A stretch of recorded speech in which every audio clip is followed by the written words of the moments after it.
man. If you're the date. But look, I just want to say, listen, yo, Tehuti is a close brother of mine, excellent scholar. You know, y'all better watch out because he's gonna be straight chopping some heads off. Yeah, you got props from the Hebrew, bro. The oldest known spiritual book to speak on the afterlife. Get that Palo Santos burning. Start burning that Palo Santos and that sage together. You can mix them together in the bowl. They gonna need some frankincense oil in there. Oh my goodness. Let's go. With the blood seed, Lord. Going out the holy tab. Oh man. It's on. The Per M. Haru.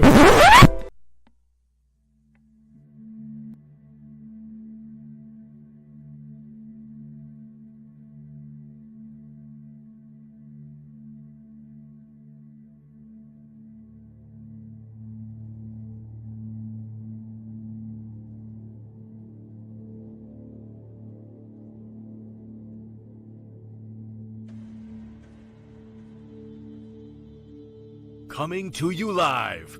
He has been teaching for over 20 years. A 9-0 record in official public recorded debates.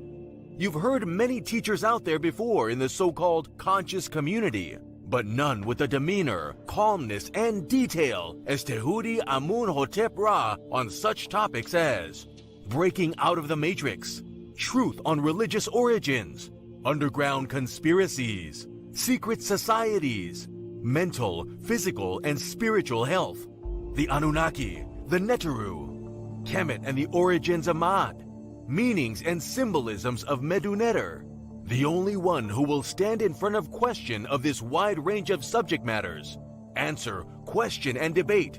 Some have podcasts, but Tehuti is the teacher, so he has a Podclass.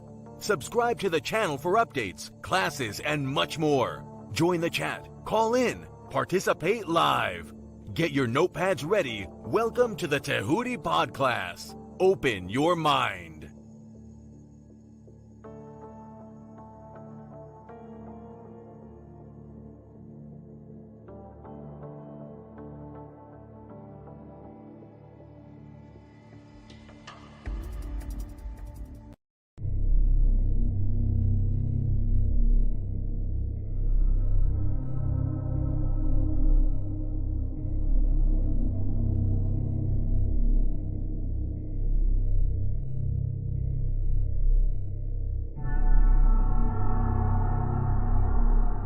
And my point is simply this. So we're going to give like this. Respect to Tehuti. Tehuti didn't want the topic. I won't say he was running because we had the conversation. So respect to Tehuti that he wasn't necessarily running like he was scared of the debate. A few minutes later. Does this mean you refuse to answer me? Are you refusing? That's not even. Hey, are you refusing to answer the question? Scared to debate. This is what they do. So respect to Tehuti that he wasn't necessarily running like he was scared of the debate. A few minutes later. I'm only talking to you. But I'm not talking to you. You scared. You were scared to talk to me. Don't come on. That's the very funniest shit.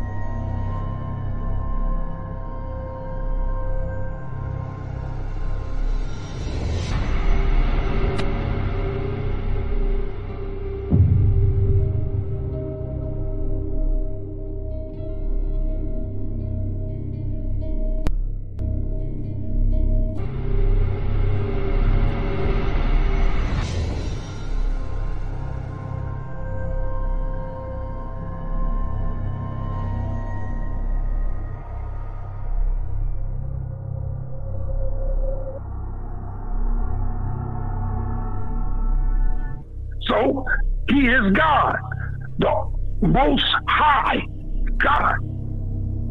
And when he repented, he Me and Tehuti shook our heads at the same time. Tehuti believes on writings on the wall that he don't know who wrote it. He don't know who wrote them writings, whether it was the Greeks or whether it was the Kemites. I think Brother, I need to clarify that with you. I think I need to clarify. You should let me clarify. Because I wasn't talking to you when I was talking about the writings on the wall. There's no name given to authorship, and there's no date given whereby we know when those writings on the wall were done. That's all I said. I didn't mention anything about you.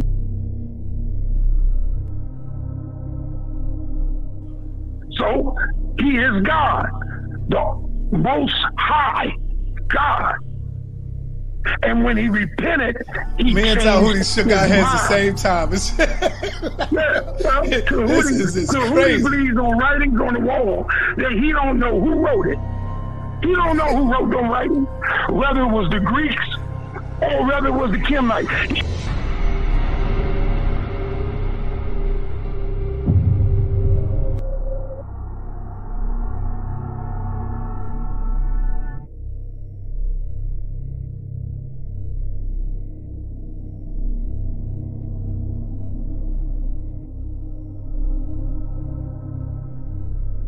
Hold on.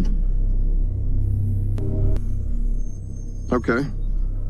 hey, what is that? What does it say there in verse 9? And they that were with me saw and were afraid, but they heard not the voice of him that spake to me. Right. This is the same. Mm-hmm. So those that were with him, they heard the voice, or they didn't hear it? Now, according to what he's saying here to, who's he talking to here? Felix or Agrippa? Yeah. According to this, he says they heard the voice of him that spake to me. That's what the other one. Where's the other one in Acts 9? No, I just want to establish one thing. Those who were with him, they did not, according to Paul, not hear the voice that was with him. Yeah, you're right. I remember reading this recently, and I was like caught on that. I was thinking like, that's something that I don't understand because I don't see what, it sounds like a contradiction. Isn't it easy to understand? No, it's not. Wait. Have you ever heard of a liar? It sounds like a contradiction in Acts, doesn't it? Right. It sounds like a lie, doesn't it? No.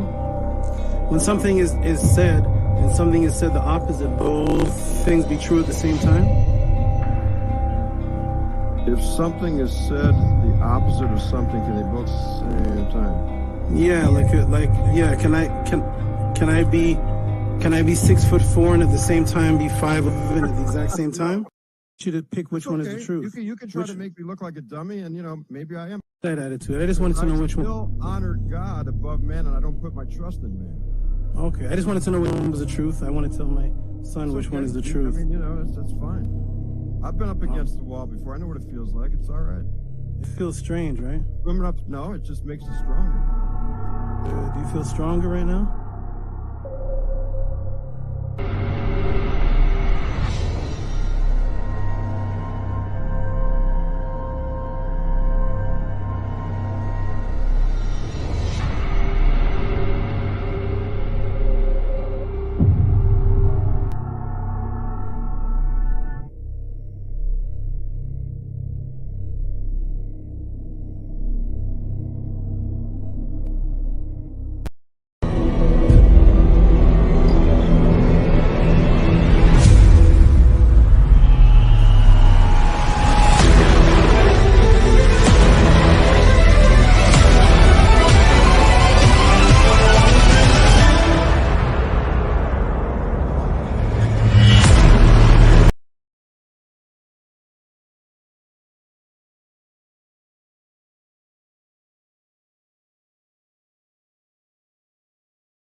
Okay, let's see if I'm in.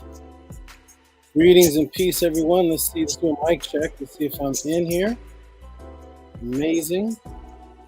Let's see if I'm in here. Mic check, everyone. Mic check, mic check, mic check. Am I in? Am I in?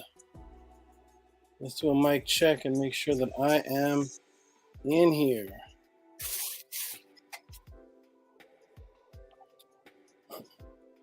Mic check. Let me go to the comments and see. I see a 1. Okay, wonderful.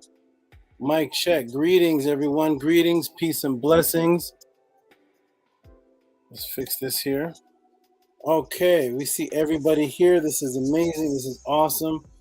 Peace and blessings, everyone. Welcome to the Tehuti Podclass. We are back in action.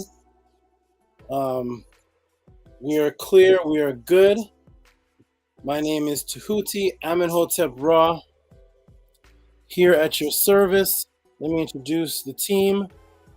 We have on my hat Charlotte, who actually just shed, and so she's much bigger than last time. She almost looks like a toy. That is Charlotte, my Mexican spider. This is Afu, very special magical snake. He's actually named Didi Afu. He's named after the first Kemetic magician in recorded history after Tehuti, Didi Afu. He is my very special snake. He's designed as a giraffe, and he has no scales. He is scaleless. Very special to me, and I'm very much in tune with the animal world. That's why you always see me with my animals around me. Peace and blessings, everyone. Welcome to the Tehuti Podclass. We're going to give a shout out to everybody in the room, and then we're going to explain what the Podclass is about. Let me see if I can fix the lighting a little bit. Boom. Oh, nice and clear. Okay, on my end. Okay. Let me try to do this here. Okay, now I'm turning into a ghost. Awesome. All right, here we go. I wish this would stay, but I need a technical help. Okay. All right, everyone. Let me give a shout out to everybody that I see in the room. Before we get started, it's going to be a big one tonight. A lot of people sent in questions already. Let me give a shout out to everybody. We have Sorry No Bodies in the house. We have the great, beautiful Saneti Amun, one of the moderators. We have Yeet Titi. Yeet Titi. Peace to you. I love that. I like that name. We have Heka Kepara. Heka Kepara, one of the most consistent. We have the awesome, consistent moderator, Nani Aset Mur. Please hold. Internet connection. She's updating everybody. Thank you, Nani Aset Mur. Thank you. We have who's here? Uz Minem. Shout out to Uz Minem. Shout out to you. Shout out to Rigo, who's always here in the class. Another one who's always here is Master K. Shout out to you, Master K. Shout out to you, Master K. Shout out to, Robert Williams. Shout out to you, Robert Williams, who's always here representing. Shout out to you, Robert Williams. Jody Southworth, who's in every single class. Everyone here is in every class. It's great. I like to see some new people too, but I love all the consistents. Hotep Maurice Walker, Hotep to you. Shout out to you. We're about to have a good one here. We have Phase Music. Nice name, Phase Music. Okay, Phase Music. We have RPM. Awesome, RPM. Nice to see you. Who else is in here? We have, here's a new name here. Avon Barkside. Yes, Tehuti, peace and blessings, brother. Man, hope you good. Shout outs from Birmingham, England. Nice. It's getting all the way out to Birmingham, England. That is wonderful. Who else is in here? Okay, obviously here's another consistent, the namer of the moderators, who is Stranger. We're going to introduce the moderators in a moment. Some people that are new don't know what I'm talking about, but we're going to introduce them in a moment. These are the beautiful goddesses, sisters, who help assist the smoothness of the Tehuti Podclass. And we also have Ahati and Ma'at. If Ahati's in here, we'll see. He's an unofficial moderator. But these are the moderators that you can ask how to navigate through the class. And the moderators are Nani Ankh Ma'at, Nani Aset Mer, Seneti Amun. And right under their names, you see Stranger, because he's the one that actually named them. Shout out to you, Stranger. There they are. Seneti Amun, Nani Aset Mer, Anki Ma'at. These are the Ma'atorators. Ma'atorators. They are the ones that keep Ma'at in the room. Shout out to all the new people. We have, so you can ask them questions on my email, how to send a question in, although I'm going to announce it consistently, how to send the questions in. I'm going to explain how the class works in a moment. We have here my AI moderator, who says support with a Cash App, questions to TT Amun. Okay, we're going to send that out there. We're going to go ahead and explain how this works and why we have moderators. Okay. So my name is Tehuti. I'm in Hotep Ra. I've been teaching for over 30 years. And because of which I'm known all throughout the world, all throughout Canada and America. I've been teaching in the public until I became discreet and started just teaching my direct personal students. And I went into seclusion. And in teaching my direct personal students, I came across the good brother Ahati, who was a ex-Hebrew Israelite. I woke him up, educated him. He became the most dedicated student of mine. And he said, Tehuti, you need to come online because there are many people that are online that are not representing the truth. And the way that you teach it is so clear. There's a lot of new people that really need your help and assistance. And I was reluctant to come on back to the public. And I eventually came back after about 5 months of him convincing and talking to me, and came back to the public. And when I came back, a lot of old people that recognized me from the past started wanting personal classes from me. So I set up one-on-one classes with some people, several people. But it took up a lot of time. It took up a lot of time. Those one-on-one classes took up much time. And I couldn't continue to do that because it was basically taking up my whole day. So what I did is I went onto the Killer Priest podcast, Podcraft, as he calls it at the time. And I announced to everybody that I'm going to open up a reciprocity class, which means that instead of individuals paying me for my one-on-one classes, which they've been doing and they should do for all the great teachers, I will have an open class for everyone to be able to come in publicly and send in questions. And all I ask is reciprocity. There's no direct price for any of the questions or support. Send it in through the super chat. So what happened was YouTube removed the super chats and my monetization. So questions could not be sent in through the super chats. So what I did is I set up my own system, which, as you can see at the bottom, is you can send in questions through PayPal. A great person donated a lot of a big donation, which we're going to announce in the class when we get to their name. And they asked in the chat, the person asked, how do I send in my question? Well, actually, when you send in the PayPal and the Cash App, especially PayPal, it gives you a big section underneath to actually type in a question. So I see the donation and I see the question at the same time.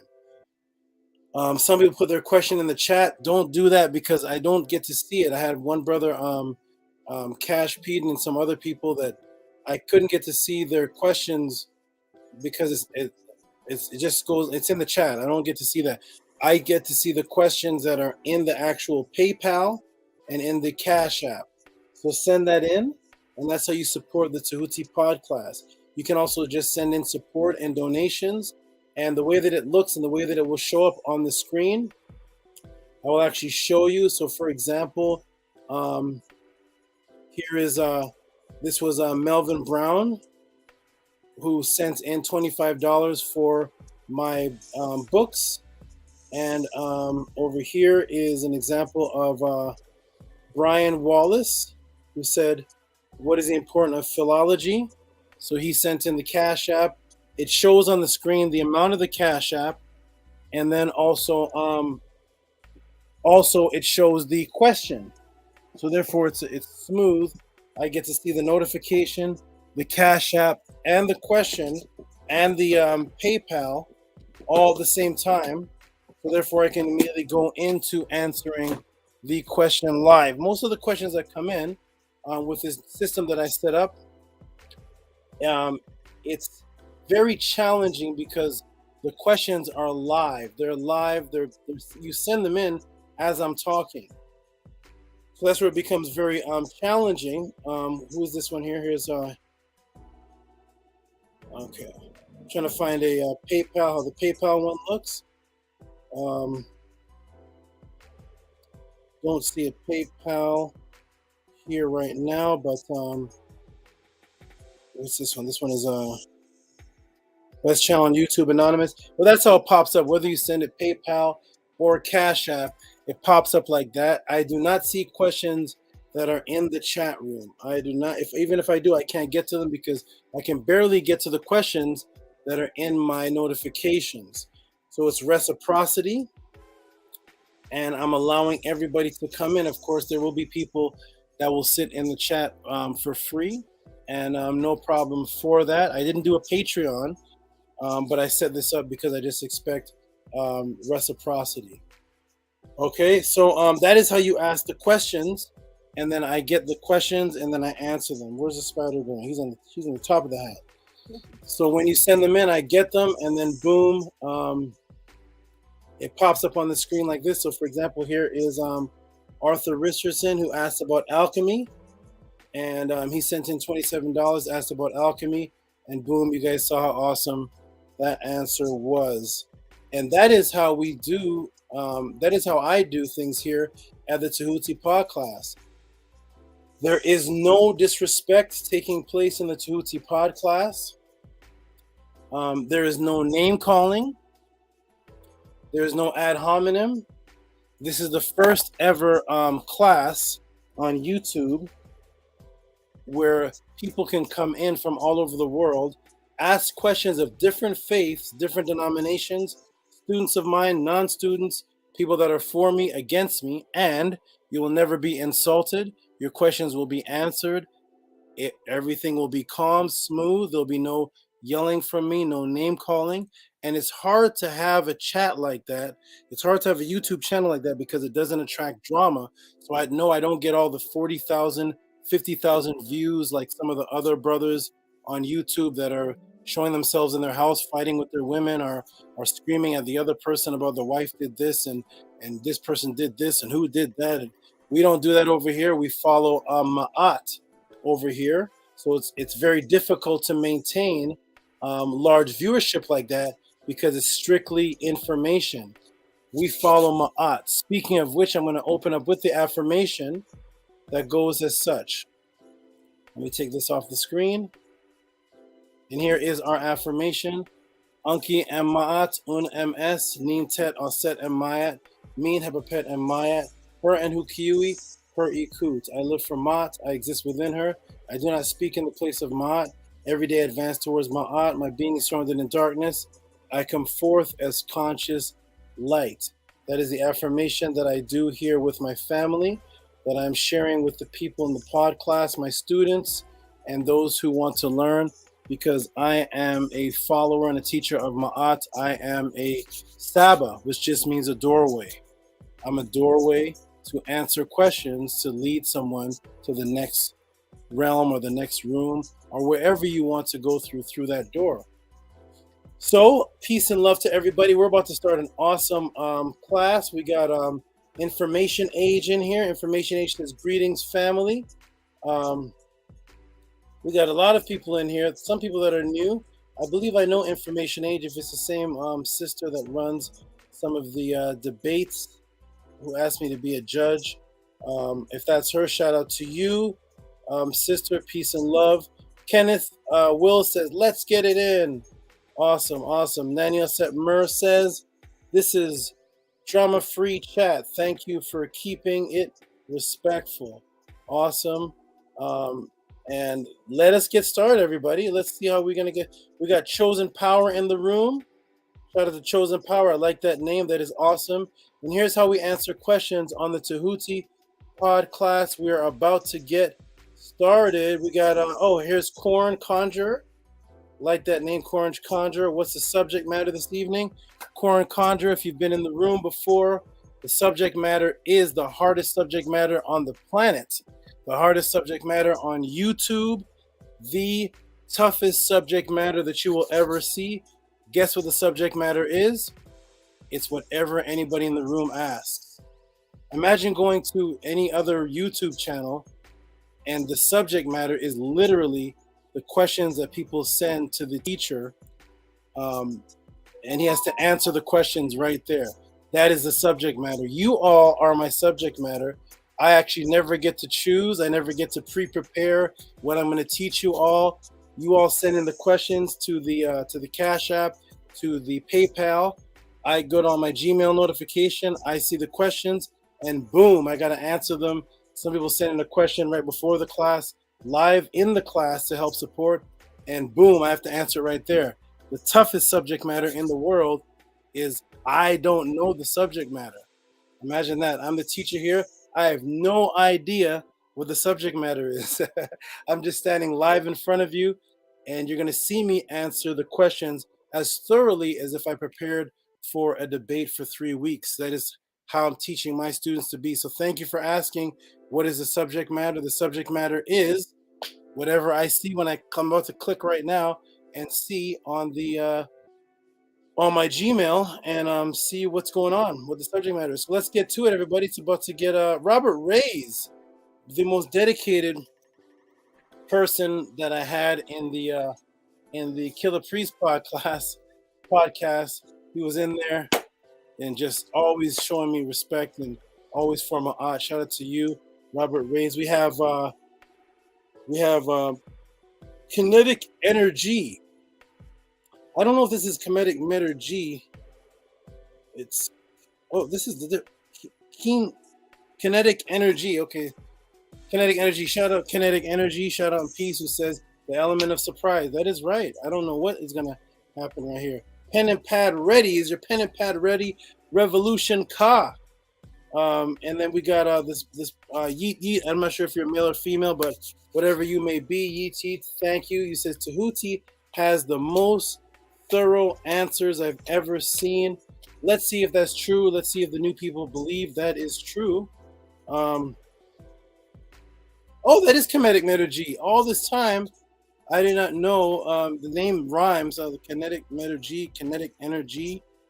Okay, so shout out to kinetic, this brother right here, who has been dedicated for I don't even know how long. From the beginning of this, all the way from he's watched me in the Sonetter debates. He's he was in the Killer Priest, sending in. He has in one class he had the top donation of the whole ever at the time. He had reached the top peak donation. Let me do this. Set the other lighting, any other light. So shout out to this person, this brother here who's support. Let's get into it, everybody. What are the questions here? Let me go see what is going on here. What are you guys challenging Tehuti with today? Let's see. Let's go into it. Let me go into boom. let's get right into it. What is this? Network. Nope. I want to get into not the podcast content. Let me see how I look. Let me see something here. Everybody, one time I'm doing a little visual check. Everybody, let me see something. I don't know yet. Let me see. Let me see how it looks. Oh, let me see. Let me hold it. Let me see something.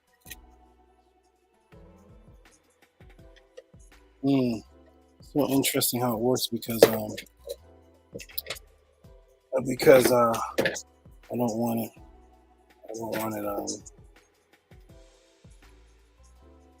We'll do that for now. How do I look? It looks okay. Look clear? Okay. Maybe it's just my screen. I have a retina protection screen on my... Oh, speaking of which, on my what? What am I on? How could I forget? What am I on? How am I so clear? And why was last week's class and a couple classes so interrupted, but this one seems to be clear? Why? Why? I'm going to tell you why. How could I forget? One moment, everybody. Hold on. One moment, because I have a round of applause for everyone here. Why do I have a round of applause?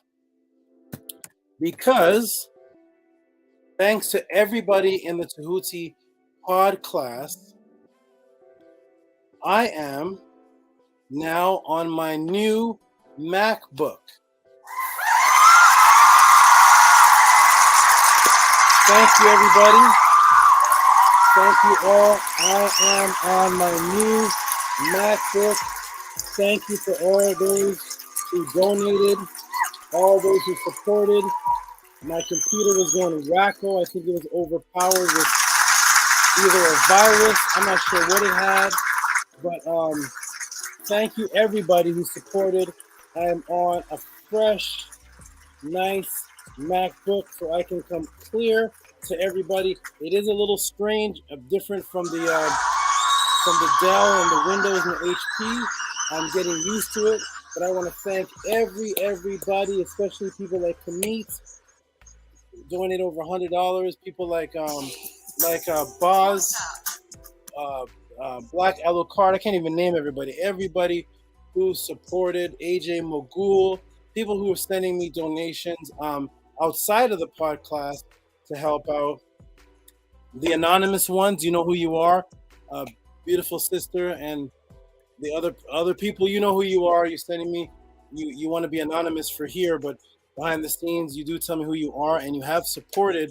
And because of that, I'm on a fresh MacBook, clear for everybody to see. No glitches, no craziness. And congratulations, Saba. Thank you. Congratulations to all of you who helped out. This is the best chat. Tua. Shout out to the best chat. Yes. Tua, and as Nania Setmer and Senetia Moon is. I think these are. I'm not sure. Hand claps or something, or hand spreading. Thank you. Thank you, everybody. Who's this person live from? MacBook. Big Vapes, of course. Big Vapes. Shout out to you. Shout out to live salute from. I don't even know what that is. That sounds like something exotic. Ayanka. I'm not sure what's going on with that, but that sounds like some exotic place, and I'm glad that you are here from that place. Let's go down here. This here. Ianka.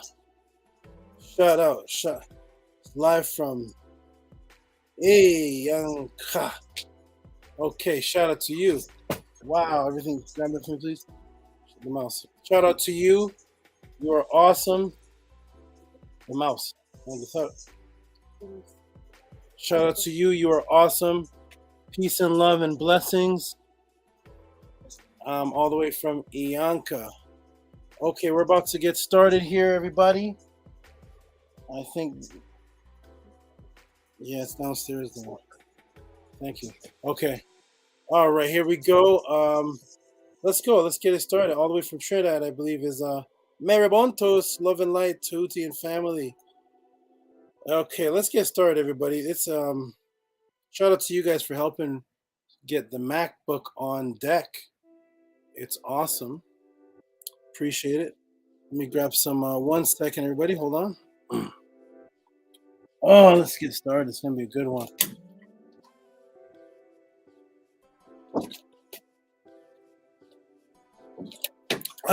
Okay. Wonderful, everybody. Okay. Not sure why the green screen is glitching like that, but okay, let's get started. The Ma'at book. The Ma'at book. Yeah, nice. I like that. Okay, everyone. 84 people in the chat. Are you all ready? I'm going right now. Still getting used to the MacBooks. Everybody bear witness with me. Still getting used to it. Bear with me. Is this in? Oh no, plugged out. That's why. The 1 second, everybody. I have so many gadgets here. This plugged out. This is where all the information is. This is what Kamit wants. Okay, let me see something here. Waiting for something to pop up on the screen. Here, we're gonna close this out. And I'm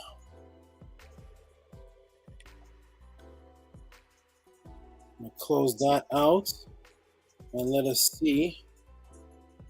Bear with me, everybody. Still getting familiar with the MacBook here. I'm trying to see where. Let me see how I'm online here. Hold on. I'm on as there. Okay.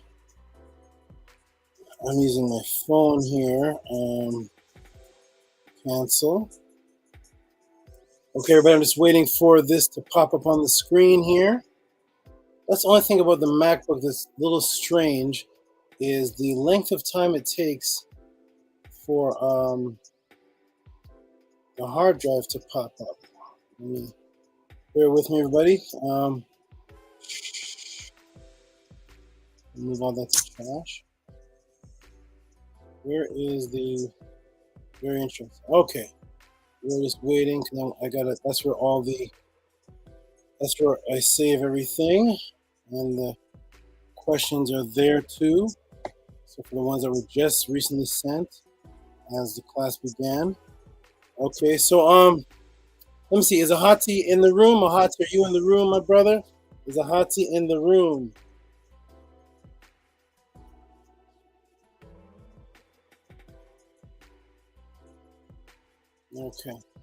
Okay, gentlemen, hold on a moment. We are just waiting for the.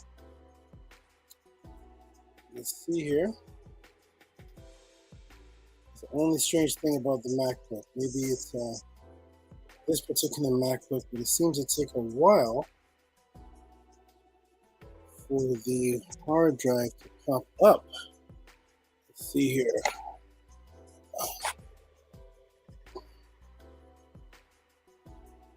What's this here? Okay, maybe let me close out some things so I can see the entire screen. Maybe it is here on the screen. I just can't see it. There it is. Boom, let's get to it. It has popped up, and we're gonna go see what these questions are, and then we're gonna go to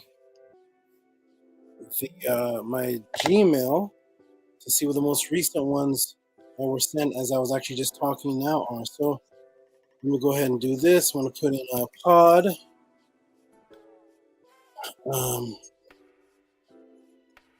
May 27th, that's today.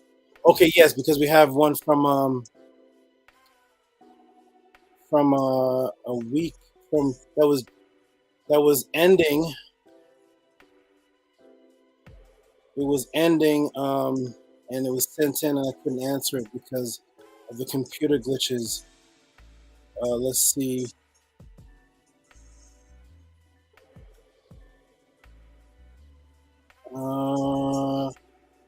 Hold on, everybody. Let me expand. Still getting used to the MacBook. 1.2.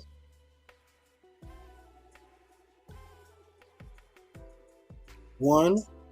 Oh, I see. Let me switch this up here. There's another thing interesting about the MacBook. I have to actually switch it up manually. Okay, here we go. Well, where's the question? The question should be here. Is that the question? Let me take a look and see. 1, 2, 3. Is this the question? What question is this? It? Let me put this up on the screen for everybody to see. Yes, this is Matthew McDowell. Matthew McDowell. Let me go ahead and get to the screen. We're about to start, ladies and gentlemen. Welcome to the Tehuti Podclass. We are about to get into the first question. Let's get into it. Yes, kinetic energy, a kill. Yes, that is the PayPal. You've sent money there several times. Shout out to you, my brother. Okay, let's get into it. Let's get into the first one. Okay. Boom.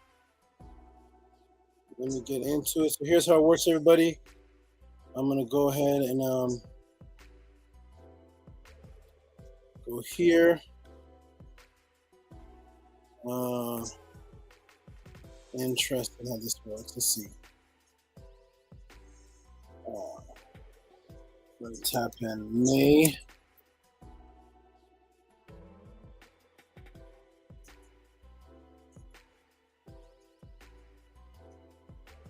In May.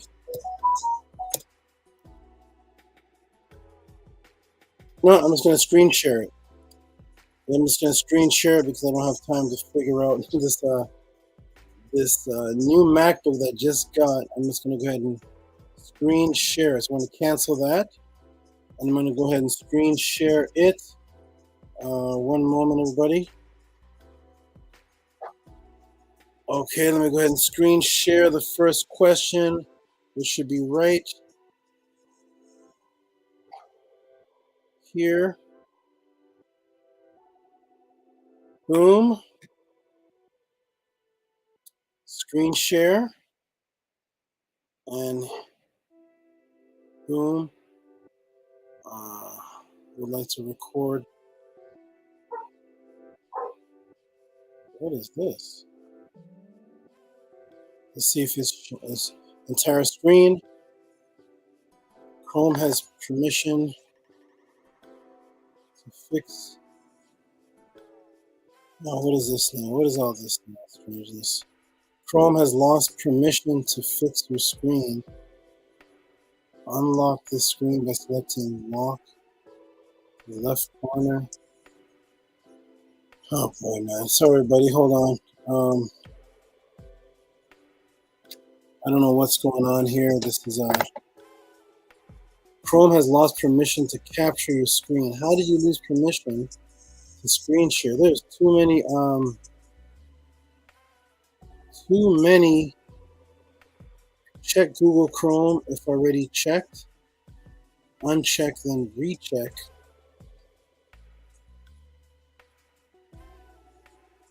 What is going on here, everybody? Sorry, buddy. This is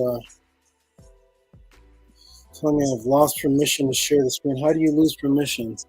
This is very odd, everybody. Chrome has lost permission to capture your screen. To fix it, go to System Preferences.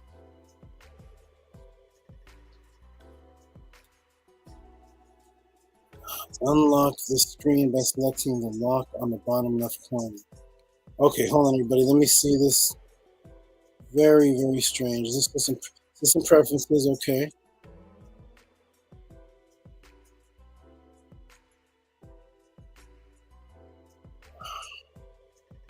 System Preferences. Check. Unlock the screen by selecting the lock on the bottom left corner. Come on, man. What is this? What is going on here, everybody? Go to system.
Let's see. Press 1 if you guys can hear me. Everybody, press 1. I don't know what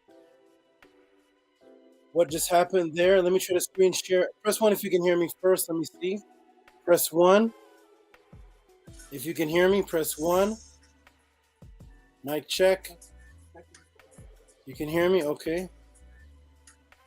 I'm going to go ahead and try to do a screen share again. It told me that Apple told me I lost permission to screen share. I have no idea what that what that even means. But here we go. I'm going to try again. Screen share. Boom. Share. Oh, boy. Chrome has lost permission to capture your screen. To fix it, go to Preferences.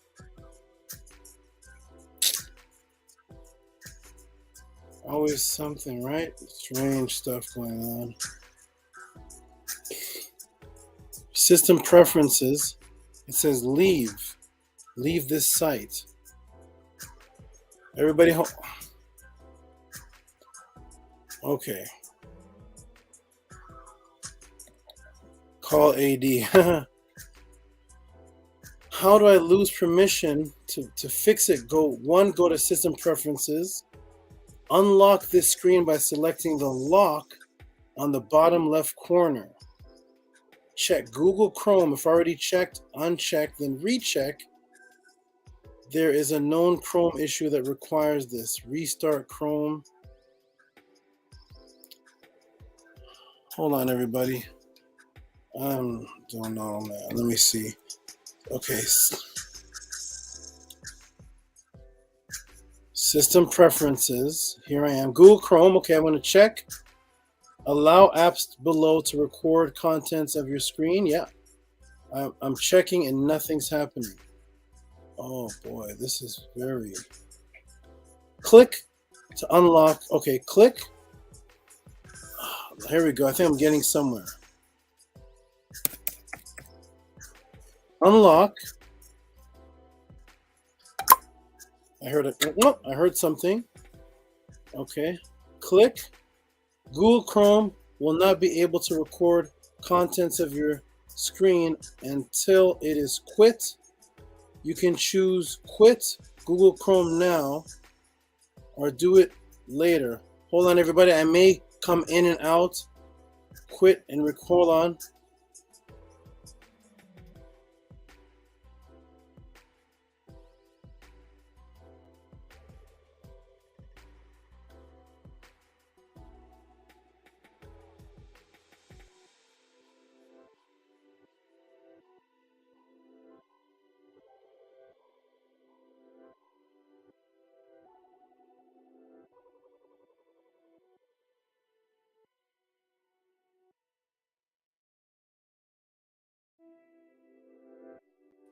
Okay, am I back?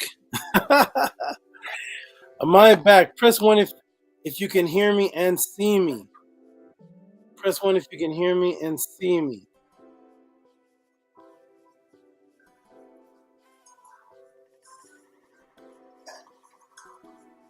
Can you guys hear me and see me again? Press a 1. Okay, good. Sanetia Moon says 1. Big Vapes 1. I'm going to try to screen share again. Let's see what happens. Screen share. Okay, it looks like I'm screen sharing. Let's see. I'm going to screen share. Let's see if this works.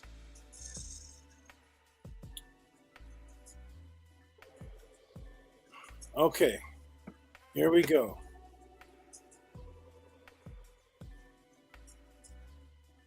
Let me actually stop this. It resets, so I have to go over here. There it is. Okay, good. Woo! Let's do this again. It's all patience in Ma'at. All patience. This is what it's all about. It's patience. Let's try this again. Screen share.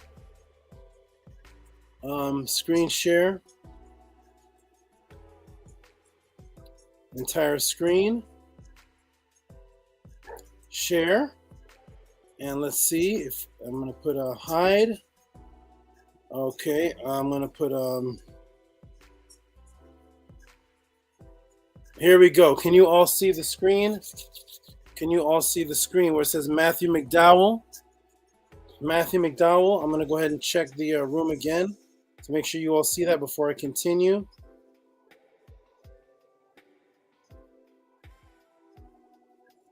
If you saw Matthew McDowell on the screen just a moment ago, press a 1, please. Matthew McDowell. And yes, shout out to this person here who sent this large amount. We're going to get to you when it's in order. But shout out to you. You're about to get a hand clap and everything. And then I'm going to check and see if a question was sent. But it's in order. It's in order. So, okay, good. Okay, good. Here we go. Wonderful. Let's get it started, ladies and gentlemen. So, here's the question here. Shout out to Matthew McDowell, who is a truth seeker, who says, how does the spiritual realm control the physical realm? And there's like 3 questions here. Let's see. How does the spiritual realm control the physical realm? And how does the physical realm control the spiritual realm? Is Gematria used in this type of spiritual physical control? Wonderful question. Shout out to Truth Seeker. Let me look back in the room here. Shout out to Truth Seeker. That was a great question. I'm going to look back in the room, see if Truth Seeker is here. Truth Seeker, are you here? Press 1 if you are here. I love it when the people are in there. Oh, I think I see him. Here he is. Boom. Truth Seeker is here. I love it. I love it when they're in the room and they ask the question. So we're going to go ahead and go back up to the question. Let's get into it. This is how we answer questions on the Tehuti Podclass. Truth Seeker. Good question, right? There you are, Truth Seeker. Awesome. Here's how you answer a question. Let's get into it. Boom. So, first we're going to understand what's called the bioenergetic aspect of reality. Okay?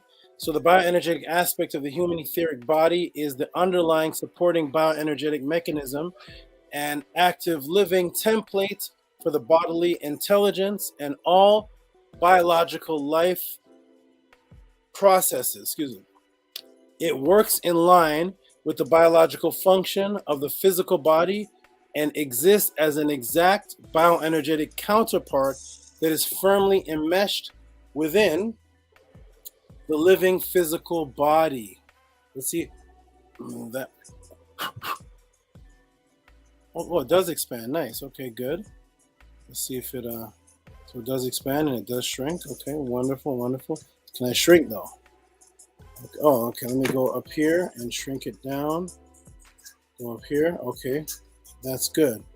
And let me go ahead and expand the screen. There's the screen right there. Okay, so good.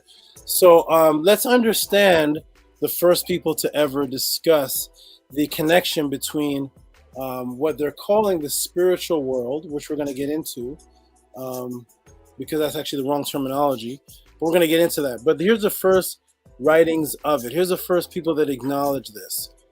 This is coming from the Per Em Haru, the oldest known book of the afterlife on the planet Earth, given to the scribe Ani, 1250 BC, which are copied understandings from even the larger 2400 BC pyramid text. And it states here, in the presence of the keeper of the scales, that's Ma'at, the scales of Ma'at, which is actually called Makait, my double, the Ka, within my body. Let me see if I can, sorry. My body, forming and making strong my limbs. May thou come forth to the place of happiness, to which we advance there. So let's examine this. So to the ancient Kemetic people, there is an aspect inside their body that is actually a double of the physical body. Again, there's an aspect inside the body which is a double of the physical body, and it's not just a double, it's actually what's making the physical body. It is the concept of the quote-unquote spiritual realm actually composing the physical realm. So when we look over here, we're going to see what they call Kirlian photography. One of the best ways to actually see this reality. It's actually much finer than Kirlian photography, but this is one of the most practical ways for our eyes to see and understand what's going on, that around the physical body and around objects that are all around us is actually a bioenergetic template, or just a template, because most things around us actually are not bio. They're conscious, but they're not considered bio. But there is an energetic template that is actually forming the physical look, and vice versa. Over here in the corner where I'm waving my mouse is the statue of the Pharaoh Wahibri Hor, and on top of his head are the two hands. It represents the workings of something that is also the double. You also see it represented down here in the Ankh, and you also see Ani, which is the scribe that owns the Book of the Dead, the Per Em Haru, the most popular one, and he has his two hands up. It represents the double, the workings of something that is not readily seen by the physical eye. Let me move off this page. Okay, come on, MacBook, work with me. Okay, awesome, wonderful. Thank you, MacBook. Wonderful. Let me 1 second here.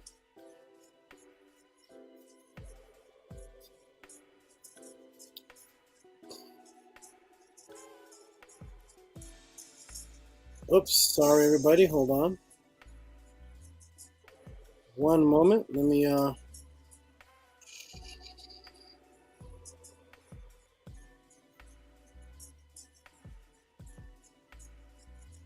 One, 1.2, where did one go?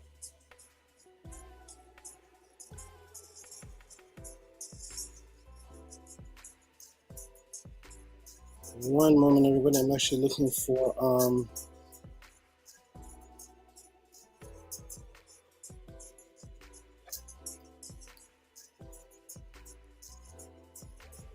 oh, okay, here we go. Okay, so we're going to get into understanding what is this term spirit, because the question that was asked by the brother is the spiritual world controlling the physical world and vice versa. And in reality, when people ask about the spiritual world, they're really asking about the energetic realm, not the spiritual world. It's actually the energetic realm of the Ka and what is called in ancient times the Kurt. The term spirit was a term created to actually confuse.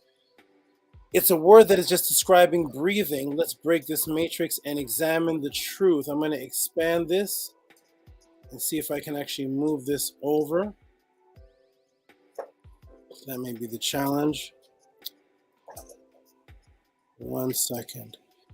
Let me see if I can move this.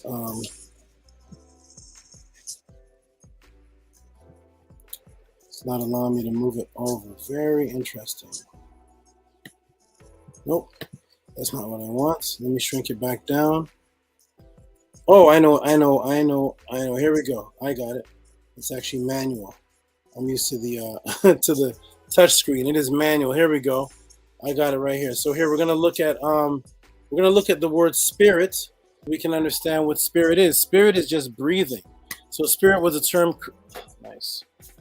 Spirit is a term created. So it goes back to 13C.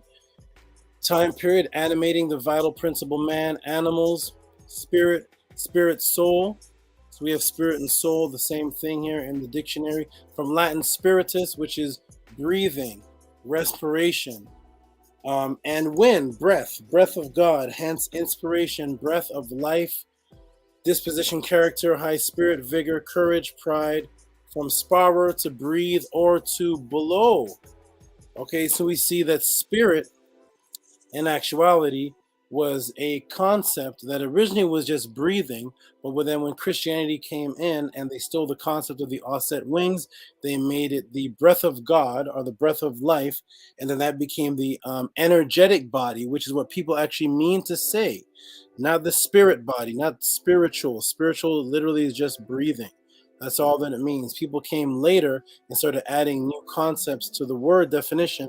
But when you look up the word definition of spirit, spiritual, it literally is just dealing with breathing and the vigor and the energy that you have in your body from being able to breathe.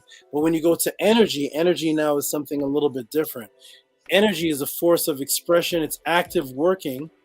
From the word organ. Organ is also from organ, and that's where you get terms like orgasm, organization, organ, energy, sexual energy, the ability to create because you're working. It's from the root word werg, and it means to do. Okay, let's shrink that down. Whoops. I like to break this down step by step for everybody. You know how we are at the Tehuti Podclass. We do it step by step. One by one. So we're going to go to energy.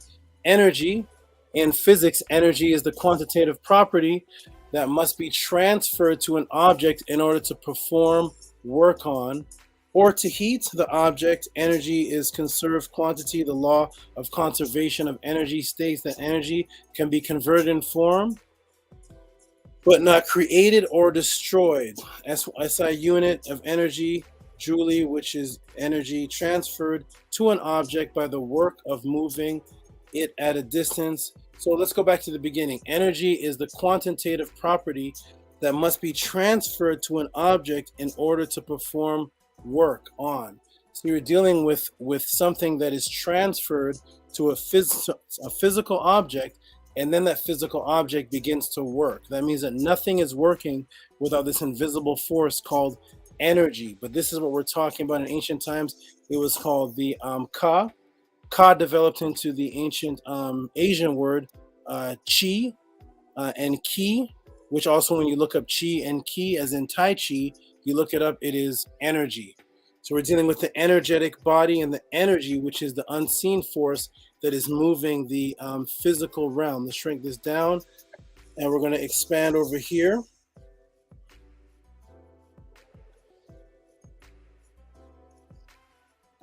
Expand here. We're going to move over here. This is the realm over here that I'm going to explain, which is the realm that is actually affecting the physical realm that we call physical. Physics also just means the working of nature. It doesn't mean something you can necessarily touch, but we'll get into that later. So we're dealing with what's called the real time zone. This is the first zone or the first level you get into when you do an outer body. The real time zone overlays and permeates the entire physical universe and contains a perfect reflection. Again, what's a reflection? A double. What is a bioenergetic template? A double. We're dealing with double bodies, double realities, double realms, a world that looks just like this. It's double to this, but it's more refined because it's not as solid as this realm. But it is affecting this realm, and this realm is affecting that realm, vice versa. So reflection of reality within it, everything happens in real time as reality actually happens, hence the name. Projectors traveling within the real time zone and remaining stable, unaffected by reality's fluctuations, perceive themselves to be following the actual spatial contours and geographical shape of the physical universe. They thus appear to be existing inside a direct, non-physical reflection of reality. This is the other realm that is the double of this realm, which is what people are calling the spiritual realm. That's actually what they're calling the spiritual realm. In ancient times, this was called the Kurt. Here is the word Kurt from Karu. And the word Kurt is a word that means a voice or a sound because it deals with a vibrational reality. It is a word, a sound, but it also means to be under something, to be under, to be lower than something. This developed the term Neter Kurt. Neter Kurt was the name of the realm in Kemet that people would go to in the afterlife. It was called the Neter Kurt or the Neter Kur, a realm of sound vibrational energy. And you couldn't see it with the physical eye because it is underneath the physical realm. It is within the atom. It is in the quantum world, a world that you can't see. And that's why the word Kur means to be under something, because the word under and enter means the same thing. It means to be within something. It is within what we're calling the physical world. It is enters the subatomic realm of sound vibration, the non-physical dimension level closest to the physical universe, the real time zone. This is naturally the dimensional level the vast majority of projectors find themselves in when they first are projecting out of the body. The real time zone can be best thought of as a buffer zone or intermediary area dividing the physical universe from the astral dimensional proper. It shares some properties of the physical universe, a direct and objective real-time reflection, as in a double. Some properties of the astral dimension, fluid, non-physical environment. Let me shrink this down. If you want to know more specifically on that information, there's several books on it, but the particular person that I like is Robert Bruce. Go check out Astral Dynamics, and you can get some more information on that. Of all the astral projection books, that one is one of the ones that I like the best. So as you can see, the etheric double is the working of the non-physical world. Whatever affects it simultaneously affects its double. So again, I'm going to explain that the etheric double, or the real time zone realm, is the working of the physical world. Like the Purim Haru says, the Ka, which is the double, that is the energy that creates my body. It said it forms my body. So there is a more refined, subtle element that people are calling the spiritual world, really is the energetic world. And that is the world that is actually forming the physical world and existed before the physical world. That is the realm of the Kur, or the realm of the Ka.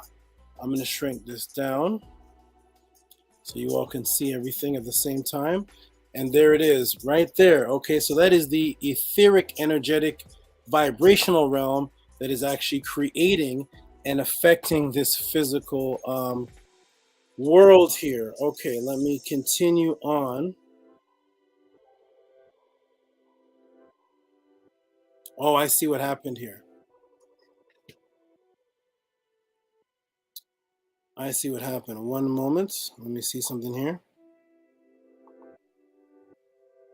I see. I'm going to close this out.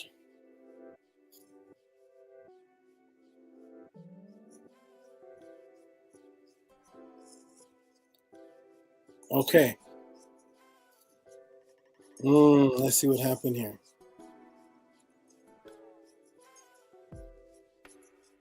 Okay, so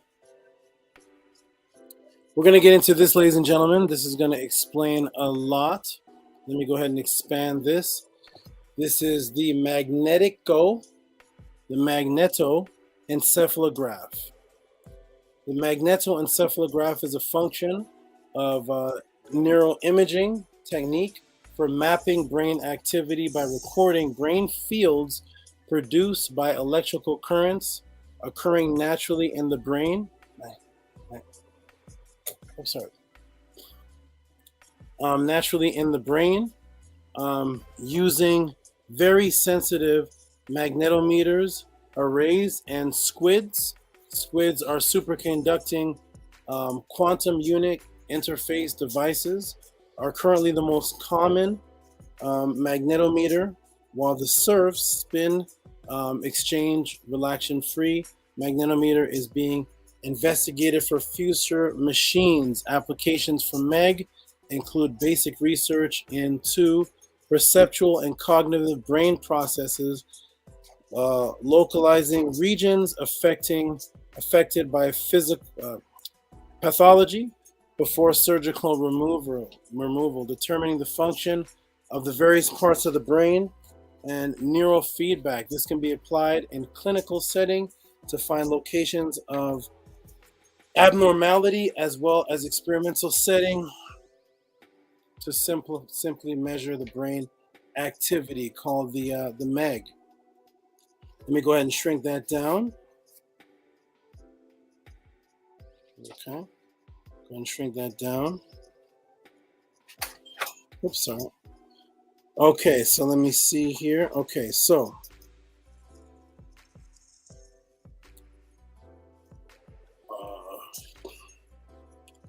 our identity, and we're going to explain the MEG after. So our identity is not found inside the cell. It is from environmental signals that are picked up by the membrane of the brain. Cell. Our identities are picked up from identity frequencies in the electromagnetic field. So even if the cells die, the physical body, the signals in the field still exist and is there until a future brain cell of receptors shows back up, then broadcasts and plays through a new body. If one can interfere with the frequencies and thoughts and patterns, they control the matrix, and thus the masses through herd consciousness or through overshadowing. I know that's a lot to take in right there, but as you start to understand that your identity is actually picked up by frequencies and your body is just the antenna picking up particular frequencies, then you'll start to understand that your thought process and the thought realm and the realm that you can't see is the actual realm that is eternal, and your physical body actually is just being controlled by it. But it passes while the etheric realm and the thought realm continues on and gives one conscious immortality. And that's why the magnetoencephalograph doesn't actually have to touch the person's head to pick up the brain waves. Okay, so I know this is a lot. Let me why is this on the screen? There's a lot going on. Okay, so let me see how this is here. So in the magneto, the probe does not touch your head, yet it's reading your brain function. Let me expand this up a little bit. Okay, let me move this over here.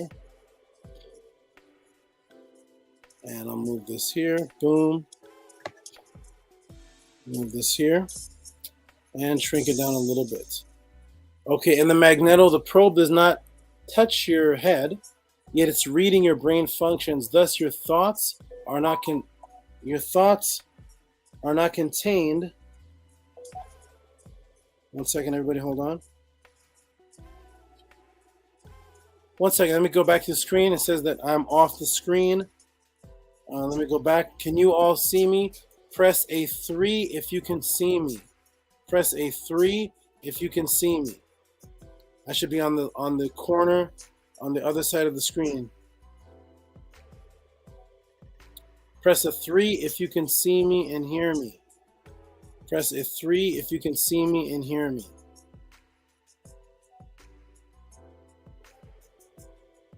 Okay. I got a message that I was off the screen. You all can see me and hear me? Whether I'm on the screen or not is fine, as long as you guys can see the screen share. If you guys can see the screen share, we are all good. Let me go back, and thank you for the moderator that told me that. It seems like whatever that was, I am fixed. Let's go back. Okay.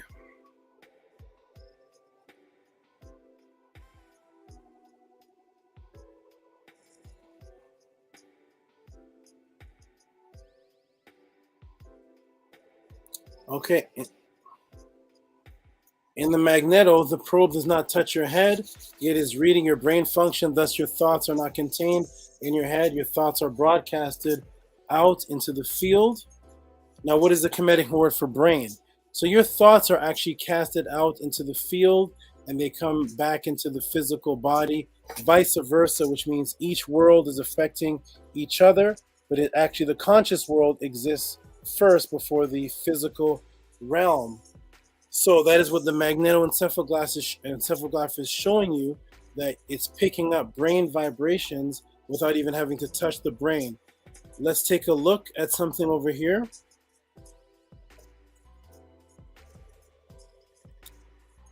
I'm going to blow this up. So let's take a look at the Kemetic word. The Kemetic word for brain or cerebrum. The Kemetic word for brain or cerebrum is utet. Utet, tet, means to make a copy of something. Keep that in mind. Let's see how the brain is a holographic computer. Now, we'll go back over here. I'll scroll down a little bit. Here is the utet or the tet, and it actually means, wow. 1 second, everybody. Always gotta be something. It's okay. We will overcome all obstacles. There we go. Okay. All right. So we see the word utet and see it means brain, cerebrum. But look what it also means, to shoot out fire. Fire in Kemet was consciousness. And as we can see, whenever they show you the working of the neurons in the cerebrum, it always looks like a graph of fire or a graph of light. The Kemetians knew this, so that's the same word for brain. Utet is the same word that means to shoot out fire. It means to release the consciousness that comes out of your head, and this is what the encephalograph is picking up. It's picking up light consciousness, and the Kemetians already knew this. This was the Ka energy that was coming out of the body, because there's many ways to spell Ka. One of them is Ka, one of them is Kai, and then one of them creates the word physical body, because when you add the T to the Ka, it actually forms the physical body. Let's take a look. So when we go over here, we see the word Ka or Kai, and what is Ka? It is to think. So the same double body that's inside of you that actually forms the Kat is the same word that means to think or to meditate. That is on page 782 of the hieroglyphic dictionary, and we see that when the Ka is born on the physical plane, it becomes the Kat, because remember the Ka is the double, but the Ka is actually first. Then the physical body is the double of that. The physical body exists after the consciousness, and the way you say to reproduce in Kemet, you put a loaf, a T at the end of the word. It represents the feminine ability to reproduce something. That is the unique feminine function. So when you take the Ka and you add the T to it, it forms a physical body, which is also said Kat, and it also means thought or meditation, thought of the heart. That is what you are. You are a physical manifestation of the conscious realm, the physical manifestation of thought manifested in a carnal form, but the thought existed first. This etheric or this mental realm in Kemet, this Ka realm, the realm of the Ka, was considered the realm that is forming the physical world, and it's the realm that is all things. As we go to Pyramid Text Utterance 50, you can find this on pyramidtextonline.com. But here's inside the pyramid text, and it says, "O Ra, you are adored in heaven. You are adored for Unas, Lord of all things. For your body are all things. For the Ka of Unas are all things. For his body are all things. Glorious altar." Here it is. I put it here in white where you can read it a little more clear. So in Kemet, the Ka was considered all things. Why? Because the real time zone, the energetic double of this realm, is what permeates and creates all physical things.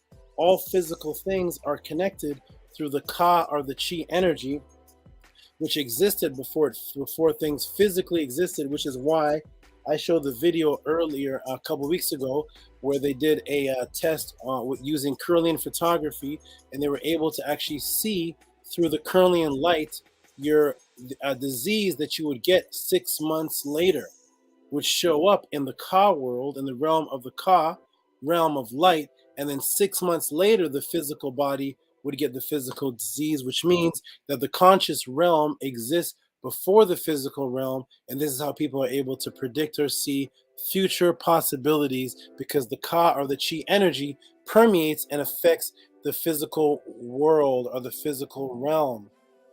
Okay, so I know this is deep, but this is how we answer questions here at the Tehuti pod class, step by step. Deep information, but it's very easily understood when it's explained. Okay, so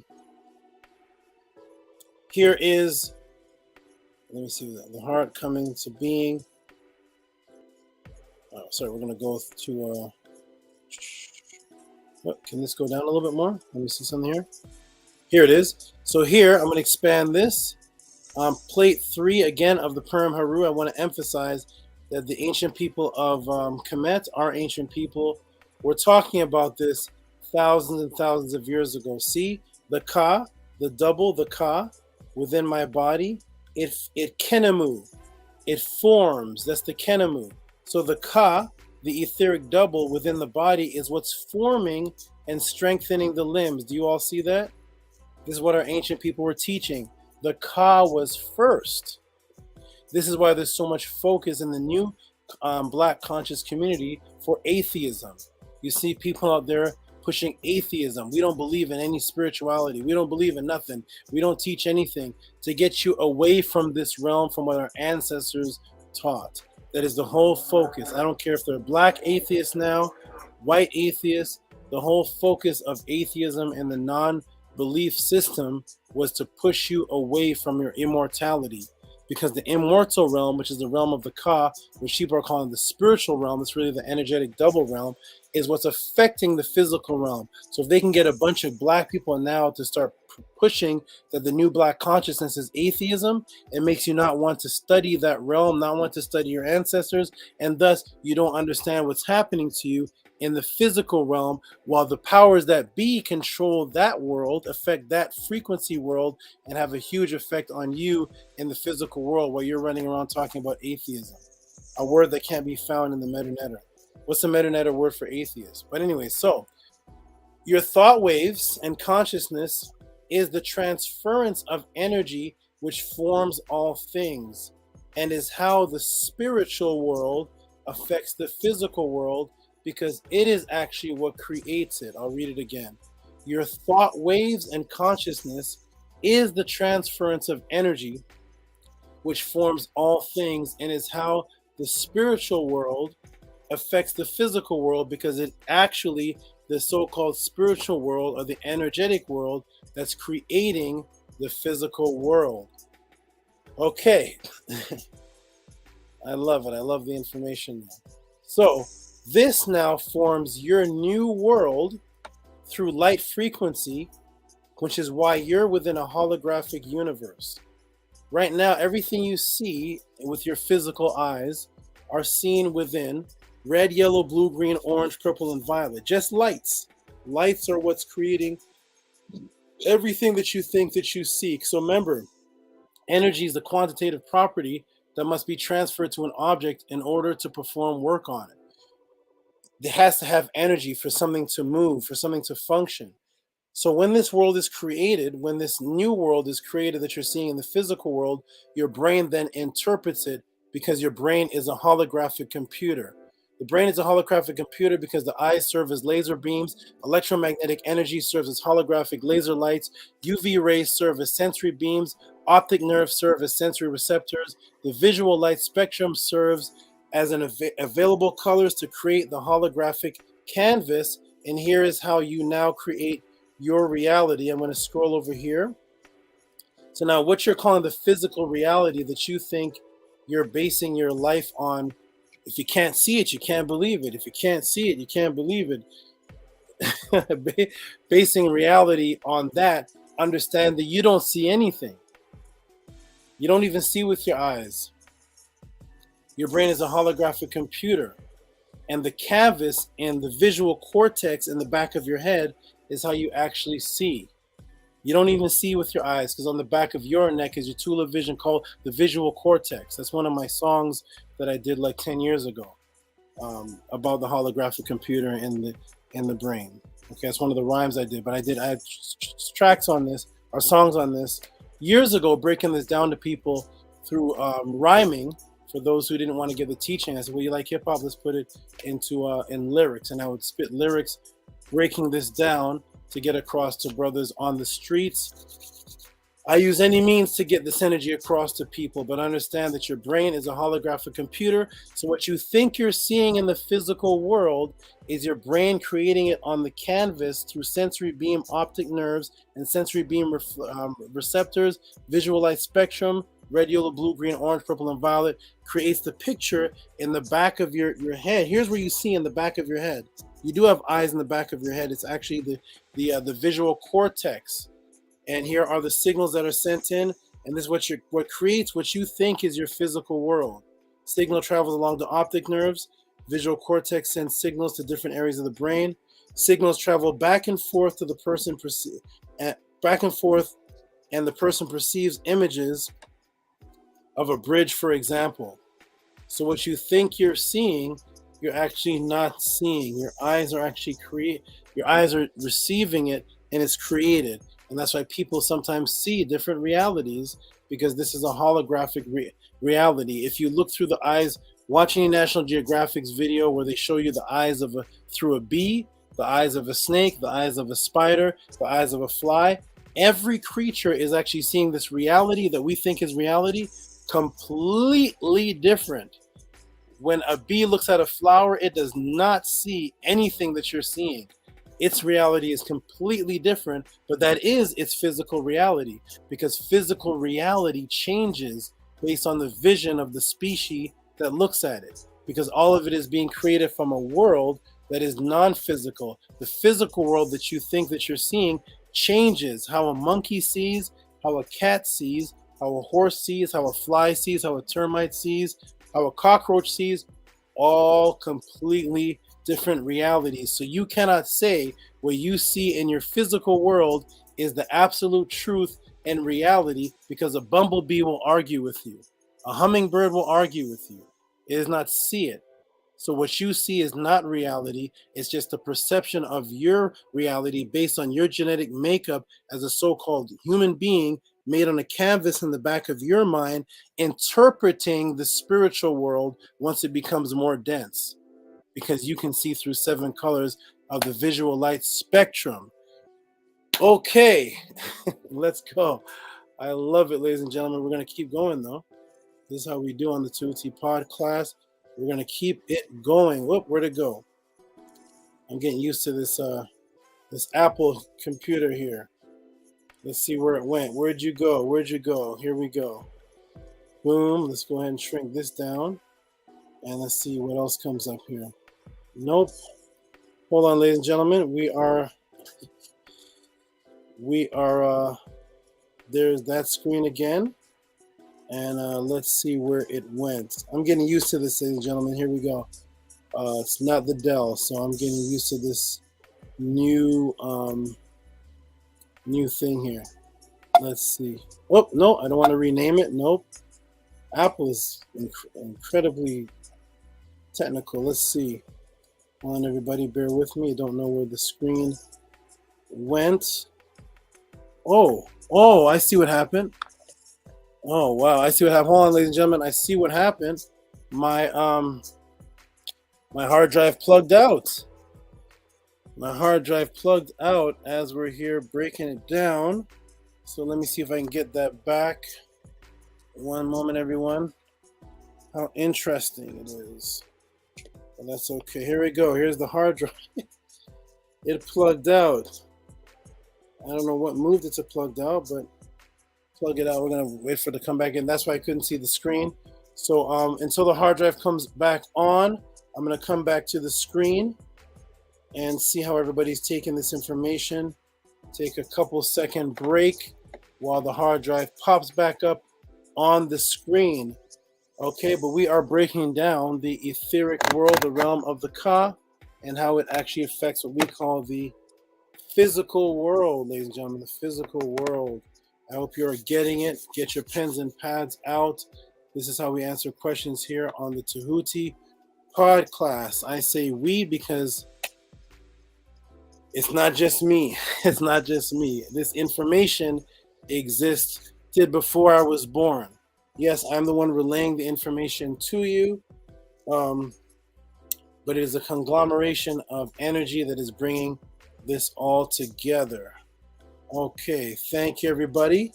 We're waiting for the, once again, the Apple computer seems to read the hard drive a little bit slower.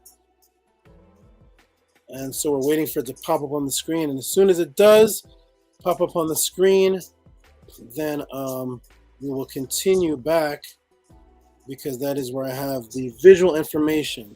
I don't just like breaking it down to you all talking. I like to show you all the information. So we are waiting for it to pop back up on the screen. But you all take your notes. Look up these things as I'm teaching you. Look them up. I want you all to be responsible for when you do teach this to others. You can give them the facts on how to look them up. Okay, we're waiting for this to pop back up. It's going to be a nice class today. Welcome everybody to the Tehuti Podclass. In the meantime, until this pops back up on the screen, we're going to do a couple of little breakdown, commercial break, just to get everybody to know what's going on here. And so those who want to support by sending in questions, send your questions to Cash App TT Amun. Send your questions into PayPal, Rocky SV, which comes up as Akiel when you look it up. And boom, here it is. The hard drive is back. The hard drive is back. We're going to go back into it. We're going to go back into it. Let's see. Boom, boom, boom, boom, boom. Let me get some water here.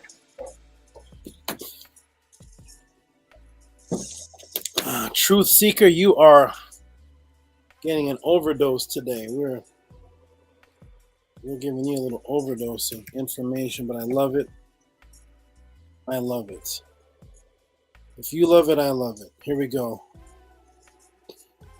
And after I answer this, I'm going to take a little break and then get into the next questions that were sent. Okay. Hard drive is loading back up. We are back on the screen. Let's see.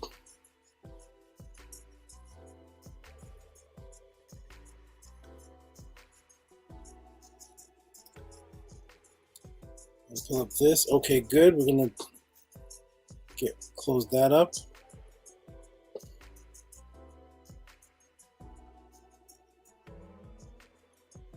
Okay, so here I'm going to go back to the screen. Press everybody press 1 if you can hear me and see me. Press 1 if you can hear me and see me. We're about to get right back into it. 108 people in the room. We are here. We are here. We are here.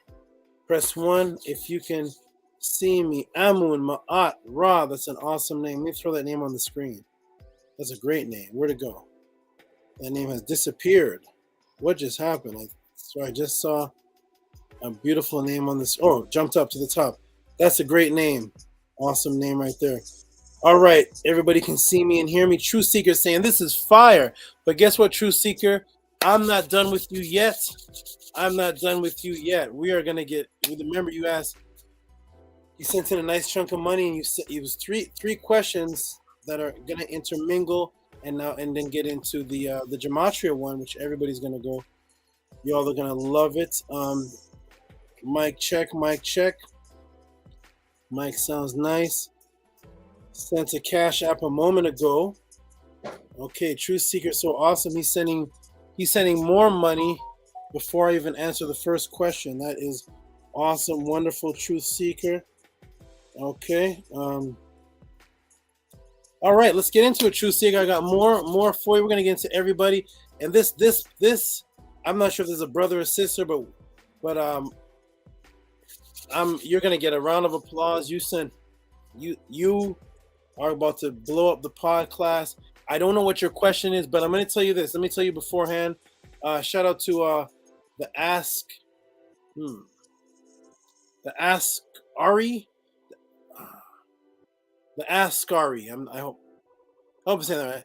The Askari. Shout out to you, the Askari. If you sent in a question, I'm going to tell you right off beforehand. I may save the answer for the next Podclass because you sent in so much of a donation. Depending on what the question is, I may give you a true elaborate answer and actually create an answer for you depending on what the question is. We deal with them in order, so I haven't gotten to your email or question yet, but I just want to tell everybody this person here sent in definitely the largest so far. We're going to get to them, so we're working up. We do it in order here. Okay, let's get back to it. We got a couple hours left. We got more. We got a bunch. Let's get into it. We got more. So everybody can see me. Everybody can hear me. Africa Brown. The Ascari is my brother. We got families in here. Shout out to the families in here. This is awesome. Okay, we're gonna keep going though. 108 people in the room. There's nothing like this. There's no chat room like this. There's no answers given like this. We're gonna get into it. We have more. We are not over. We are not done with. If people are not talking to you about this type of information, I don't know what people are talking about in the world, because there's so much to know, so much to catch up on. This is what we should be focused on. Once you understand this, you can move forward and see what's going on. What's going on here? Tehuti sees everything. I try to see a lot. I do peek on people. Okay, let's go. Let's get into it. We got more. Let me get back into the Okay, so thank you. Yeah, and after this, I'm gonna take a little break. Okay, let me go ahead and screen share. Screen share. Boom, boom, boom, boom. Now we're gonna look into the energetic world that you can actually see. This is the world that they're using to actually see diseases before they happen. Everybody can see the screen. Hope you all can see the screen. Hey, where'd it go? Gotta get back up there. Okay, everybody can see the screen. Manny, they see the screen with the yeah. Okay, so this was studied at UCLA. They did this study. So they started checking the cornea of people's fingers and thumbs through the Kirlian photography. This was the light image that caught energy that's actually shown through this photography, which was developed by Simeon Kirlian back in between 1939 and 1940, which is the oscillation of 100,000, 200,000 oscillations per second, showing the light energy that permeates off the peripheral of a subject that is actually coming from within or below the peripheral, coming outwards, the light energy. So relaxed individuals have a blue and white corona. I said cornea, corona. So this is where the blue energy comes from. When people talk about the chakra energy or the aura, or they see people and they see a light energy around them, is because at certain times your vibration can cause your neurons to see beyond the visible light spectrum, where you can see these lights without the equipment. So blue, yes, is a color of relaxation. A lot of people are attracted to the color blue because blue is actually what you're producing when you're in a relaxed state, blue and white. Now, they tested the Kirlian mental color changes using the krypton gas-filled bulb instead of the metal electrode. Emotionally aroused state changed into an orange in the same person. So you see the color slowly moving towards reddish color. because you're becoming emotionally aroused. This is why red is associated with sexuality and associated with anger. Another individual in an angry state turned into complete red. So they saw the red around the corona right over here. This is a reality. This is what's actually studied at the UCLA right here in California, not too far from me actually. Over here, an individual focusing thoughts on love creates yellow and blue light fields. See this beautiful yellow and blue? It is thoughts of love. And you see a yellow and a blue. Outrage and anger, here we are back to red again. Red is being produced. So you see when people become emotionally aroused, whether it's sexual emotion or anger, an orangish to red color starts to appear on the corona. Can be seen through Kirlian photography using the krypton gas-filled bulb instead of the metal electrode. This is studied at the UCLA.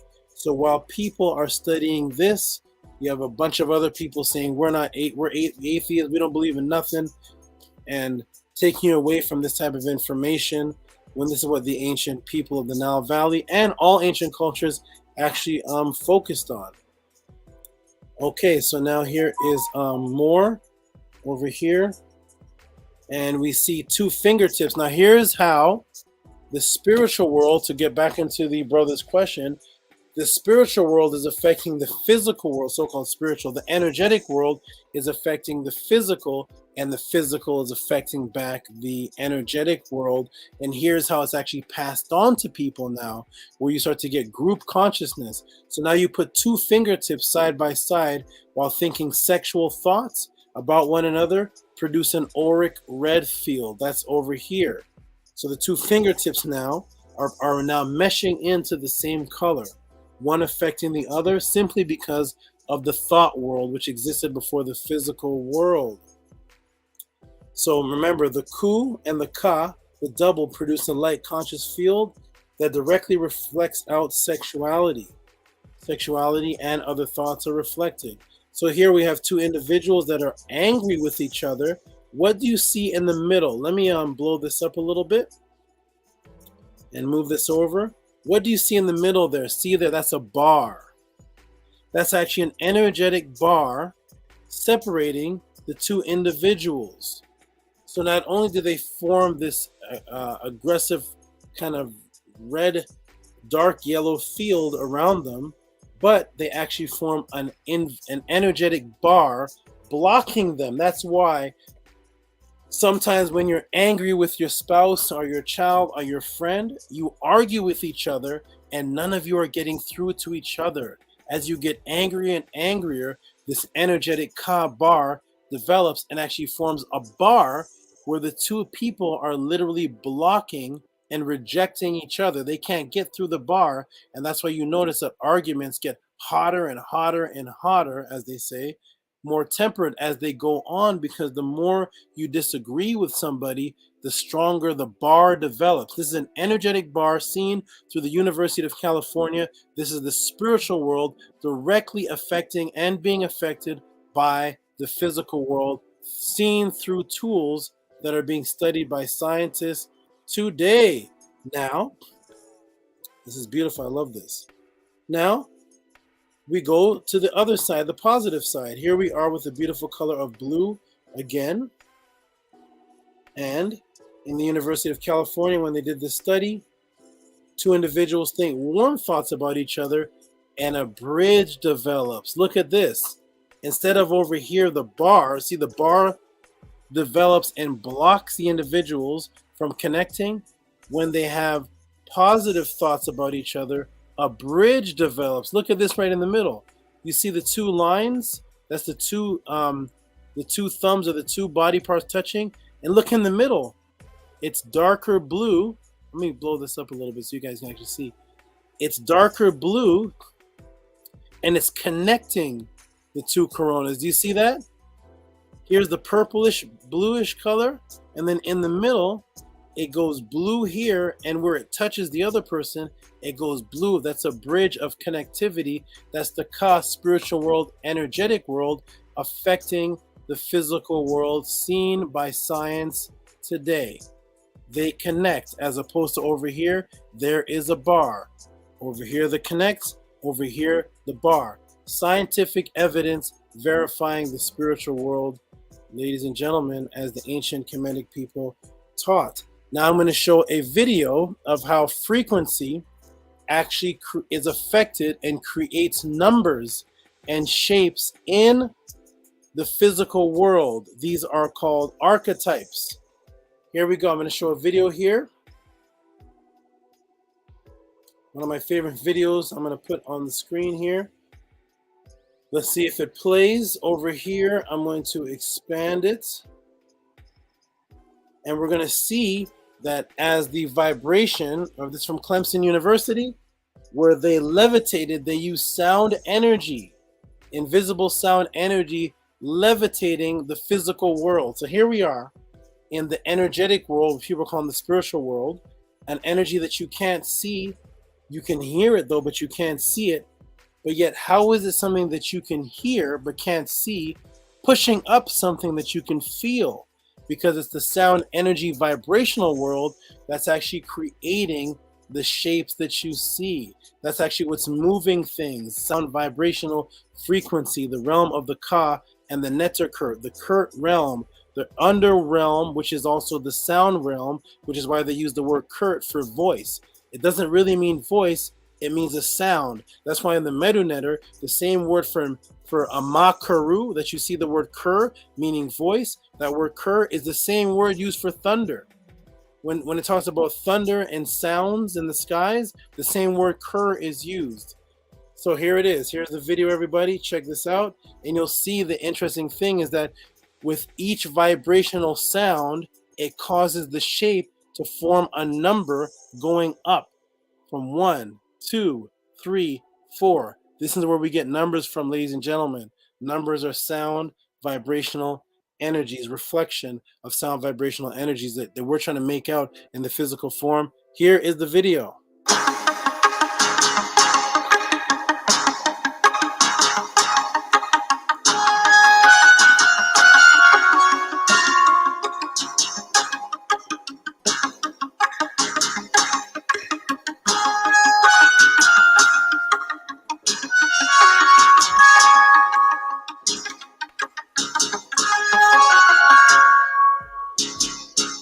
There's 2 harmonic. There's 3, it forms the number 3. There's 4, forming the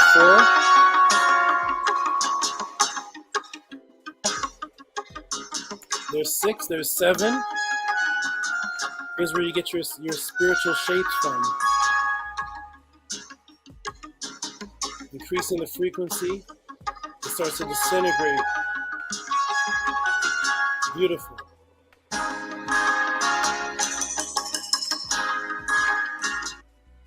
Wonderful. So there it is, ladies and gentlemen. I'm going to shrink that down. So as you can see, the the sound, the realm of the Kur, is not only levitating the physical object, pushing it up. You can't see what's pushing it up. It's a frequency. Frequency is how often something happens, how frequent. Like this, up, down, like a brain frequency.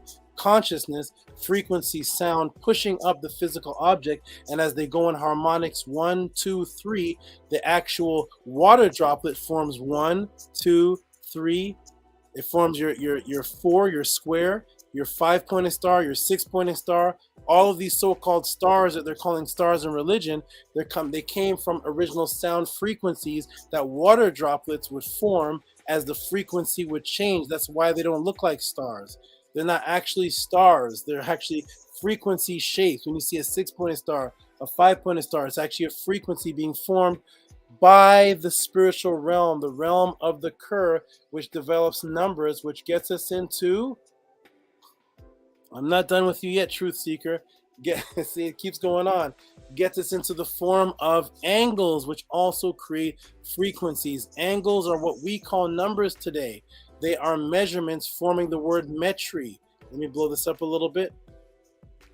Forming the word metri. See that? Metri. Angles forming the word metri.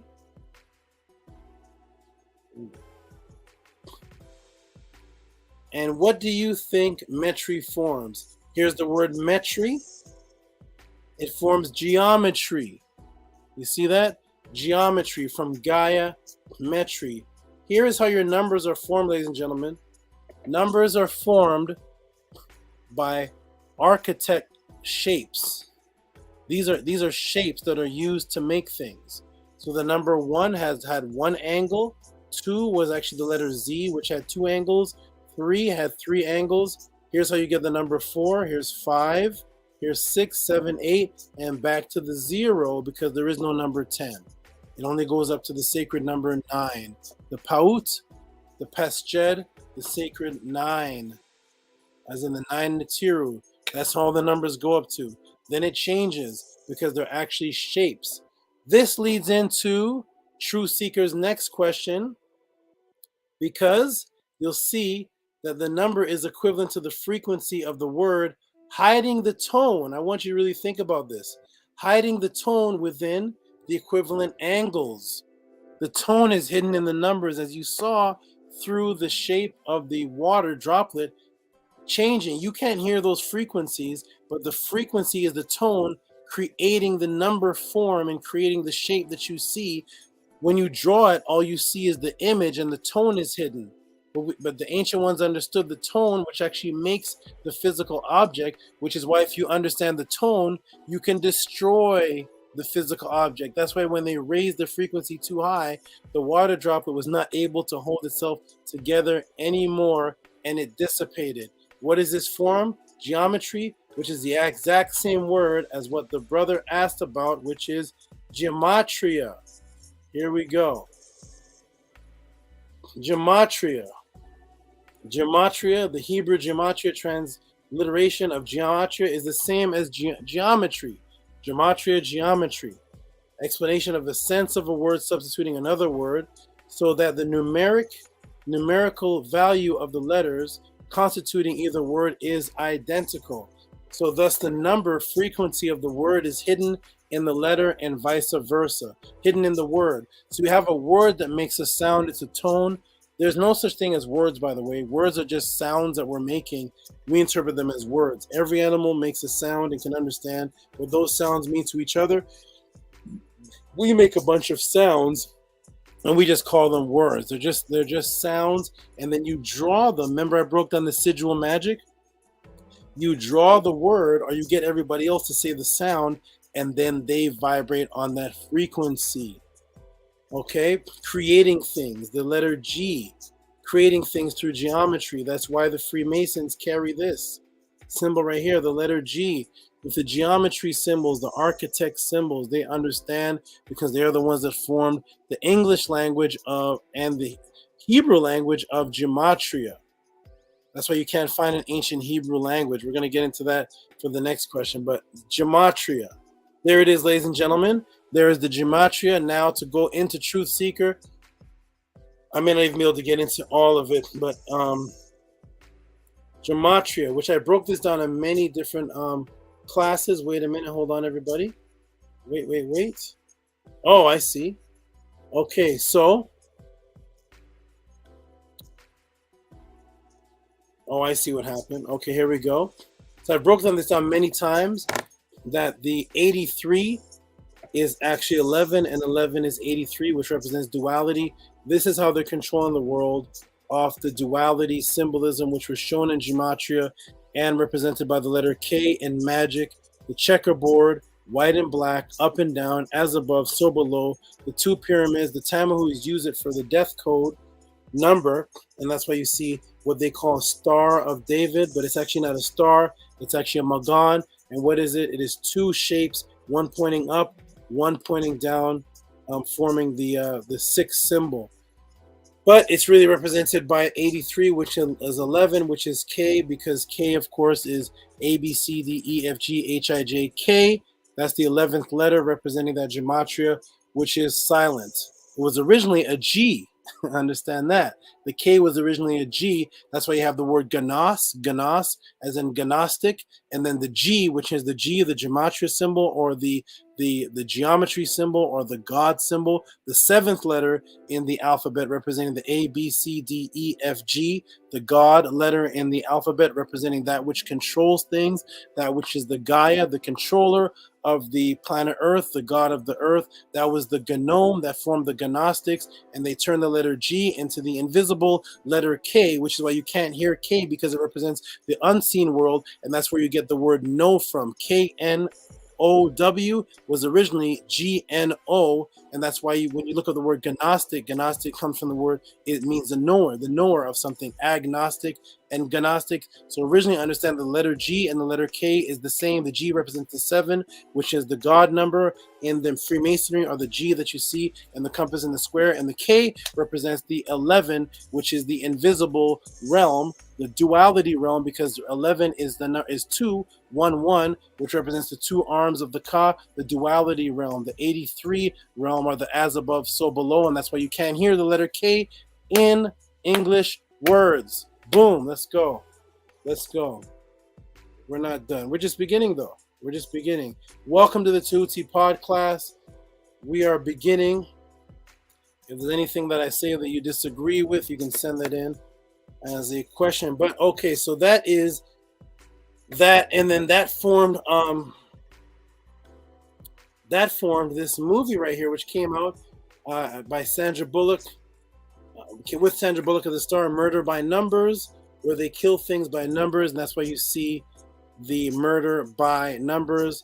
Murder has a 3 instead of an E, and by is an 8, forming the 83 and the 11. Murder by numbers. They know exactly what they're doing when they come out with these movies. I've broken that down several times. Okay, so we're going to get into the Sandra Bullock was the star of the movie.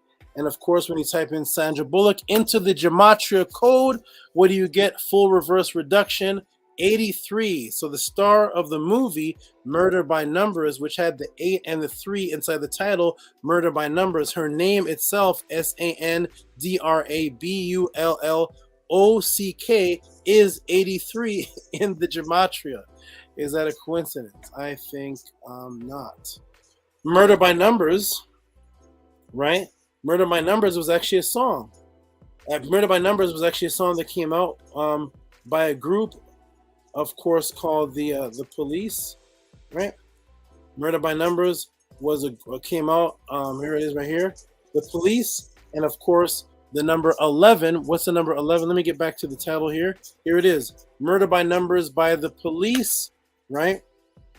Remember, the number 11 is 83, and 83 is 11. 11 is 2 sticks beside each other, or 2 hands, which are 2 things synchronized. Duality. As I explained in the real time zone, that as one thing happens in one realm, the other thing happens in the other realm. We call it synchronicity when it finally hits us in the physical realm.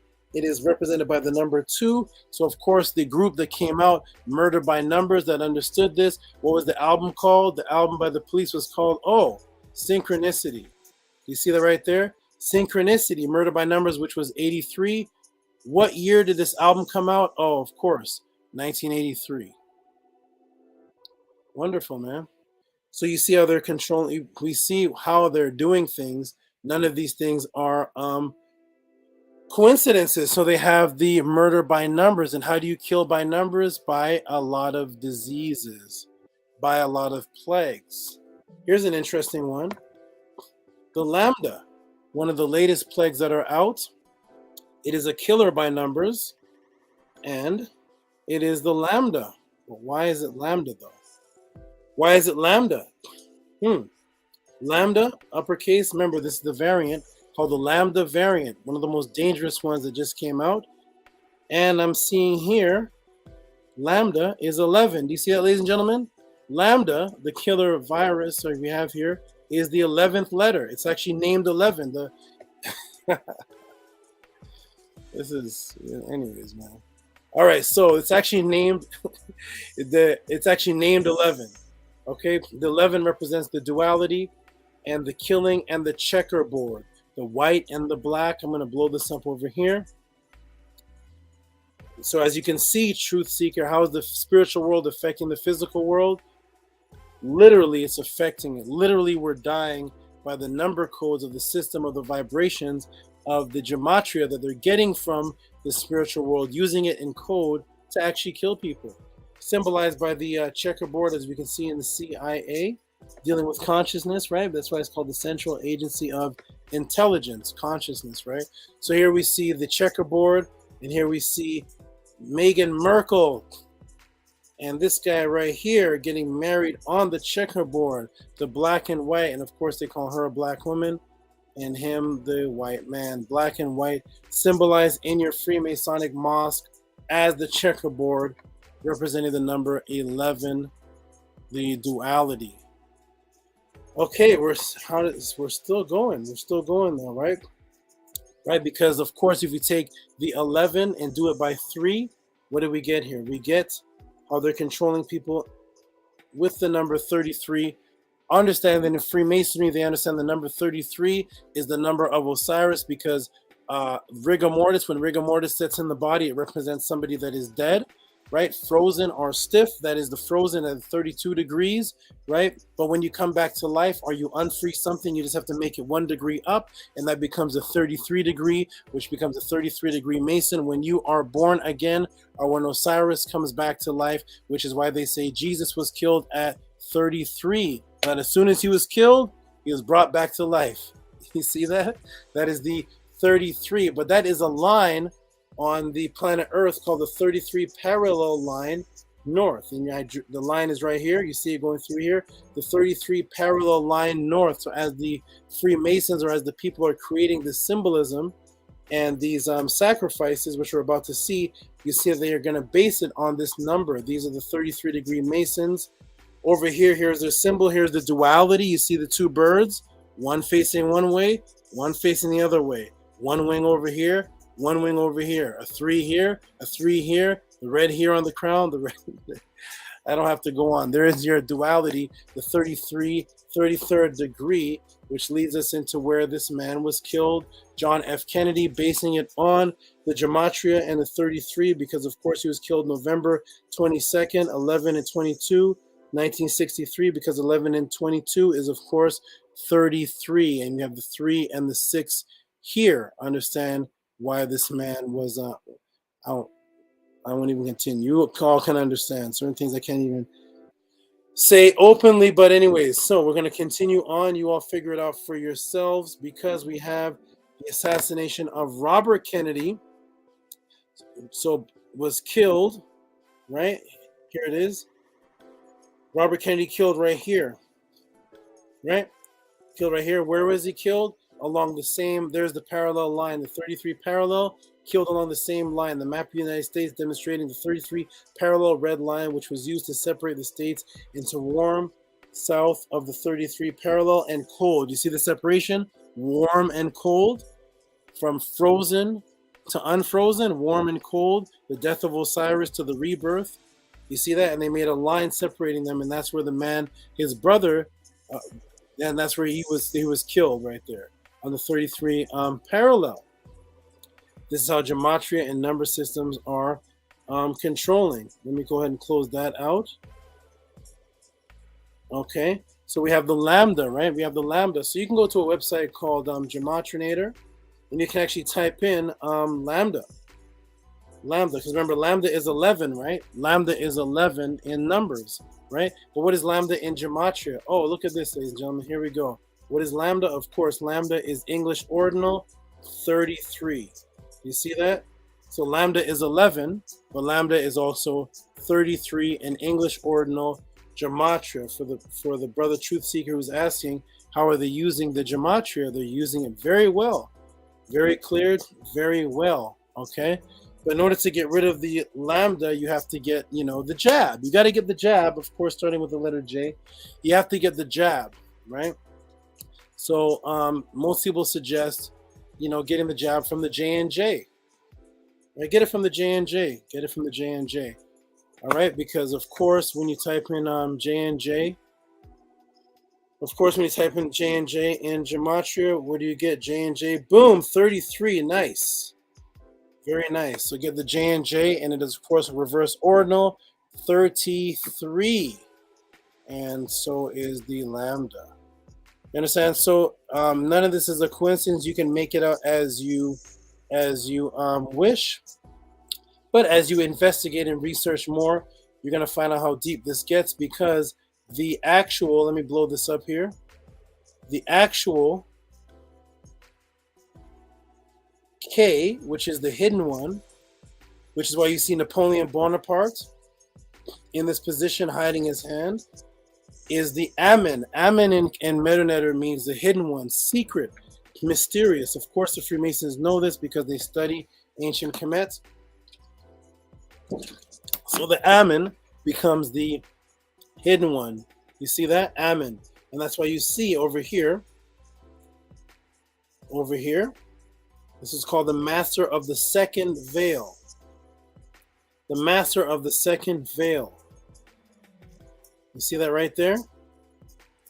The Master of the Second Veil. Here's the same man who married on the checkerboard with his hand inside the jacket, and there is Napoleon Bonaparte, and I have about 30 other well-known men that pose in this position. This is the hidden hand called in Freemasonry the hand of the second veil, representing when Moses put his hand in his jacket and pulled it out, and it became leprous, and then he put it back in, and it became brown again. This is the hidden veil. Okay, only on the Tehuti Podclass you're going to get this. But let's look up Amen, though. Because remember, Amen, which represents the hidden one, what is Amen in Gematria? Well, let's shrink it down and see. Well, here it is. Amen, A-M-E-N. Amen in English ordinal is 33. So the 33, the 33rd degree and the 33 represents the hidden ones. Or, to be more precise, the 33 in Gematria represents the hidden, unseen agenda of the working hands between the scenes who are in control, stolen from the Netzer Amen, who Alexander the Great, who was really, guess what? Alexander the Third, the number 3, who thought he was the son of Ammon. He thought he was the son of Ammon, and thus that's why the word Ammon became so popular in a religion. It represented the hidden one. It's what you said at the end of your prayers, because Alexander the Great believed he was the son of Ammon. He was the third. That means he's the third son, but he was considered the first of Ammon, the hidden one. And that's why you now say amen at the end of your prayers, because in Kemet, the hidden one represented when the sun, the S-U-N, which is a Kemetic word that became the S-O-N, went over the horizon, and then when it got to the end, it became hidden because it was nighttime. It became the Ammon, the hidden, the Ammon Ra, the Ra that was actually hidden. That's the hidden one. They took it and made it the 33rd degree of Freemasonry and had it represent those who are actually in the hiding, the under hiding world, controlling the physical world. And that is why when you go back to the Metanetter of Amen, you see over here the man underneath the table. See where my mouse is moving right here? The hidden, to conceal. That is a worker underneath a table, but you can't see him because the table is here. He is hidden, but under here he has the two hands up, the number 11, the Ka, the two hands up, because that represents the hidden force underneath the physical world that is actually controlling and making the physical world. That is the Ammon, the world of the unseen, the two hands, the Ka, the energetic world that's controlling it, and that is the Ammon, now represented by the hidden hands that are controlling today Freemasonry and controlling today's world with Gematria. Boom! I'm going to end it right there. Let me end it right there. That is the answer to the first question. I hope I answered it. If not, I'll just go ahead and retire. But there is the answer. Boom, boom, boom. Hope you appreciated it, Truth Seeker. I hope you appreciated it. Strangers putting 100. Sinetsia Moon's putting up bombs. Heka Keparaz putting up fire. They're burning the place down. Boss Fee's here. Boss Fee's awesome, putting up fire. Robert Roberto Reyes putting up fire. Thank you, everybody, for appreciating the way that questions are answered here. Please put the other, where's the spider? Please put the others to the test. If you say there are other teachers out there, Kemetic teachers or knowledge teachers, send them in the same questions you ask here at the Tehuti Podclass and see what answers you get. The time that I put into this is my life. I do this for a living, so I appreciate the support and I appreciate the appreciation. Send these questions to other people. Don't let them get away so easily, because I see that when I go to other channels, it's just blah, blah, blah, emotions, talking, dissing somebody, and everybody claps. Yeah, man, you're the best.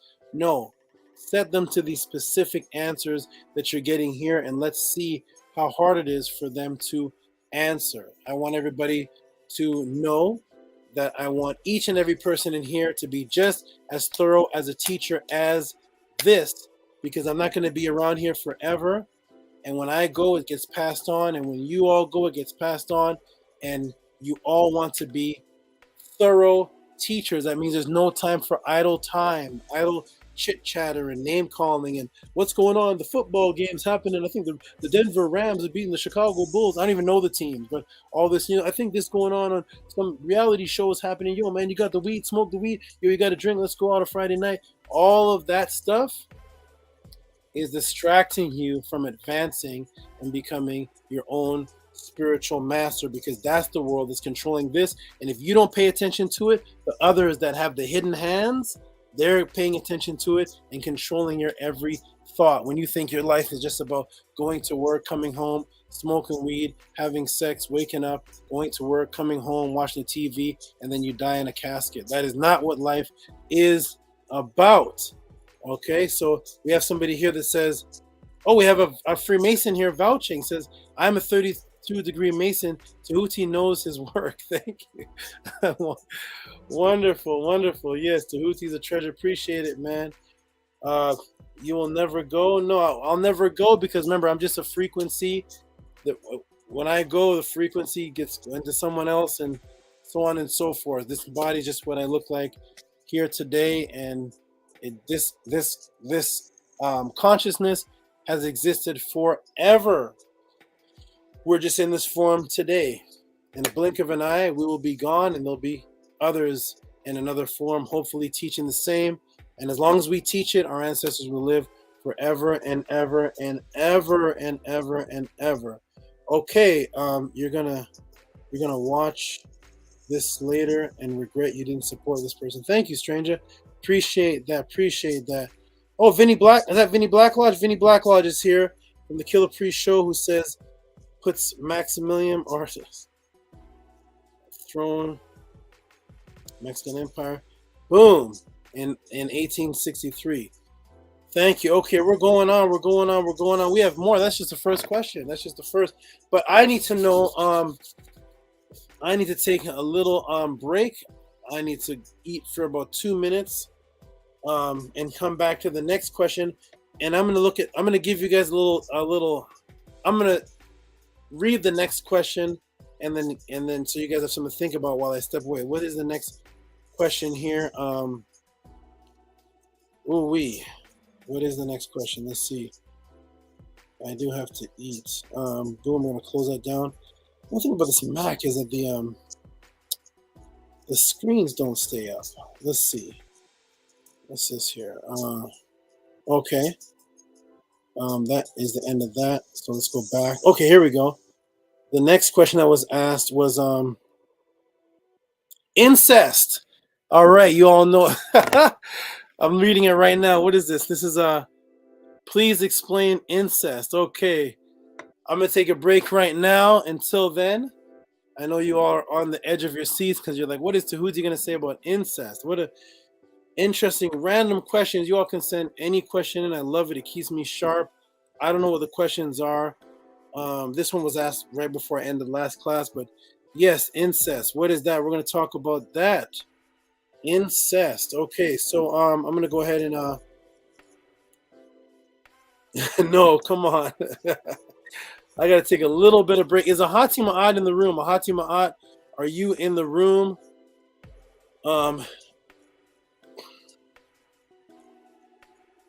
I'm gonna go ahead and what does it say? On Killer Priest's last show, I overheard that they want you back. Yeah. Okay. Yeah, I hear a lot of things, but anytime I'm wanted back, I will be back, because it will just be a phone call or a text saying, what are you doing next Monday? Would you like to come? Boom. I'll write it in, make the time, and I'll come just like I used to come. But Killer Priest said that he is very busy. He said his schedule is very busy. I noticed that Jesse Lee Peterson was on there.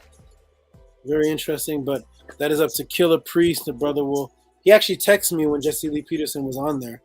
But that is up to Killer Priest. Whenever he hits me up and wants me back, we'll organize it and I'll be back. I just can't pop up on the show. Ladies and gentlemen, I know you used to see me walk in the show. I cannot just walk into the show. I am there by the permission of the owners of the show. So I just can't. Everybody's like, why don't you go to Killer Priest this Monday? I can't just go there. I can't just walk into AD's office and, hey, I'm here. No, it has to be organized, because there can be other guests there. That each person has to get their time, okay? All right, let me go ahead and put on some break videos. I don't see Hati Ma'at in the room. Is AJ... What's that? I think I have to... Yeah, I have to look on it. I have to put on some... I'm getting so hungry, my eyes are blurring out. My eyes are blurring out here. Okay, hold on.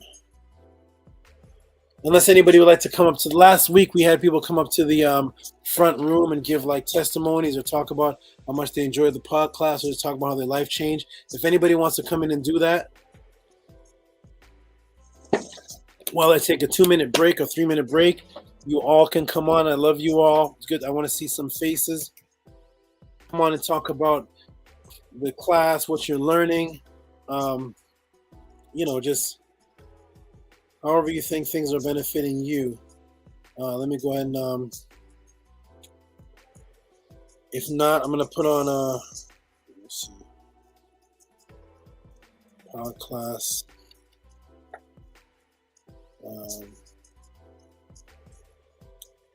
Where is it? Background music.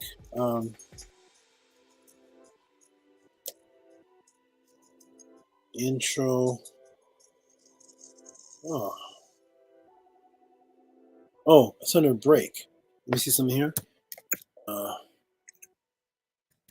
Still getting used to the Mac, ladies and gentlemen. Still getting used to the Mac. I'm still getting used to this Mac. Break videos. Here we go. Still getting used to the Mac, everybody. Okay, I'm going to take a little break. Okay, there's a Hati here.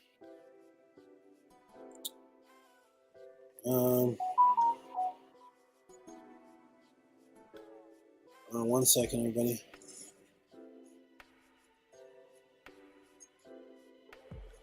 Let me see. Hati said, do I see his comment? No, I don't see his comment. My computer may be a little bit back from what's actually typing live, so I don't see Hati's comment in here at all. I don't see a Hati in the room at all on my end. I'm not sure. I don't see him. No, I don't see a Hati in the room at all. I haven't seen him since the show started. So maybe something is blocking him. I'm not sure. I'm not sure. But anyways, we'll try to figure that out. I'm going to go ahead and put some videos on, and I'll be right back, ladies and gentlemen.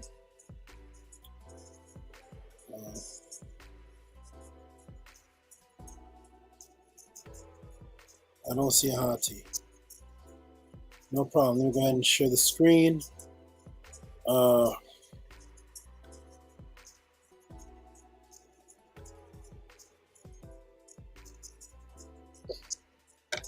be right back in a moment, ladies and gentlemen.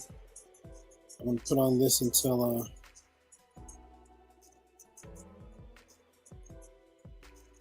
Hold on, everybody. Hold on. I'm going to... Still getting used to the Mac. With its USA pack and the Mac in the back of the act. Okay, one. Okay, hold on. Let me go ahead and I'm going to start my cam, and I'm going to go ahead and put this on. I'll be right back, everybody.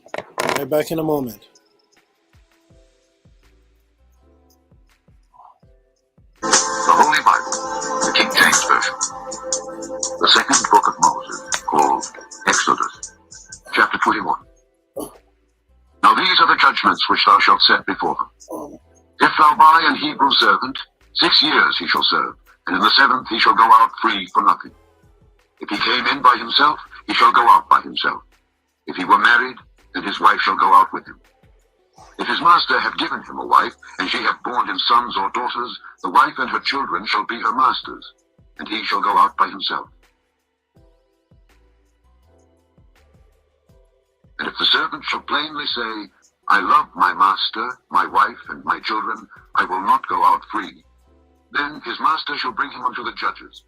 He shall also bring him to the door, or unto the doorpost, and his master shall bore his ear through with an awl, and he shall serve him forever. And if a man sell his daughter to be a maidservant, she shall not go out as the men servants do. If she please not her master, who hath betrothed her to himself, then shall he let her be redeemed. To sell her unto a strange nation he shall have no power, seeing he hath dealt deceitfully with her. And if a man smite his servant or his maid with a rod, and he die under his hand, he shall be surely punished. Notwithstanding, if he continue a day or two, he shall not be punished, for he is his money. And if a man smite the eye of his servant or the eye of his maid, that it perish, he shall let him go free for his eye's sake.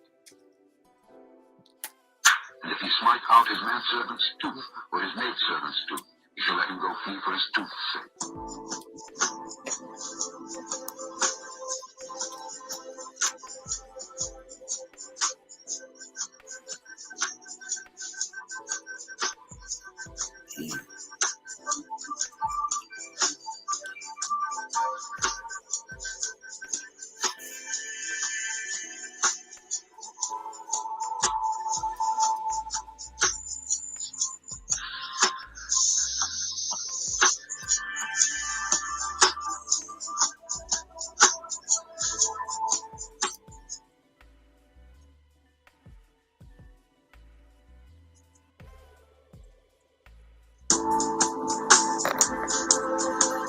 The Holy Bible, the King James Version.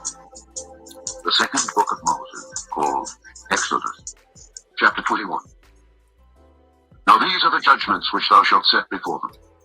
If thou buy an Hebrew servant, 6 years he shall serve, and in the 7th he shall go out free for nothing. If he came in by himself, he shall go out by himself. If he were married, then his wife shall go out with him. If his master have given him a wife, and she have borne him sons or daughters, the wife and her children shall be her master's.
sheep shearers to Timnath.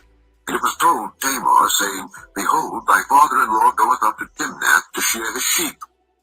And she put her widow's garments off from her, and covered her with a veil, and wrapped herself, and sat in an open place which is by the way to Timnath.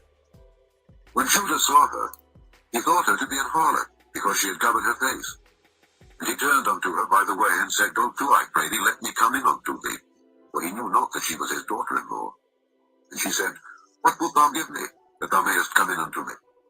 And he said, I will send thee a kid from the flock. And she said, Wilt thou give me a pledge till thou send it? And he said, What pledge shall I give thee? And she said, Thy signet, and thy bracelets, and thy staff that is in thine hand.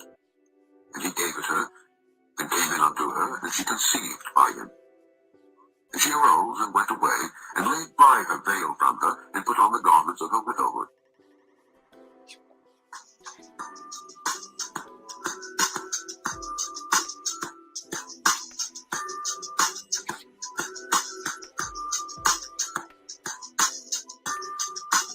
The book of Joshua, chapter 2. And Joshua the son of Nun sent out of Shittim 2 men to spy secretly, saying, Go view the land, even Jericho. And they went and came into an harlot's house named Rahab, and lodged there.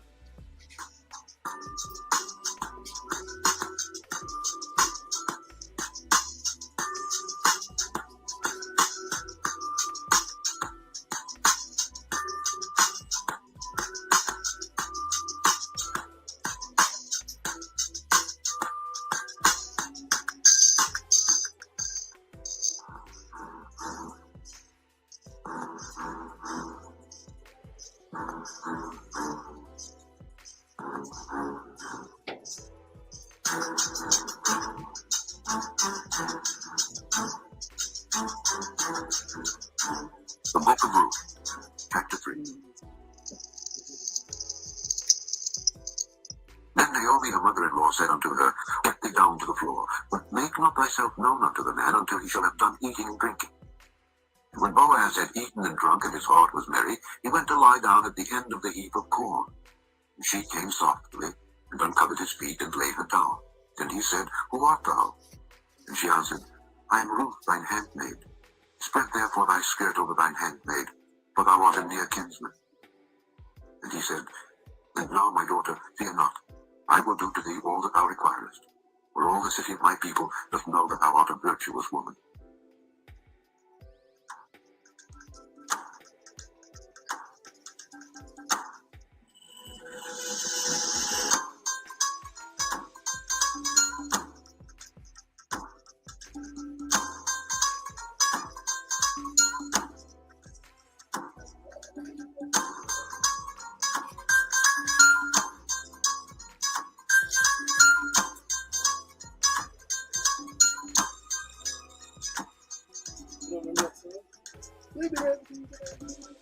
The second book of Samuel, otherwise called the second book of the King.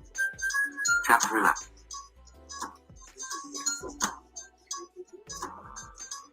And it came to pass in the evening tide that David arose from off his bed and walked upon the roof of the king's house. He saw a woman washing herself, and the woman was very beautiful to look upon. And David sent and inquired after the woman, and one said, Is not this Bathsheba, the wife of Uriah the Hittite? And David sent messengers and took her, and she came in unto him, and he lay with her. And she returned unto her house.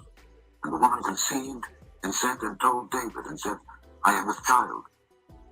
And it came to pass in the morning that David wrote a letter to Joab, Set ye Uriah in the forefront of the hottest battle, that he may be smitten and die. And the men of the city went out and fought with Joab, and there fell some of the people of the servants of David, and Uriah the Hittite died also. David sent and fetched her to his house, and she became his wife, and bare him a son. Okay. We are back. Perfect. Oh, let's go. Oh, man. Oh, this one's the women of the Bible. The women of the Bible is treated so crazy. Okay, let me get that. What was that? What was that? Plug.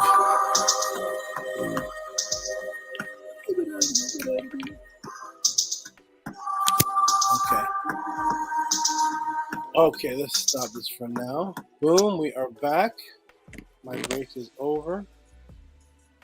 Stop this. Boom, let me get back to the screen. Boom. Okay, I am back. Let's go. We're doing a mic check. Still got 144 people in here. We're going to do a mic check. Make sure nothing happened to the sound while I was gone. Press A1 if you can hear me. Press A1 if you can hear me. A 1 if you can hear me. Mic check. There we go. Boom, boom. Shout out to new people. Scott Reiger said the best podcast ever. All right, we're gonna go on. We're going on. We have a lot to go on. Huh? Oh, okay, that's strange. Okay, how am I looking? Okay, how do I look now? Let me position myself. Okay, what do we got here? We got Aset, and Heru. Okay. My mic sounds nice. Check 1. That was an old song. Remember that? Okay, everybody, let's get into the next. We got Tina D. Piece of Tina D. Piece of everybody. 60 likes. Thank you. Keep going. Keep going. We're going to get into the next question, everybody. Remember, welcome. Okay. For all those who are new in the chat, welcome to the Tehuti Podclass. This podcast is based on questions that are sent in. How are they sent in, y'all? How are the questions sent in? I do not have a super chat, so they're sent in via Cash App and via PayPal. Look at the bottom there. You will see PayPal is Rocky SV, and there's the Cash App. That is how you send in questions. And that's how I'll know that you're actually sending in a question. If not, if you cannot send in questions that way, then just sit, listen, and learn. But this is a show about information, and it is also what I do for a living. Hey, have you seen the Canadian brother show up at all? Okay, I'm looking. Okay, so we are about, for those who just came in, we are about facts, and our banner is ancestral artifacts over religious opinion. Ancestral artifacts over religious opinion. The lovely ladies that are controlling, moderating the room, making sure everybody is at peace, making sure that you all get your answers as far as how the podcast works. You don't send them questions of knowledge, just how the podcast works. These are the moderators. They will give out the email. They will show you, for those new people, they will tell you how to send in the PayPal, the Cash App, to send in questions that I will get notified about, and they will put you out of the room if you are disrespectful. We are a non-disrespectful chat. I know people are not used to it. I know people are used to drama and talking for 5 hours about other people. This is strictly about information. We do not have any time to be wasting because time is actually running out. Time is running out. We only have a limited time here on this earth to get the information, to apply it to our lives, and we don't have any time to be wasting on foolishness. Okay, yes, it's big today. So we're going to get into the next question here, and shout out to you. And I'm actually going to give a shout out after I answer this question. The person I forgot his name, Askari, who sent in a large donation. I'm just going to go ahead and give him a shout out. I see his name in his donation, Askari21. I see his name in further up, but I'm going to go ahead and skip up to him just to give him the shout out for that big donation, and I'll see what the question is, and I'll more likely for that type of large donation, I'm going to answer the question. I'm going to put together a great answer for him. You guys see how I answer questions off the fly and answer questions $20 or $10 or such. This person sent in a huge donation. I hope they're still in the room, and I'm gonna go ahead, but I'm gonna answer this question first that is in here because it is from the last time, and we're gonna get into it. So let's move on to where is it here? Let's see. May 27th. What's this question here? Okay, I'm gonna go ahead and screen share and show everybody the question. This is from a person who wants to keep anonymous, actually. So their name is not going to be up on the screen. I'm going to go ahead and show. I'm going to go ahead and do a screen share and show. Shout out to this person. Oh, you're here? Good, good, good. Yeah, stick around, brother or sister. Stick around. It's in a lineup of, it's in a lineup. I guess it's in a lineup. But I'm going to jump to you to show everybody how generous and how appreciative you are. Whether you get your question answered today or next week, I definitely want to give you a shout out before you fall asleep. I know it may be late where you are over there. So, to this brother here or sister. So we're going to go ahead and get to the next question here. And I'm going to do a screen share. And the screen share is coming up. Boom. Here we go. Here is from Anonymous, who says, please keep anonymous. $10. Shout out to you for the explanation of incest. Incest. What is, it's not a specific question about incest, so I'm just going to go ahead and show some things and break down some things.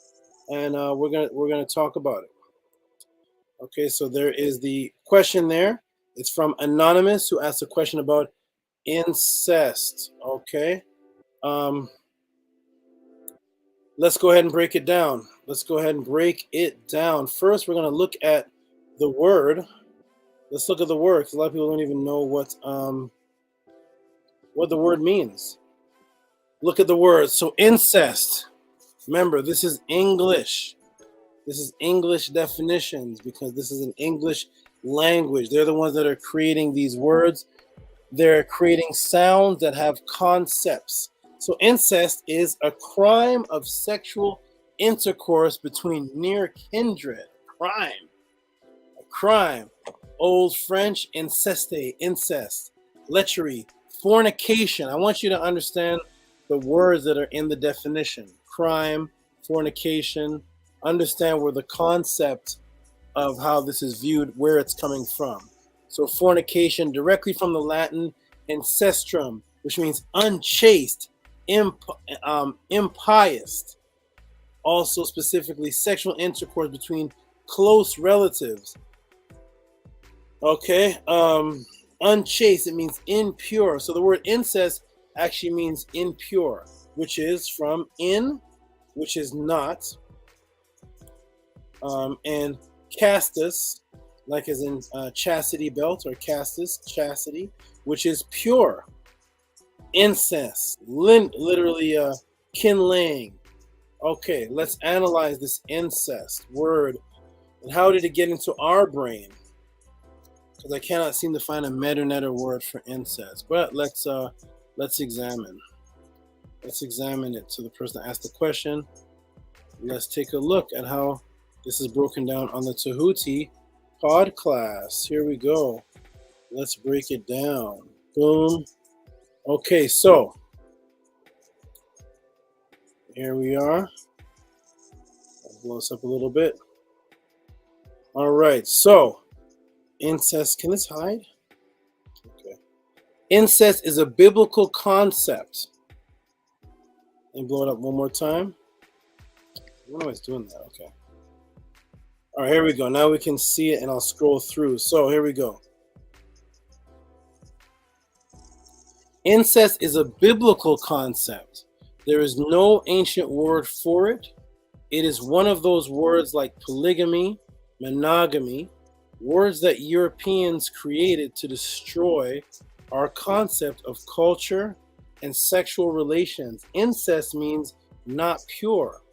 The definition also calls it a crime thus implying that the people of Kemet were a culture of impurity and crime.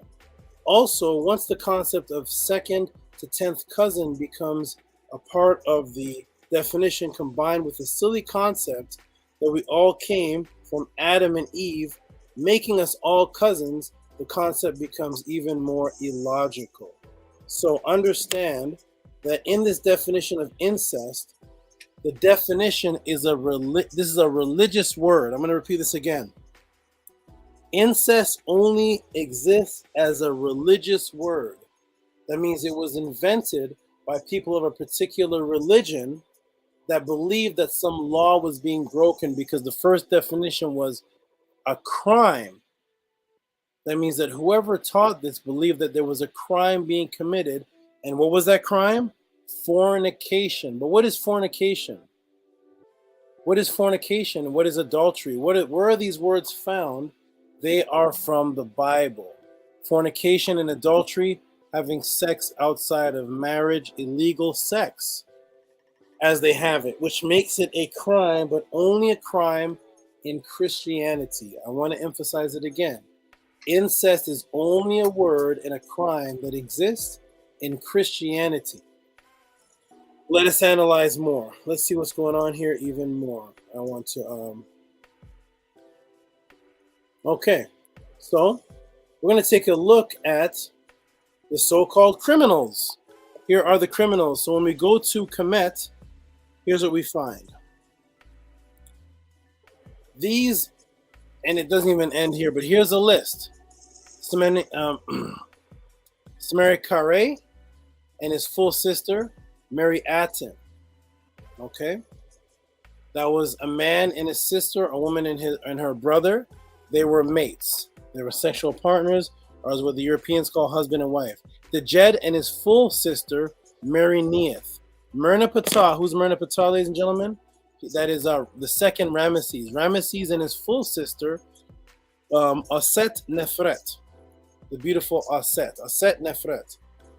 Menkare and his full sister, Kemari Nebti. Seti II and his half-sister, Twasret. Akmos and his full sister, Akmos Nefertari, and his half-sister, Akmos Henintemahu. So this is Akmos and his two sisters. Those are mates. That's the family. Second array, Tau and his full sister, Ahotep, and Tehuti, his half-sister, Akmos in Happy, and his half-sister. So here is second array, Tau, and his full sister. There's one mate, there's one wife, Akmos, and Jehuti.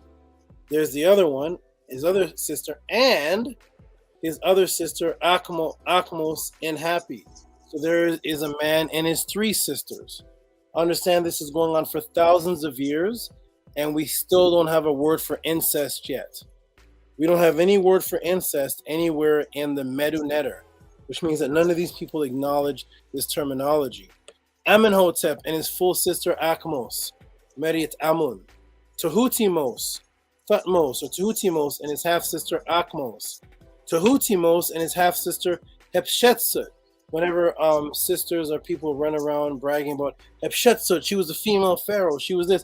They never mention that she was married to her brother, and she had a co-mate, Aset.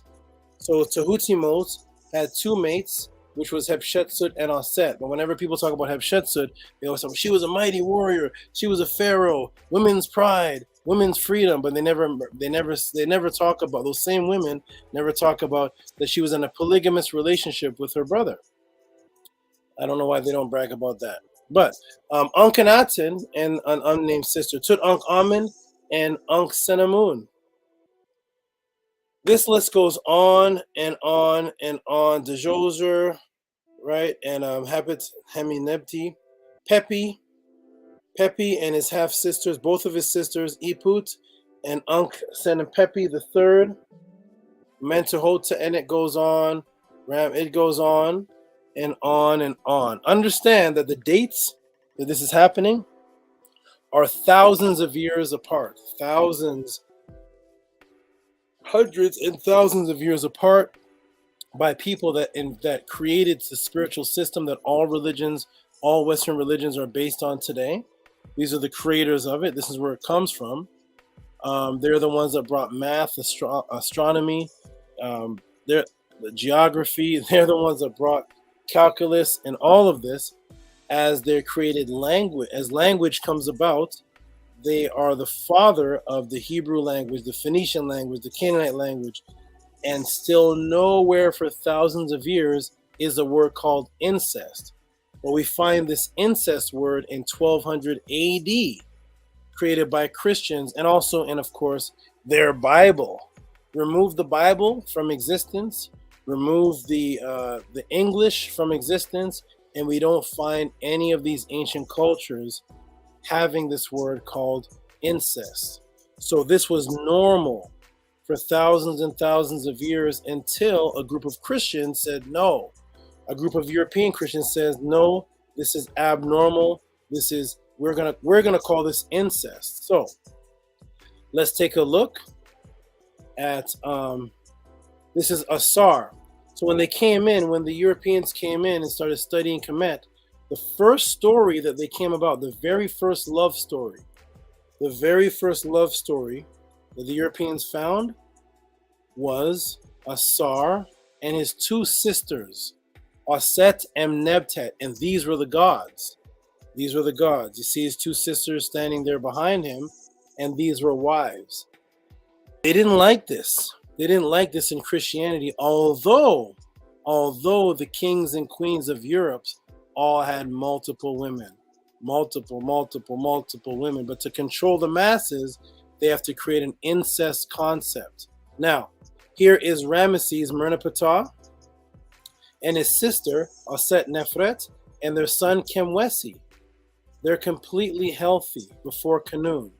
And the reason why I say completely healthy is because the European created this concept that if you perform what they call incest, your children are going to come out retarded. I'm actually going to show a video of this, that your children are going to come out retarded. Here we are with thousands of years of names of viziers, scribes, pharaohs, noblemen, women, priestesses, thousands of years of having children with their brothers and their sisters, and we don't have any record in Kemet about any retarded children coming out. For thousands and thousands of years, we don't have any record that that's the reason. They invented doctors. The Rek were the doctors. That's where doctors came out of Kemet. That's why you have doctors today. The society, the doctors will tell you that before you become a doctor, you have to make the Hippocratic Oath, which is an acknowledgement to Imhotep, Acephalus, Tehuti, and the rest of the Egyptian gods. And they will say that all doctorate came from Tehuti. Tehuti is the patron. This is what the doctor is saying. I have the articles where the doctor is saying the patron of medicine is Tehuti. So they had thousands of years to record that, hey, our brother and sister had a child, and this child came out retarded. Remember, what was the purpose of having children in Kemet for a pharaoh? To give birth to a Heru, to give birth to the strongest representative person, to represent the father, the mother, and the rest of Kemet, and to represent Ma'at. This is why they were having children. They were having children to keep the bloodline and the lineage. As soon as the Kemetians realized that, oh, if I have a child with my sister, hey, how come thousands of us are having children with our brothers and sisters, and these children are coming out retarded? But the ones that are not having children with their brothers and sisters, their children are coming out fine. As a pharaoh, they would immediately pass a law to stop that, because the purpose of them having the healthy, strong son is to become the healthy, strong pharaoh, to represent Heru, and the priestess who is wise to represent Aset, and the ruler, because Aset means a ruler. So the female and the males were rulers in their own right, and the Kemetians were not trying to give birth to retarded people. So where is this concept coming from, that if a brother and sister have a child, that they're retarded? It must be another set of people that experience that. and may have passed it on to another set of people that they captured. So there were thousands of children born of their siblings, and not one mention in Kemet of being an issue. Some other group of people made it an issue and superimposed their issue on the world. So now, maybe today, those other sets of people, and due to bad eating, bad health, we have all type of medical problems today that they didn't have in the past. All types of sicknesses and illnesses taking place today because we have no health, we have no diet, we have no spirituality, meditation, we're smoking, we're drinking, we're out late night, we have no sleep pattern, we're eating Doritos and sugar every day, more sugar every day, a little bit of all type of grease and oil. So now we have several cases of people being born with genetic defects. You didn't find stories in ancient Kemet of people, all type of people being born with genetic defects, and definitely didn't find cases in Kemet where the pharaohs, the scribes, and the doctors were noticing that all the pharaoh's children for thousands of years of pharaoh's children were coming out retarded, so you couldn't take the throne. If you were mentally defective, you couldn't even take the throne.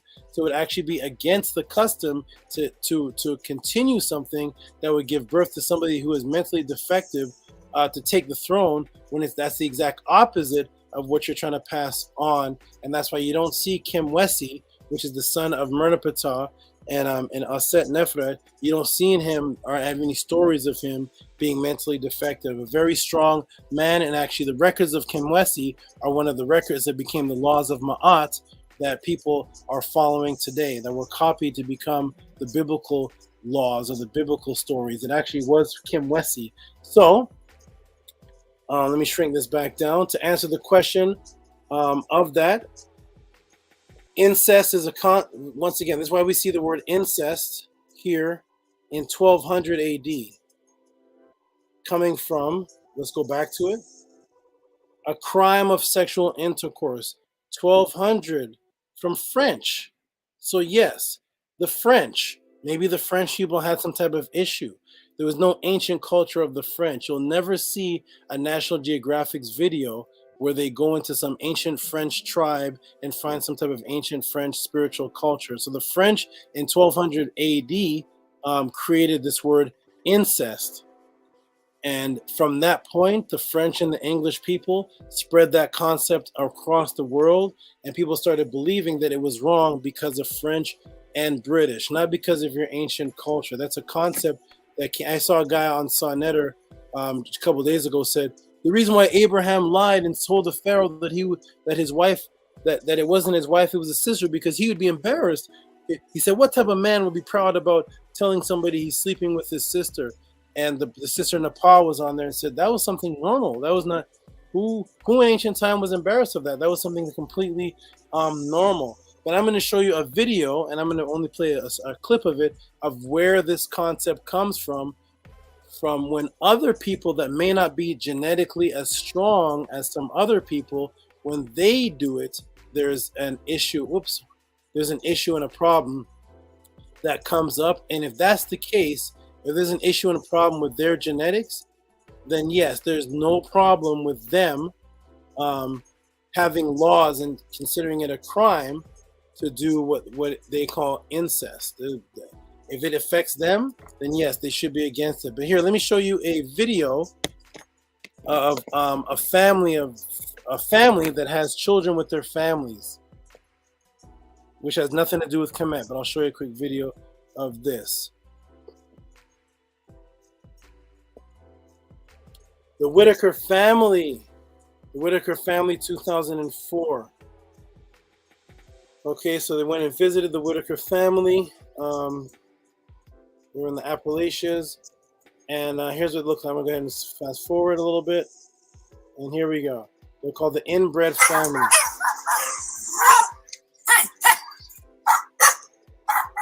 You can't really tell which one is a dog and which one is a person, can you? Let's take a look.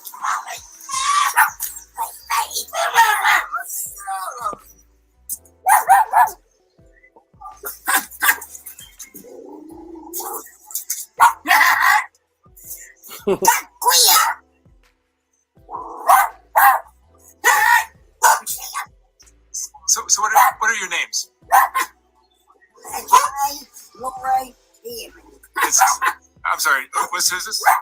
His name's Ray. Ray. I remember Ray. I photographed you, Ray. Do you remember? Years ago. And your name is? Lorraine. Lorraine.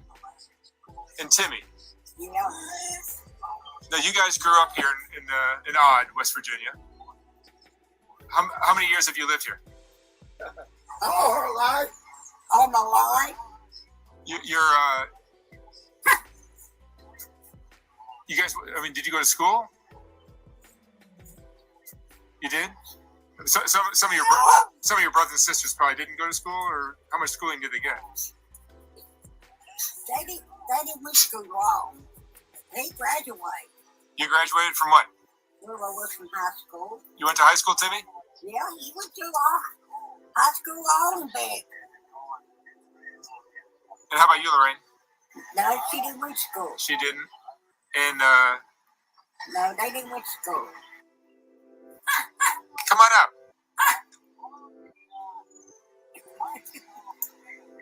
Come here, Ray.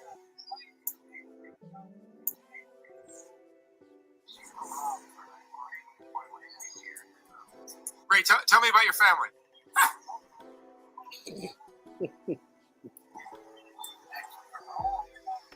This is definitely not Kim Westy.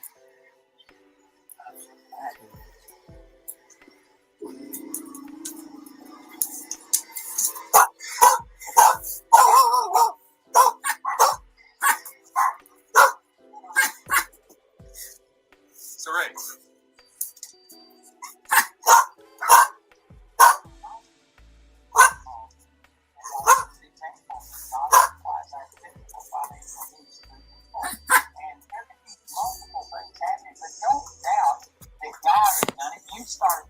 Him that it's a done deal, and then you just stand there. You know, sometimes the scripture. How do I turn that off? Reveals that you just have to stand. It says over in Ephesians chapter 6 that you take unto you the whole armor of God, having done all things. Okay, we're gonna stop it right there. The video goes on for much longer than that, but I think you all have seen. Let me go ahead and stop this here. Yeah, there's Ray, and I'm going to go ahead and stop sharing. So, let me go ahead and put it back on the screen. Boom.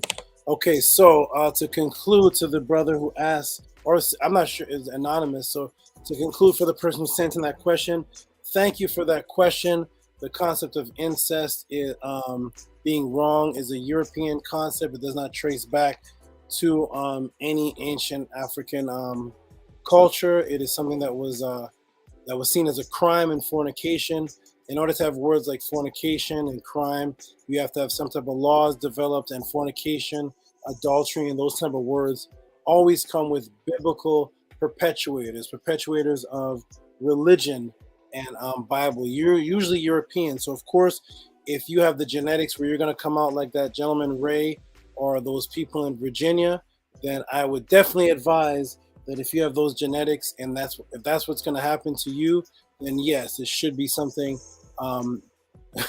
Yeah, make a law around that, but do not expand that concept into times where pharaohs and rulers of the most wisest men and women were being produced, that everybody is studying to get knowledge from. They're like, I want to study the ancient Egyptian spirituality, the ancient Sumerian, the ancient this and that. And they definitely did not have the IQ of Ray or any of those people in Virginia. So shout out to you. Thank you for that question. That was an interesting question, popped out of nowhere. Incest, but yes, if you want to do more research on it, understand that is a new concept. There's no ancient Nile Valley word for it. There's no ancient Nile Valley word for polygamy, no ancient Nile Valley word for monogamy. All of these are conceptual words where the European creates a word and then creates your whole frequency around a word that doesn't have a translation in ancient culture. So we didn't have a thing called incest along the Nile because there was no need to name that. We didn't have a thing called polygamy we didn't have a word for polygamy because there was nothing special about it to say, hey, he has 3 wives. Let's call it a name, Polygamy. He has one wife. Let's call it a name. He married his sister. Let's call it a name. We never thought of that as anything different from any other aspect in our life to name it. Just like today, there's no name for somebody who has 3 aunties. There's no name for somebody who has 2 uncles. There's no name for somebody who has 2 brothers. If you have 2 sisters, there's no name for it. Why? Because it's so normal for somebody to have 1, 2, 3, 4 uncles, 1, 2, 3, 4 sisters, 1, 4, 8 brothers, 1, 4, 8 aunties, that there's no need to give each one of them a name. It's normal, and that is how normal it was to the people in the Nile Valley to have 1, 2, 3, 4 mates, to have your sister or brother. There was no need to name it. You can go back with this type of mind state and try to judge people in the past based on what the slave master told you, but that is completely your prerogative because of the Tehuti Podclass. We do not force anybody to believe in anything. We just give the facts and the information, and you take it and do what you wish. Anki Ma'at, shout out to that question, and thank you for that. Let's go on to the next. But before we go on to the next, though, I want to go to the person who gave. Let me go to some of the new ones because there was somebody who gave. Where is that? It's in here. This right here. Here we go. Oh my goodness! What is this? This is wonderful. It says for supreme teachings. Let me go ahead and get ready to do something. Hold on. I want to give a shout out for this.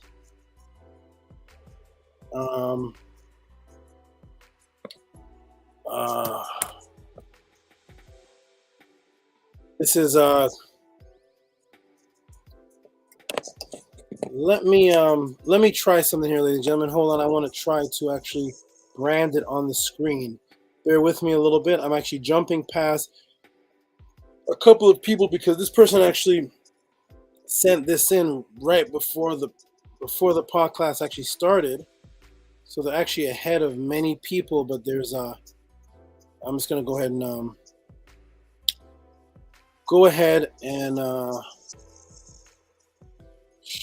hold on. My podcast. Okay, still getting used to the Mac, everybody. Still getting used to the Mac. Hold on. Still getting used to the Mac. May 20. No, that's not even May. Oh, okay. Hold on, everybody. Be patient. I actually have to. I'm doing this all manually, by the way. I don't have an AD. I don't have a. I'm doing this all. Everything that you see on the Tehuti Podclass is literally manually happening by me. Even the videos, even the introduction videos. It's all me doing that video production. It's a one-man show. So here I'm actually going to put it. Let me get Ray off the screen. Sorry, everybody. Get Ray Ray off the screen. I'm gonna go to boom. Boom. Oh, here we go. I'm gonna put this right over here. Got it. Okay, this is good. And I'm gonna get back to the Podclass. This is all manual, ladies and gentlemen. I don't have the super chat thing.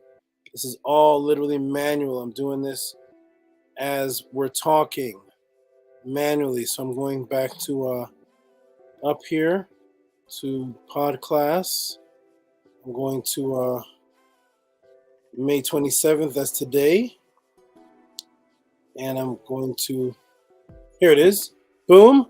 Got it. Let me give a shout out to this person right here. I'm not even familiar with who this is, but look at this, ladies and gentlemen. This is the largest donation, definitely, maybe ever, but definitely of today. I don't know where this came from. This is Owen Hithey. I'm not even familiar with the brother Owen Hithey, but shout out to Owen Hithey that he gave the 143 and the 72, all sacred number line systems. I don't see a question here, but I know that he said that he wanted to send one in. So just for future reference, see how you typed in Supreme Teachings, my YouTube name. See how you type that in right there? That's where you also type in your question. You can type in your question there. Okay, if your question is very long, you can just say, I emailed you the question and send that to me also. But shout out to you, brother. I don't know. This is incredible because it just shows how I'm affecting people with the teachings. And I was affected when I first came into consciousness. And the teachings are affecting people. I don't even know when I reached this brother. I don't remember this person ever asking a question. I don't know, what's happened, but whatever hit this person to give this type of donation. Shout out to you. I'm gonna scroll up and see if I see a question. No matter what, when I see a question, I'm going to, when I see a question, if it's not something simple, if it's something simple, I'm just going to answer right now. But if it's something that I feel can use a Tehuti intricate breakdown, then I'm going to take the time. Let me get the overlay off. Sorry. I'm going to take the time to write a small pamphlet for your. I'm going to break down. See how I just broke down the whole. There was incest, and then the question before that on Gematria. But you sent $143, so whatever your question is, I'm gonna design an answer for you. Shout out to you, brother. Shout out to you, man. Is he in the room? I'm not sure if he's in the room, but your supporters are in here. It's yes. I'm not sure what. Hold on. Yes, that's my brother. Best Coast in the house. Last name sounds like Hiti. Okay. All right. Africa Brown. Shout out to you and your brother. I wonder if you're the Africa Brown that asked the question about the Giants. Was that you last week? I'm not sure, but there was an Africa that asked a question about Giants. But shout out to you and the brother if he's in the room. And West Coast. Okay, you're in the West Coast. You're over here with me.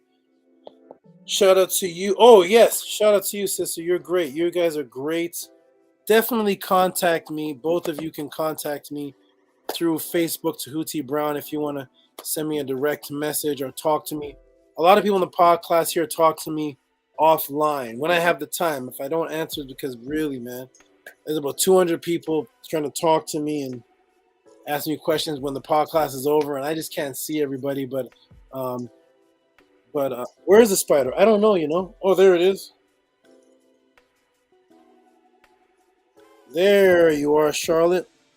She went to the top of the hat. Okay, she's on the top of the hat. So check your email, please. Yeah. So when I'm gonna scroll up, check the email. Don't worry, your question will be answered. And even if it's multiple questions, I'm gonna pay it close attention. Shout out to you. So you are in the room. Shout out to you for that. I just wanted to give you hand claps for that before we even get to your question. I want to give you shout outs for that. Thank you for that great support. Yeah, Charlotte's Web. Yeah, Charlotte's Web. Okay, so shout out. Oh, my question won't fit in the Cash App. Okay.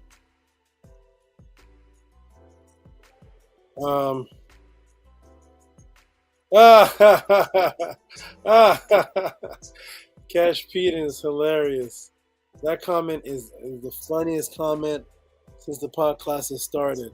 Speaking of which, Cash Pete, I think you're next. Your question won't take any kind of slides or anything, but I think you're next. It's going to be pretty straightforward.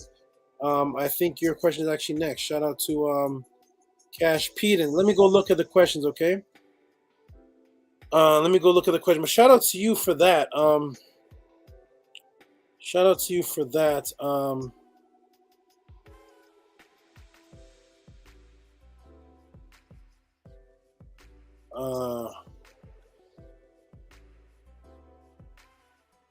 am looking through my email. I don't. What's your name in the email? I don't see an email. Are you Mazo? Maybe you're Mazo. I'm not sure if you're Mazo. The only name I see in my notification that's not a Cash App is Mazo. So if you sent me a okay, wait a minute. You're way at the top. You sent more money. You sent 21 for Supreme Teachings. I emailed you the question. Okay, let me get back to the screen just to be patient with everybody. Are you Mazo? What's your email name, brother? Ascari. Email me the question again. Put your name that's on here, because if it's not your name that's on here, I don't know. I don't know where you are. You know, I can't match the names unless you're Mazo. I'm gonna continue though. I'm gonna go on, and we're definitely gonna get to you, brother. You don't worry about nothing. You're locked in. You're good. You are good. Okay.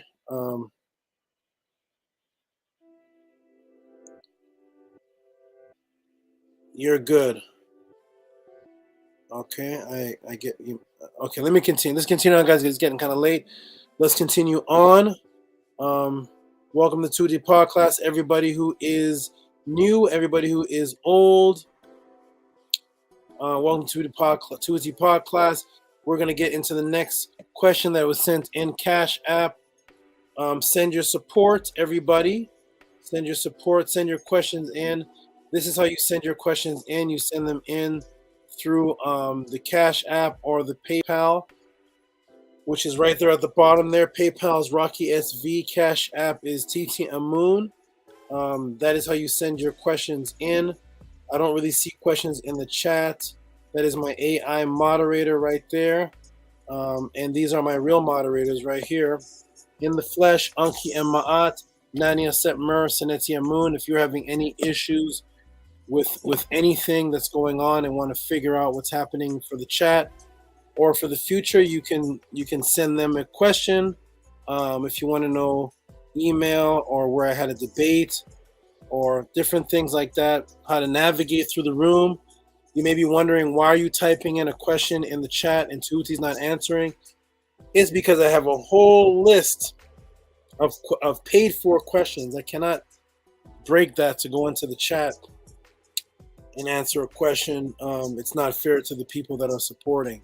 So those are the moderators. That's the AI moderator. And let's get to the next question, everybody. Let's get to the next one. Let's see what it is. It's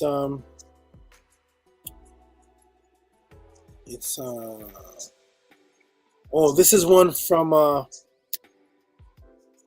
from earlier that I missed from Cash Peden. So I'm just going to talk to Cash Peden directly. Let me go ahead and put this in the room. This is actually very simple to answer. There's no big breakdown here, but it will be very clear and understandable. So I'm going to go ahead and put the screen share and show the question that was asked from Brother Cash Peden. Very valid question, very simple to answer. People make this question actually complicated, but there's no need. There's no need. Here is the question on the screen right here. Let me shrink it down. Everybody can see it. And I'm gonna so shout out to Cash Peden 1618. He had a question. He put it in the chat, and that's what happened. He put it in the chat. I missed the question because I don't see the chat. So I saw the donation, but I didn't see the question until he contacted me and emailed me the question. So here's the question. Let's go. It's a very valid question, very simple to answer. So, out of respect, he said, "Wow," and always peace. Wow for the quick response. Thank you.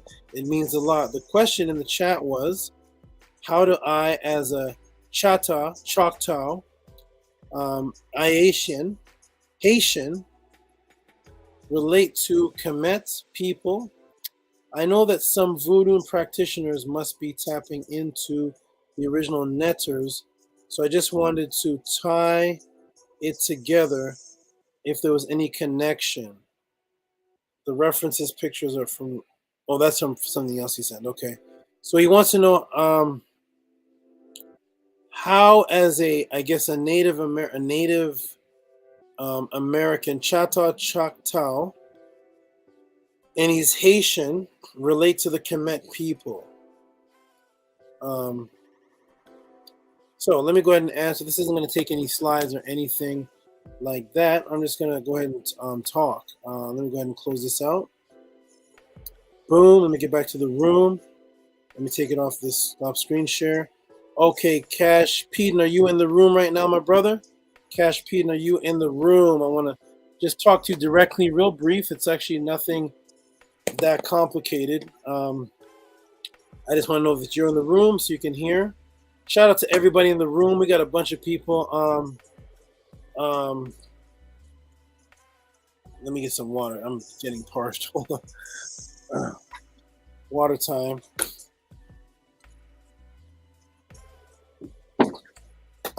Okay, so and Cash Peden, actually, if you're able, I will send you a link and you can pop up in the room for about 40 seconds and kind of voice that question, because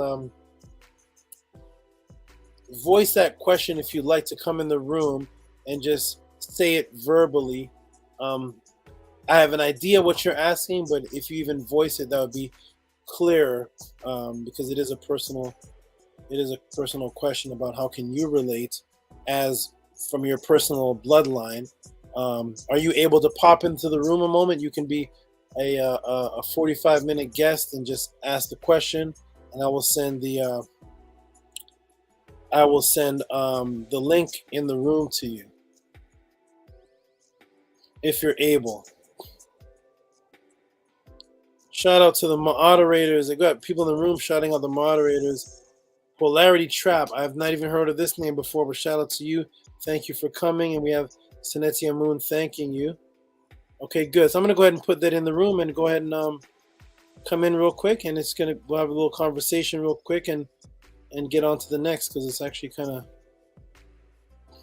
of simple. But go ahead. There's the link right there. Anki Ma'ad is saying, share, like, great podcast, subscribe.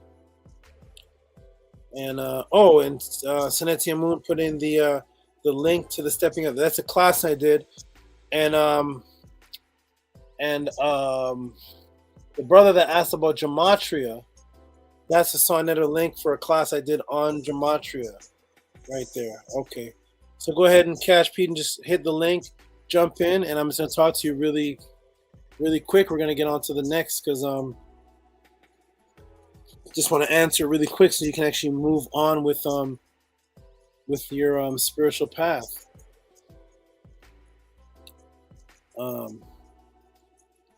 Okay, so hit the link, Cash Peden, and let me go ahead and see. Somebody sent a question for a Hebrew Israelite and their aunt. I see a question in here. Let me take a look at something here. This is good. Somebody actually sent Somebody sent in questions for other people. That's great. So they're spreading the word and having other people watch. And I'm going to get to that question next. But here is the one and only Cash Peden. Good to see you, brother. Good to see you. Peace. Nice to see you, young brother. Yes, I wish I was young.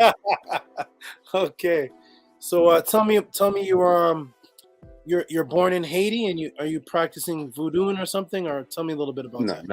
Nothing like that. I was asking because my father's Haitian, Okay. So, and my mother's side of the family is Choctaw, but people call it Choctaw is the original. Yeah. Mm-hmm. So I was just asking because, it's like you said, it's a common question. And I just, I didn't want to disrespect my family by jumping all the way back to something that was before my time. So, I just wanted to be respectful and see if there was any connection. Okay, so let me tell you this. That is it echoing? No. I don't got no mic stand or nothing like that. Come on. Oh, okay. I hear you loud and clear. Okay, so I want to tell you this, that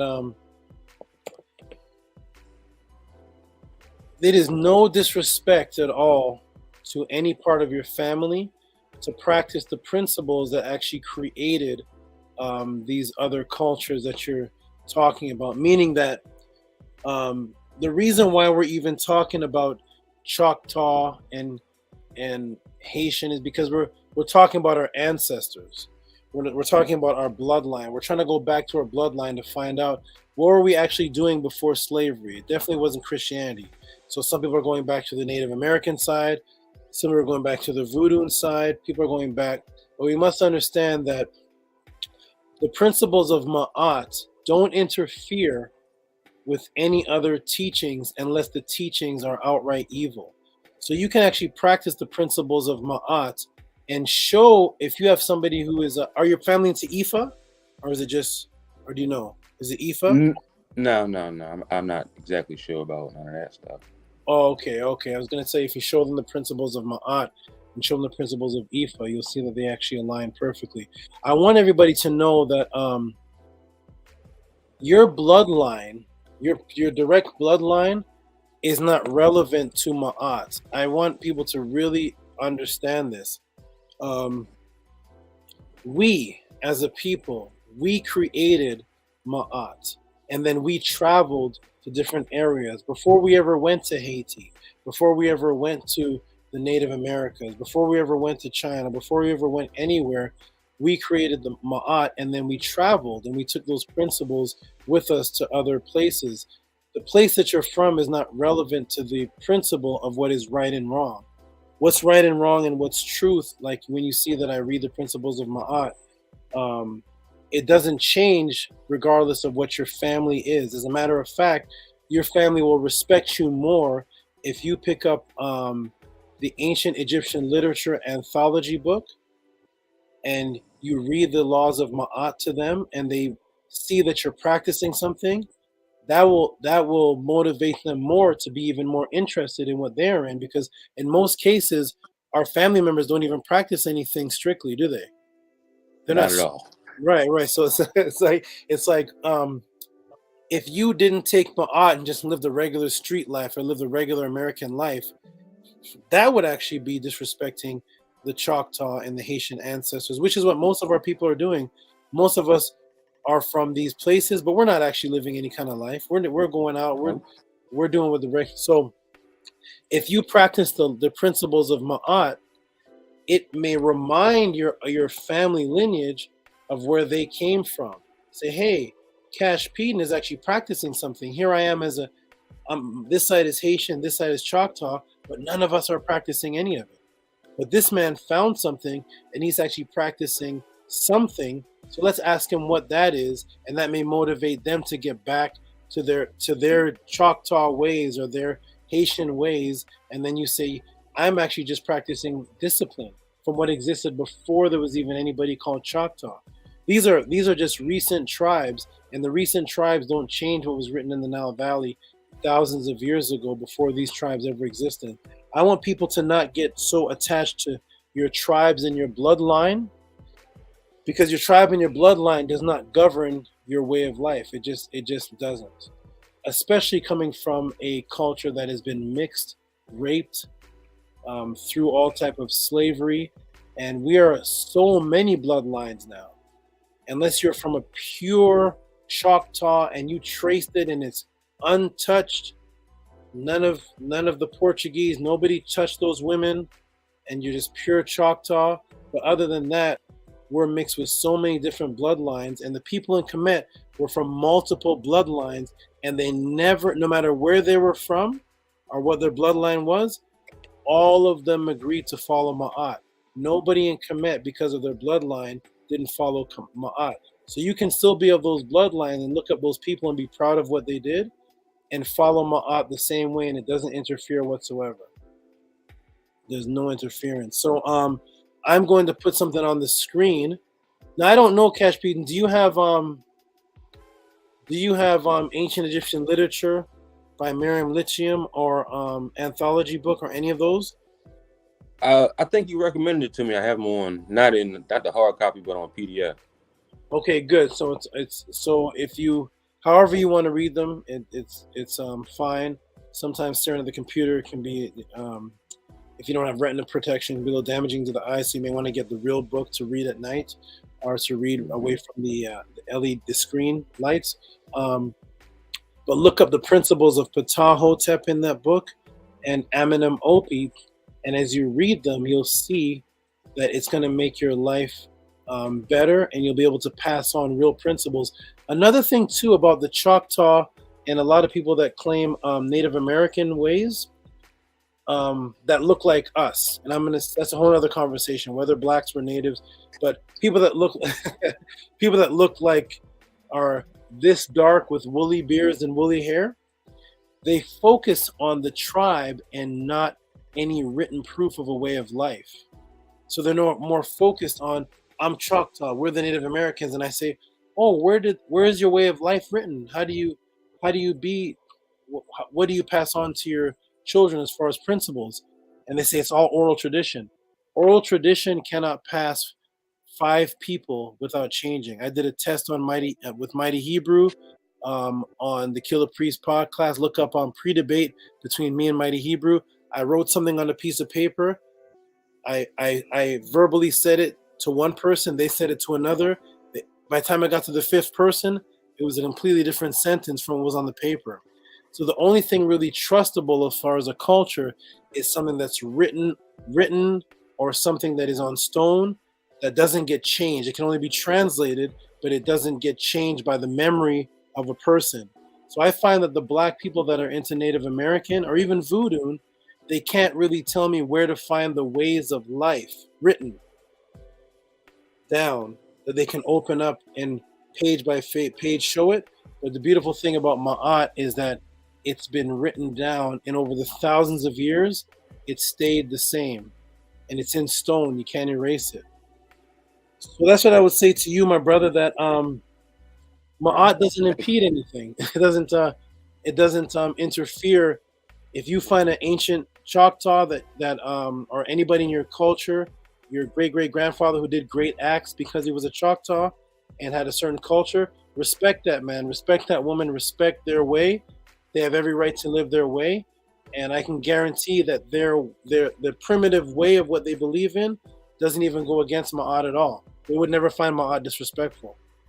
And if you're on the street slinging dice, smoking weed, grabbing women, and hanging out, now that may be disrespectful to the Choctaw. They probably wouldn't condone that, but Ma'at, they'll be impressed. Okay. Yes, you're absolutely right. Well, I appreciate you. No problem, my brother. No problem, and I'm glad I can answer that. And just go on with the studies. And if you do find something, which I bet you probably won't, if you find any of your people saying that they find it disrespectful, tell me. Or if you find anything in the Choctaw or Voodoo way that seems to go against Ma'at, let me know. And I'm going to tell you something too about Voodoo. I was involved in Voodoo, and it's not for me. It's not for me. It's I remember you saying that before. Yes, it's a way of life that deals with a bloodline. It deals with a particular family of Orisha, and much respect to Shango, Obatala, Yemiyan, Ogun, Oshun, but it's not a way of life. It's more of a contact to get something, to give something, to offer, to obtain, but it's not a way of life. With it didn't match no balance, me. Huh? What's that? No balance for you, huh? Yeah, it wasn't. Some of the things that were requested, I wasn't for. So much respect to them, but understand that's also a new religion. It's also post-slavery. It's a new religion based on a new family in West Africa that their people were able to contact their ancestors. It's really for them and their ancestors to contact them and to get advice from them. If you can contact Ogun and Oshun and they can advise you and it's really them, I would say go for that. Absolutely. I would say go for that. Nothing against my aunt contacting your great grandfather. Okay, my brother? I do appreciate you again. And you keep on doing what you're doing. Keep doing it, man. We love you out here, man. Thank you, my brother. Love you too. You look like you're one of my cousins. So thank you, my brother. you look like me or something. I don't know. You look like we all family somewhere down the line. Exactly. That was exactly right. But thank you, my brother Cash Pete. It's nice seeing you. Keep sending the questions in. And I'm glad I finally got to talk to you and answer that. And I'm glad you showed the people that, yes, you can come on the show. If you gave a donation, you can come on the show and pose your question live too. Yeah, I mean, I wish I would have known how to wore something a little different. Look great. But I'm here, bro. We're both in black shirts and black hats. We match. Yes, indeed. Okay, my brother. Peace and love. I'm going to get to the other questions. See you in the chat, okay? Peace and love. Keep up the good work, bro. Keep it up. Peace. Thank you. Peace. Okay, there it is. That's how simple that is. It's understandable. It doesn't matter what your family bloodline is. It never affected the people in Kemet from following Ma'at, and you will have much more in-depth information in spirituality, learning these teachings. It can only benefit you. Okay, let me see something. Let me fix the I look like a ghost again. There it is. Hold on. Okay. All right, everybody. Let's go. We got more in. Let me go ahead and answer this. I got a question in here. Let me check the email again to see if let me refresh this. Maybe it's not refreshed. Maybe that's why that one.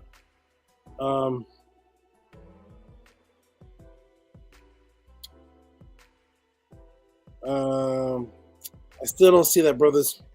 If he's the same name, I still don't see his question, but no problem. We'll work it out. We're gonna get to it. Okay, so now let's get to the next one here. I'm gonna ask if this person is in the room. This person right here, Brett Wynn, are you in the room? Brett Wynn, are you in the room? Brett Wynn, who sent $30 for 2 or 3 questions. Brett Wynn, are you here? If not, no problem. So I'm gonna go ahead and answer this and then move forward. Let me go ahead and put a screen share on. Thank you, everybody, for hanging in the Tehuti Podclass. This is awesome. I love this class so far. It is great. Still at 105 people. It is awesome. Is Brett Wynn in the room? If not, no problem. I'm going to go ahead and put screen share here. Press 1 if you can hear me clear and if you can see the screen share. Press 1 if you can hear me and if you can see the screen. Looks like it's about to share.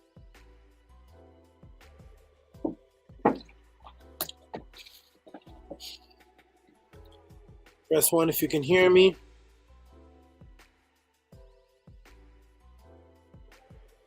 Wonderful. Okay, hold on, everyone. I'm going to move something. I'm going to be right back in just a moment. Hold on.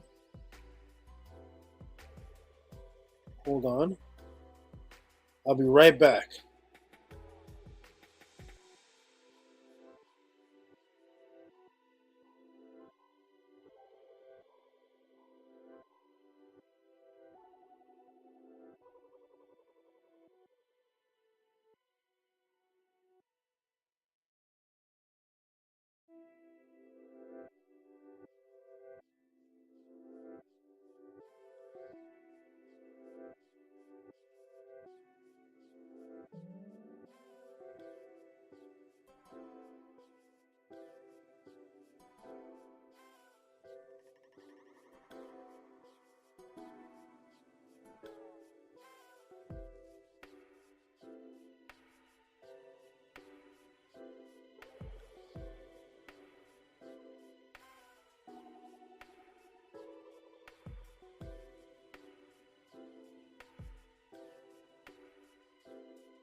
Okay, we are back.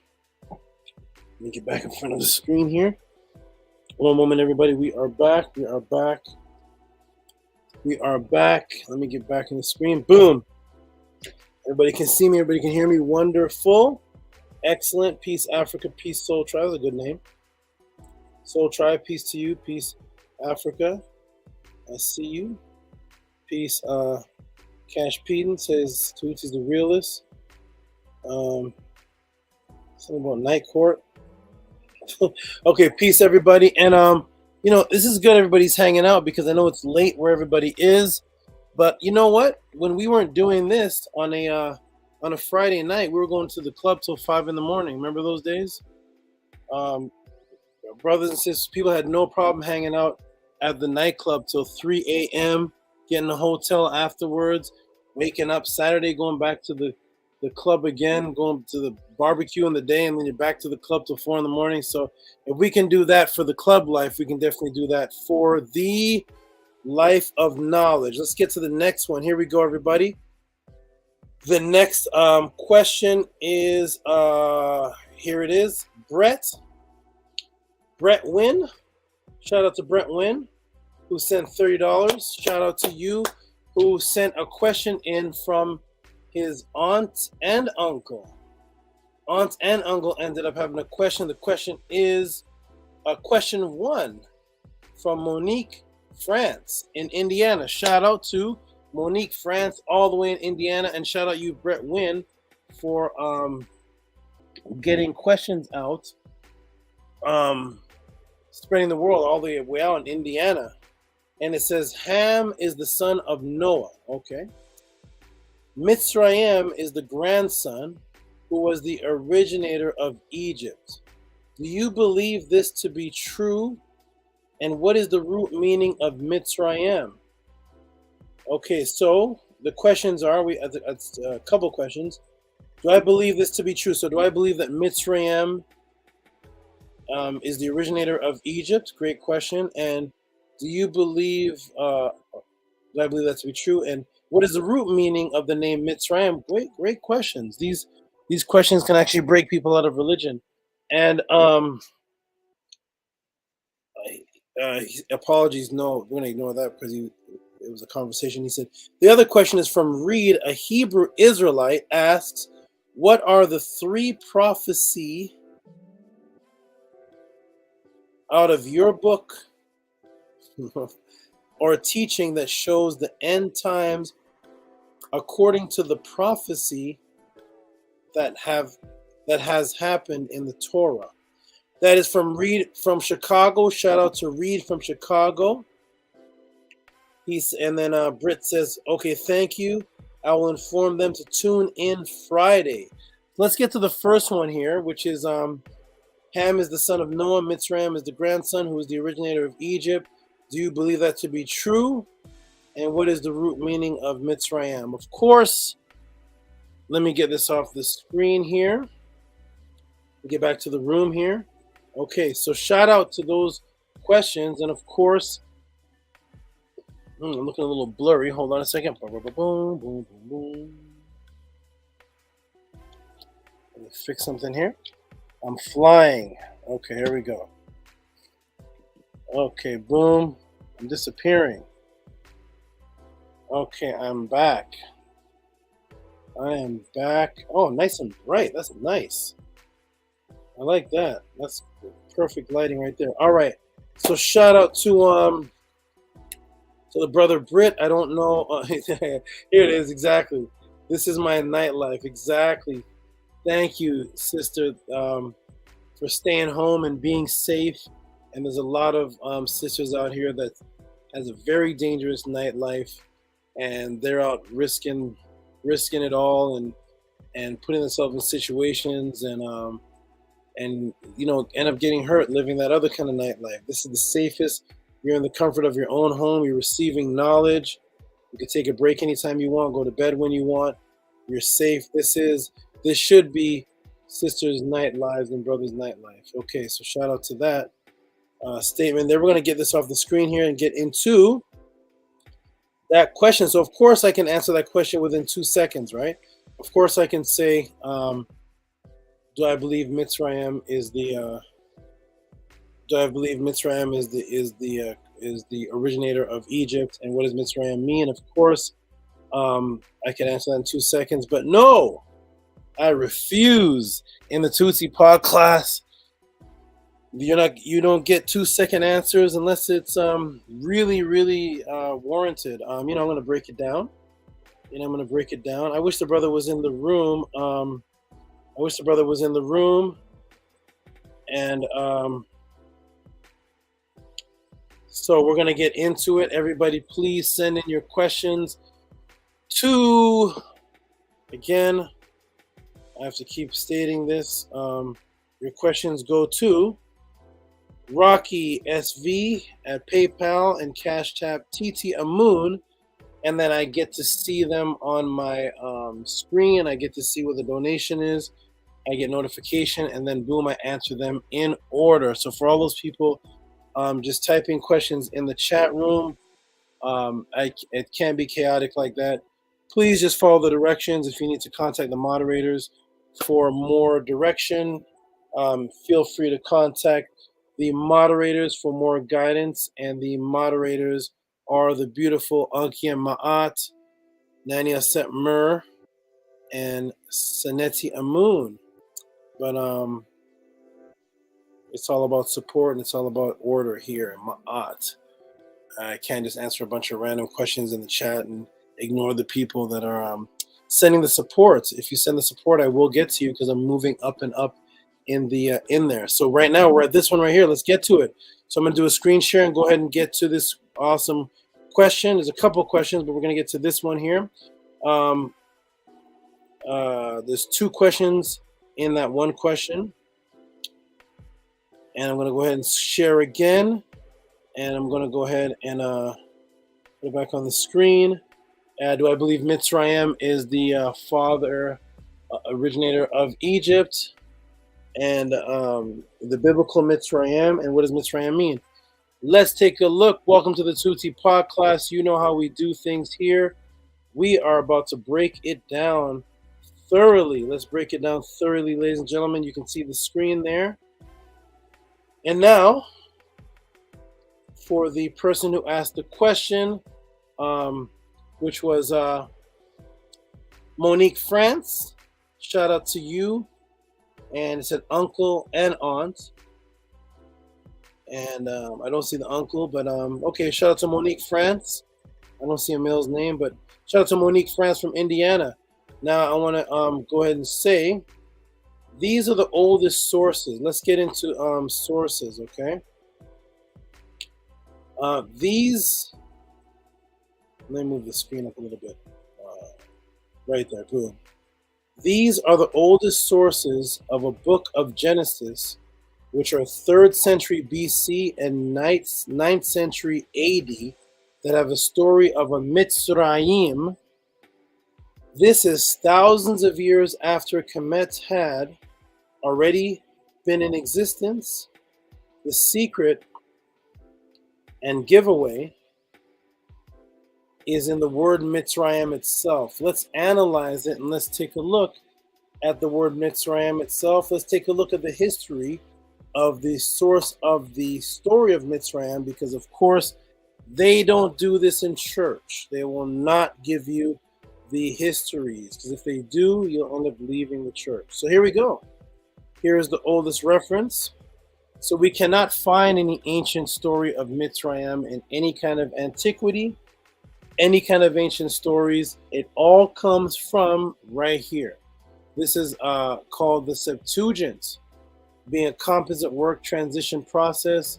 The ancient Septuagint has several distinct stages, shifting from Hellenistic Judaism to Christian adoption. It began in the 3rd century BC and was completed in 132 BC.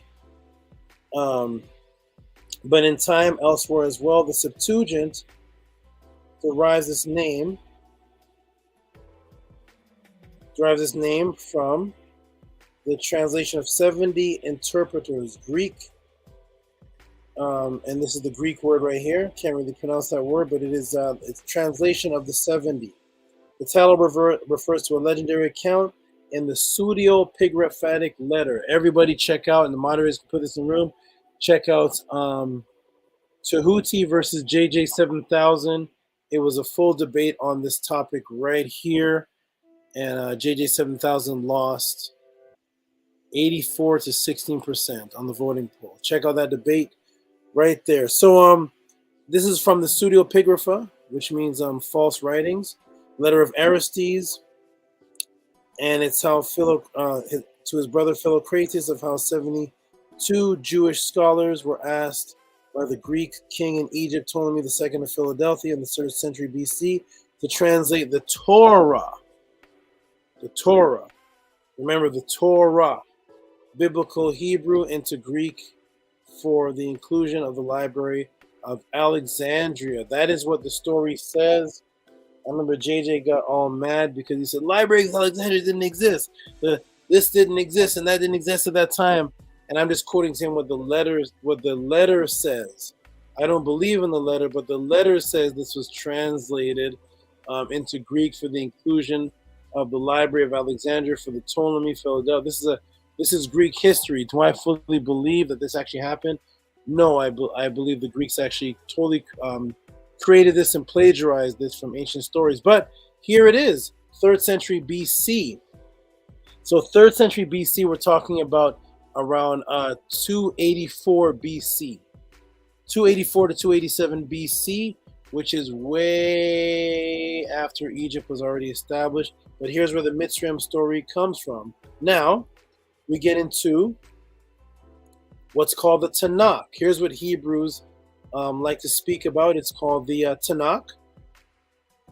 The Tanakh, which is a European invented word made up of 3 syllables, 3 letters, called the Tanakh. So the story of Mizraim actually comes out of the Septuagint, and then the researchable story, as far as when you look up Blue Letter Bible or the Strong's Concordance, that comes out of this modern Tanakh, which is the instructions and the writings and the prophecies, which is Torah and Nineveh and Ketamine. It's 3 letters that the Europeans made up, and they named it. Nowhere can you find this in the actual writings. But this is the Tanakh. So this is the Tanakh, and when we look a little closely here, this is the writing. This is the oldest writing and the oldest full Bible here. If you want to look up what they call the Alapio Codex, this is where you're getting the Masoretic writings from. That means that this language that you're seeing, that has the story of Mizraim, could not have existed, could not have been written by a Moses, because this language here that you're seeing, the script, did not exist when Moses was supposedly alive in 1400 BC. This type of language comes about in around 600 BC.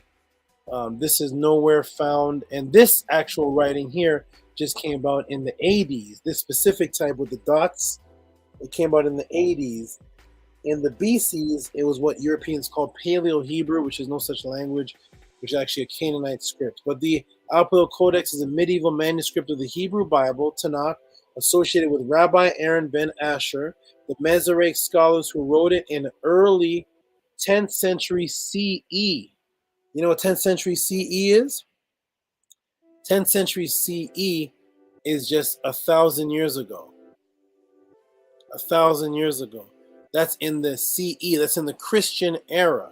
That's way after Moses. Therefore, this story is way after Kemet already existed. It's way after Moses, so there's no way Moses wrote this. There's no way this is the Torah or anything from Moses. This is 10th century CE. Thus, there's no way the Tanakh, which stands for, make note, CE stands for Christian era. There's no way the Tanakh was used or even existed in 287 BC to translate into Greek. What original books can we find factually that could have been used to translate? None, actually. These are the actual documented, dated Torah, Hebrew Bible pages. They are very young, 7th to 10th century Christian era. Okay? So when you're talking about a story of a, let me shrink this down a little bit. Talking about a story of a Mizraim, understand it's coming from these recent books right here, these recent writings right here. Book of Deuteronomy and the Epilogue Codex in the Tanakh. This is all recent stuff. All very recent stuff. But let's analyze it because we're going to look into the word Mizraim and where it actually comes from and how this could not be the origination of Egypt. So this comes from Genesis 12:10. Understand again, Genesis 12:10 is extremely new writing. There's no ancient Genesis 12:10. There's no Genesis 12:10, our book of Barashit, as the mighty Hebrew says, the Barashit. There's no Barashit, there's no Devarim. There's none of that goes back to any ancient times. It's 287 BC. Nobody can show any ancient Bible or Torah prior to that. They don't find it. You cannot find that. So here in Genesis 12:10, there was a famine in the land, and Abraham went down into Egypt. They're always going into Egypt when they're always going somewhere where there's famine. But anyways, that's another topic. But he went down to Egypt to sojourn there, for the famine was grievous in the land. And that is where Abraham goes into Egypt. You see there, Egypt is in red. We're going to show you why. And here is the origin of the word Mizraim, Genesis 10:6. That means prior to the book of Genesis 10:6, we don't find any writing of anybody or any ancient land called Mizraim. The sons of Ham, Cush, and Mizraim, and Phut, and Canaan. There is your first mention of Mizraim on the planet. Now let's look at the concordance to see where these words actually come from. What do they mean, and can they be the origins of Kemet? Just based on their meaning and their date, is it possible? So I went to Strong's Concordance, and this is Strong's Concordance 4714. See, went down into the land of Egypt. And see right there, I'm going to blow it up. The word for Egypt is, in the Bible, Mizraim. You see right there, Mizraim. That's the word for Egypt in the Bible, in Genesis 12. And then went over to Genesis 10. See it up here, Genesis 10:6. So Genesis 10:6 and Genesis 12:10. And I went to both those words, and you'll see Mizraim right down here. See that Mizraim right there, the same word. So the concept of the Bible agenda is to say that Mizraim is the word for Egypt, and that's where the Egyptians descend from. They're trying to give a biblical genealogy to a group of people that existed way before the Bible writers ever existed and way before these stories even existed. But we see there Mizraim. Okay, let's go down and research the origins of it and see if this makes any sense at all. Okay, so we clearly see a narrative is written in the 3rd century BC by people who are calling Kemet the land of Upper and Lower Egypt. Now, why do I say that? It's because we're going to go to what Mizraim means. Here it is right here again in the in the Blue Letter Bible, or the concordance, and it means it double straight. See that right there? Mizraim, Mizraim. Upper and Lower Egypt. See that? Upper and Lower Egypt. So, as we clearly see, a narrative is being written in the 3rd century BC by people who are calling Kemet the land of Upper and Lower Egypt. The question is, what is the story? What is this question? Is what is the story? What is the story? Why was Kemet called Upper and Lower? And what caused the division to give it that title? And how old is the story?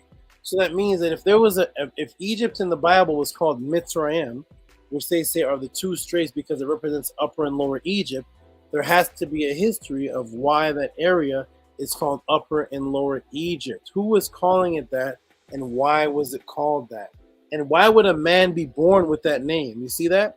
So you see the Bible writers are taking events that already take place And then they're giving the Bible characters the name of an event that already took place, that they knew took place because they wrote it way after the event. So whoever wrote about Mizraim already knew there was an upper and lower Egypt. By calling the person's name Mizraim, they penciled him, they wrote him into history as if he's already born with that name, like as if Egypt started, and as soon as it started, it was upper and lower. And it was started by a man, Mizraim, because remember, ancient countries are named after their kings or great events or something important. So that means that Mizraim should be the most popular person in ancient Kemet because the whole of Kemet started from him. Remember, Kemet is all about genealogy. It's all about Shemsu Hor, the successors of Heru. It's all about who you are and where you relate to, and your family and everything, and the great men of the past. So if there was a man named Mizraim, there should be thousands of papyrus talking about this man named Mizraim. Now, here is where the story comes from. Here's where the real story comes from. This is the newer version of the story. This is the contendings of Heru and Set. Over here I have the Chester Beatty Papyrus. That's this right here. Take a good look at it. That's the Chester Beatty Papyrus right there. And in the Chester Beatty Papyrus, there is a story called the Contendings of Heru and Set. That's when Heru and Set were fighting over dominance, over who would rule the throne. This is in 1160 BC, in which people of the Nile describe a time in the Zep Tepi. The Zep Tepi to the Kemetians was over 40,000 years ago, when Kemet was separated at a cataract where Asar was found. And the upper part of the Nile was given to Set, which is really the lower, because it's really Mehi and Rez. It doesn't say upper and lower, but it's really the bottom of Uganda part, the bottom of Tanzania area, and then all the way up to what people call Cairo. So the upper part, which is really the bottom part, because upper and lower actually is describing where the Nile starts from. It starts from Uganda or Lake Tana, and that area was given to Set, and the lower was given to Heru, divided at the cataract where they say Asar's body was found. They separated Kemet into upper and lower based on the story of Heru and Set. Thus, when the foreigners wrote about the two straits, upper and lower, the story already existed. Thus, they came after the Kemetic stories were already established, and the uniting was in Narmer's time. So the uniting of Upper and Lower Kemet goes all the way back to 3200 BC. So there was already an Upper and Lower Kemet in 3200 BC that was united by Narmer. 3200 BC, that's way before Mitzrayim. That's way before the Bible. That's way before the book of Genesis. It's way before any of this. And the actual one of the stories was recorded in the contendings of Heru and Set, which means that Narmer all the way, even though the story, one of the stories in the Chester Beatty Papyrus is 1160 BC, Narmer in 3200 BC already knew of that story before this was even written. He knew of that story because that story goes back to the beginning of the Kemet Zep Tepi time period when the Neter ruled over 40,000 years ago, and Narmer was living that story about uniting Upper and Lower Kemet. It was called Smawi Tawi, where there was an image of Hapi on each side tying Upper and Lower Kemet, because in the story of the contendings of Set and Heru, at the very end of that whole battle, they reconciled and got back together. So it was about uniting them back. You see, uniting them back. So let's shrink it down. Here is the image of Hapi that I was describing by the Kemetians themselves, of him tying Upper and Lower Kemet together. Here it is right here. See if I can, boom. I'm gonna scroll down a little bit. Welcome to Tehuti Podclass, everybody. For those who just stepped in, I know it's late night, but this is what we do on a Friday night. We break down things with archaeological facts, dates, time periods, museum numbers, references, spiritual information, anything you want to know about along those lines. Here is Happy, and this is called the Smaui Taui. You see the Smaui Taui? The Smaui Taui is tying the two lands. Tying the two lands. Smaui, which means the combining together of something, and Taui, which is lands, from the word ta. And that is Happy, tying the lands together, because the end of the story was about the unification of Heru and Set. So they tie the two lands together. So when it's tied together, it's no longer called Upper and Lower Kemet. They're tied together. They're one place now. So thus the name of Kemet wouldn't be Mizraim. And it wouldn't start out as Mizraim, because the story of Mizraim, the story of the two lands, comes because in the Kemetic story, the land already existed, and then it was separated because of a fight between Heru and Set. So thus it didn't start off as two lands. Okay. Welcome to Tehuti Podclass. Here we go. So this Mizraim, this double straits or two lands, whoever wrote that story about Mizraim already knew that the land was upper and lower. It means that it was afterwards. So also we see below, the Hebrew language did not even exist for Kemet to be called the Hebrew word Mizraim. There is not one king named Mizraim on any king's list, and the word Mizraim cannot be found on any papyrus. Did they call themselves Mizraim and then forget? Of course not. Through racism and through supremacy, they have you actually believing what a Bible says over what the people themselves say. So let me straighten this down, because unfortunately this is too small to read, but it discusses how the Hebrew language, that language is 500 BC. It's way after, way after Kemet was already established. Remember, Narmer was fighting, putting together two lands in 3200 BC. So that's if the Hebrew language and the Masoretic text is in the ADs and in the early BCs, they couldn't have named the first pharaoh or the land of Egypt Mitzrayim, which is a word that only exists in Arabic and Hebrew. It's not an ancient word. They couldn't have called Kemet that, because the language that this word even exists didn't even exist at that time. So thank you for that question. That is the breakdown. So the answer is no.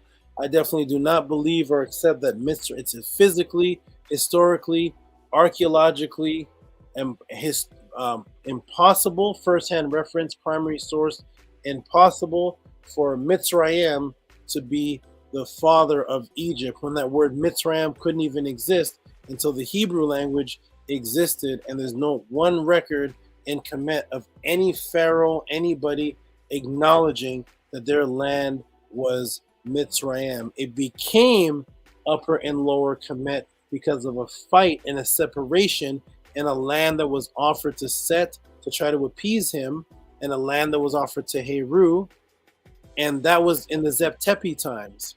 So to the answer to the question is no, absolutely. And the word Mitzrayim means two straits, which is Upper and Lower Kemet, which shows that whoever wrote that story wrote it after Kemet was separated into Upper and Lower Kemet. There's no way the man could have been born with that name, Upper and Lower Kemet. What sense does that make? So no, this is all a story that doesn't go back before 300 BC. And if any Hebrew Israelite would like to step up to the plate and show me a story of Mitzrayim that dates back to the time of Kemet, ancient Kemet, I would love to see any ancient Kemetian acknowledge a Mitzrayim or even write about anything, a Mitzrayim and any of that. Doesn't exist. It's all European and Greek fairy tales.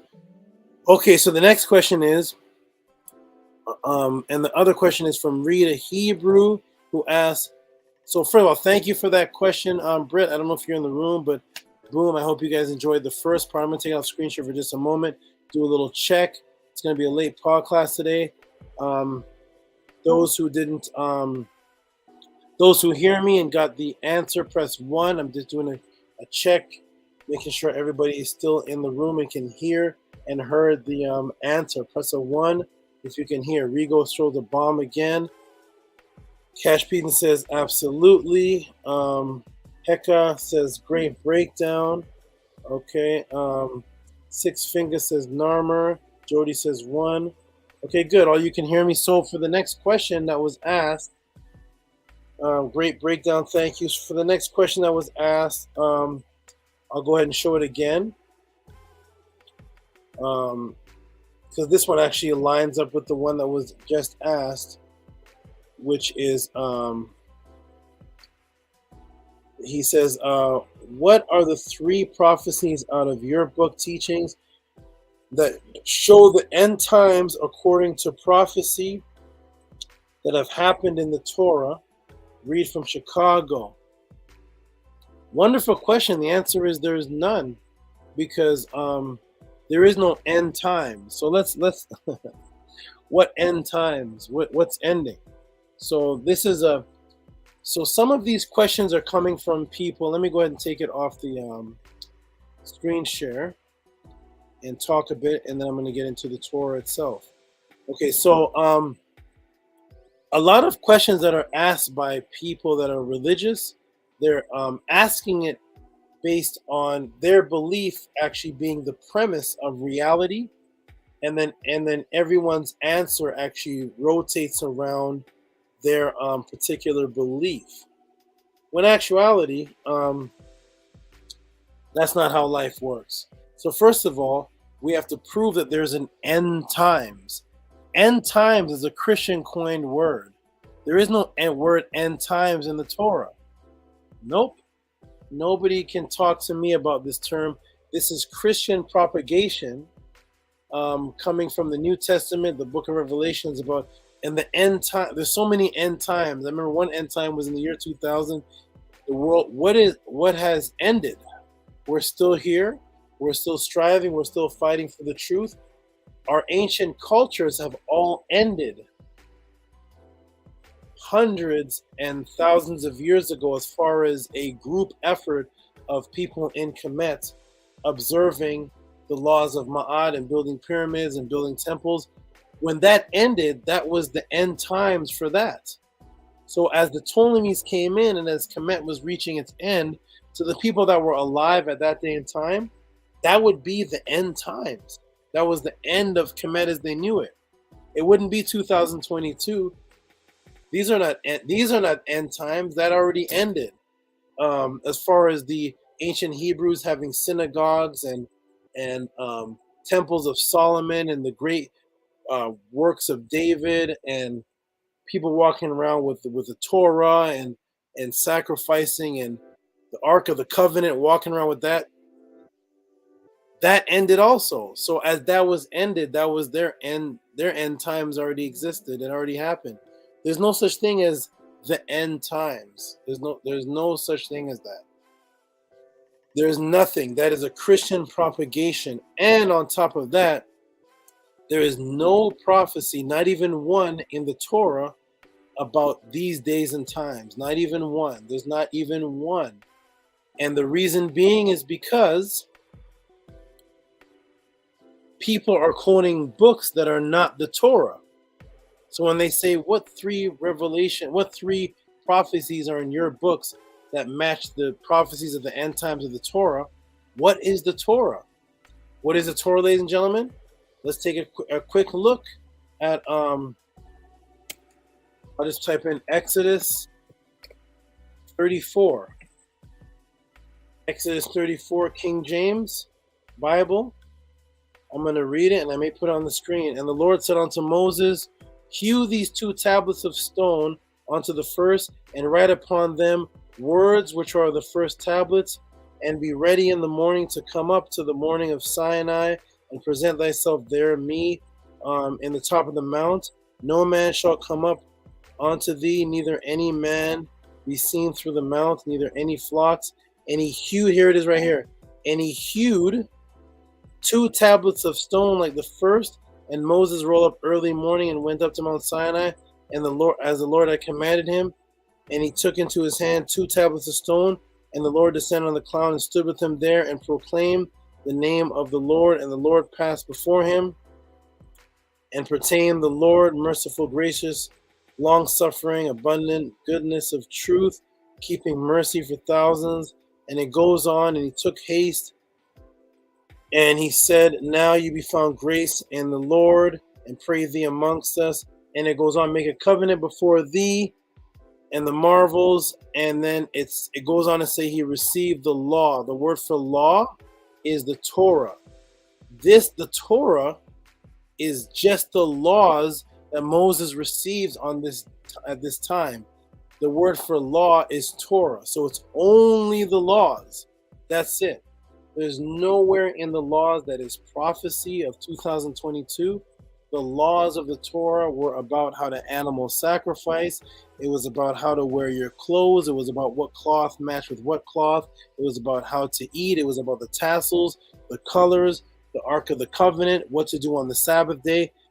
There were literally just laws that he wrote. That's all that Moses received was laws. That is the Torah. So if anybody says that Moses says, yes, and in the end times, such and such will happen and a disaster will take place, say, nope, that's not the Torah, sir. The word Torah is just laws. So if Moses received the Torah, there's no prophecy in the Torah. The Torah were strictly laws, no prophecy. When people are talking about prophecy, they start talking about the book of Deuteronomy and Deuteronomy 28:68 and the book of all these other books. And I'm like, nope, that's not Moses' books. Moses didn't write the book of Deuteronomy. There's no book of Deuteronomy that dates back to 1400 BC. None. Moses, according to the religious people, existed 1400 BC. So whatever he wrote has to date to 1400 BC. Anything other than 1400 BC is not written by Moses. Unless he died and came back to life when the Septuagint was being written, or 600. Moses was alive for a certain time period. Thus, all he could write was within the time period he was alive, and that was around 1400 BC. So if somebody presents the book of Deuteronomy and I say, what date is that, sir? And he says, oh, it goes back to the Septuagint, 284 BC, or it goes back to 600 BC. That is not written by Moses, sir. I don't care what you say, how you try to change. Well, it was written by Moses, then passed down through word of mouth. And no. Was it written by Moses? Moses has one story. He was on a mountain of Sinai. He talked to the Lord, and the Lord got him to hew tablets of stone, which gave him laws for the people. And the word for law is Torah. Here is where the big problem comes in. Guess how old the oldest Torah is? I'm going to go ahead and show it on the screen, ladies and gentlemen. There's no Torah that goes back to 1400 BC that has any type of laws, any type of prophecies in it. The actual oldest Torah is only 800 years old. Let's go and show it, everybody. I know that sounds strange, but the oldest Torah is only 800 years old. Let's take a look at this Torah here. Here we go. So you can go to Rhode Island Jewish Museum. This is the White Jewish Museum.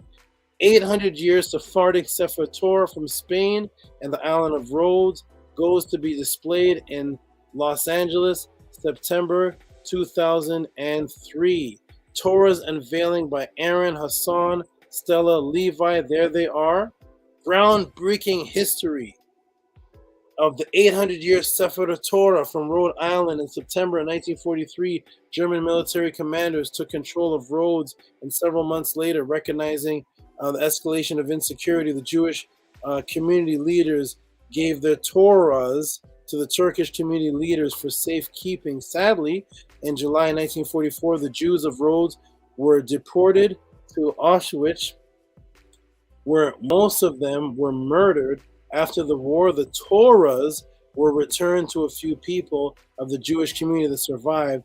In 1984, the president of the Jewish community, Rhodes, Maurice, transferred possession of the particular Sefer Torah to Shalom Synagogue, Buenos Aires, Argentina, which was considered many of the Jews. It was facilitated by Salvador Nutrica, and president of the Chalmers Synagogue.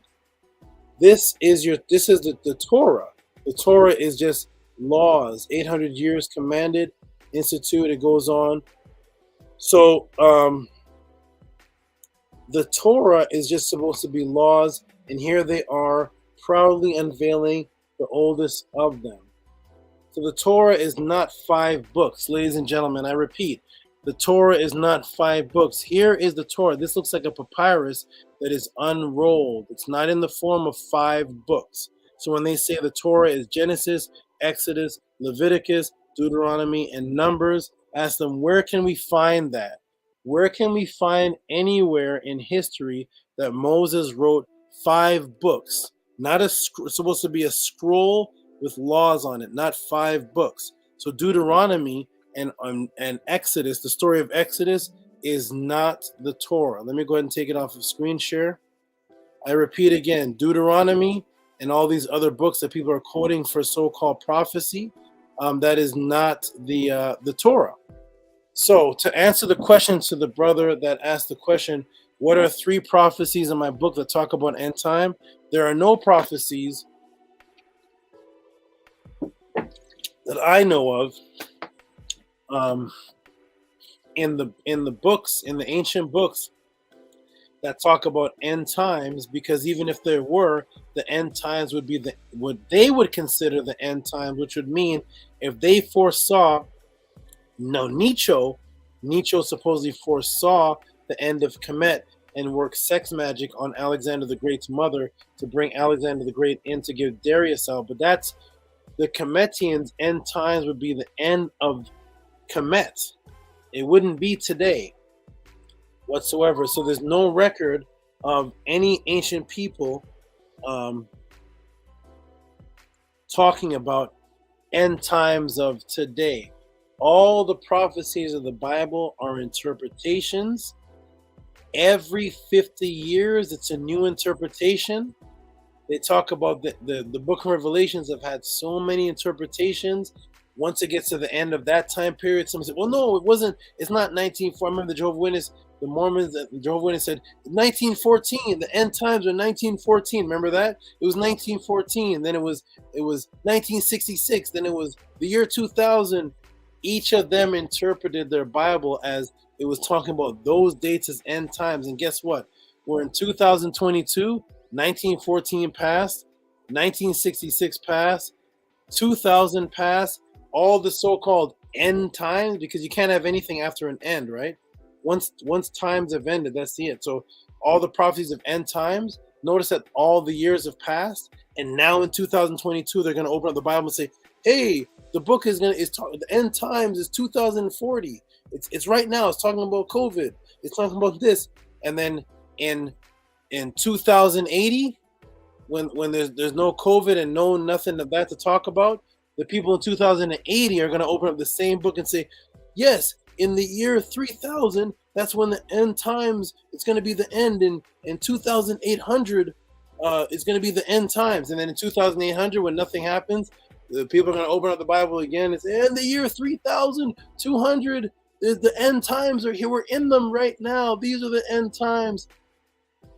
And every single set of decades from the time of Jesus, it was end times. And I'm trying to figure out when are these end times that are because when you pass away, my brother who asked the question, when I pass away, believe me, in 300 years from now, they're going to open up the same book and they're going to have their end times.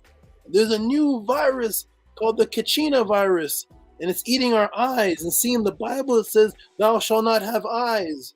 These are the end times. And this will go on, this foolishness of end time prophecies will go on as long as there's people to interpret what they believe are end times. So no, the Kemetians had books of order ab chaos. That means that it was a continuous cycle of ups and downs. And as far as the record from the 1800 BCs, that was the record of Iparu. It was called the Iparu Papyrus, which talks about the ebb and flows of when Kemet will go into order, chaos, and the whole cycle of life has ups and downs, and it never ends. There's no end to it.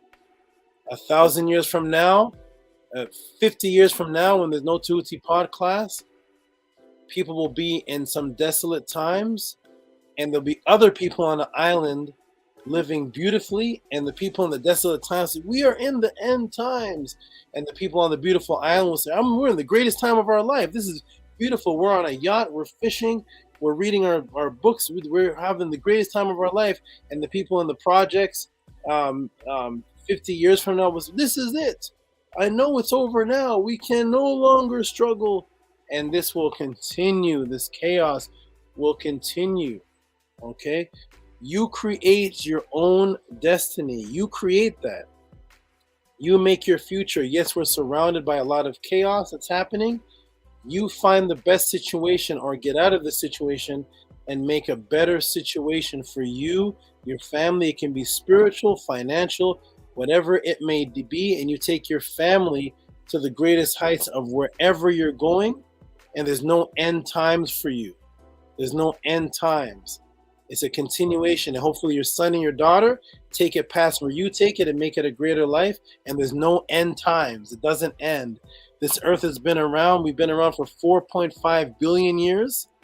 4.5 billion years. Homo sapien has been around for 300,000 years, and many species of hominid died, and many species evolved, and we're still here. We're still here. For over 300,000 years. So 200,000 years ago, some Homo sapiens may be saying, we're the end times. This is it. We're in the end. The jungle is taking us over. The lions are here. This is the end times. And every evolution, the end times. No, there's no end times. There's no end times.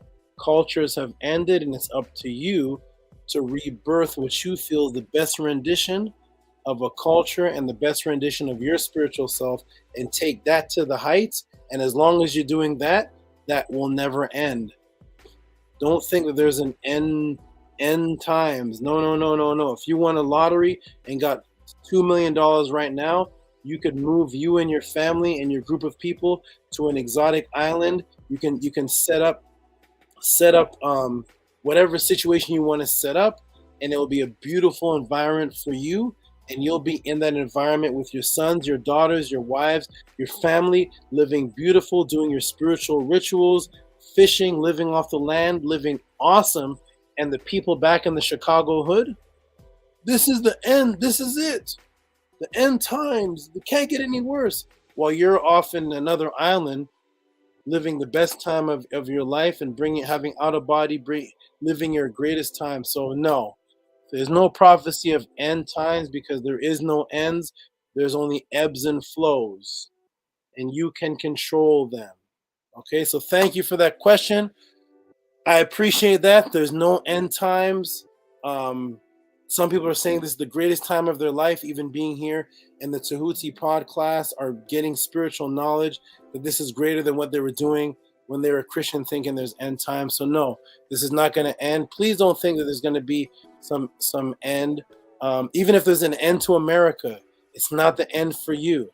Even if there's an end to wherever you are, as long as you're alive and you can set your goal, you have the ability to make the greatest future for yourself and family. And even if 500,000 people die, it's still not the end times, because 500,000 people have died over and over and over again.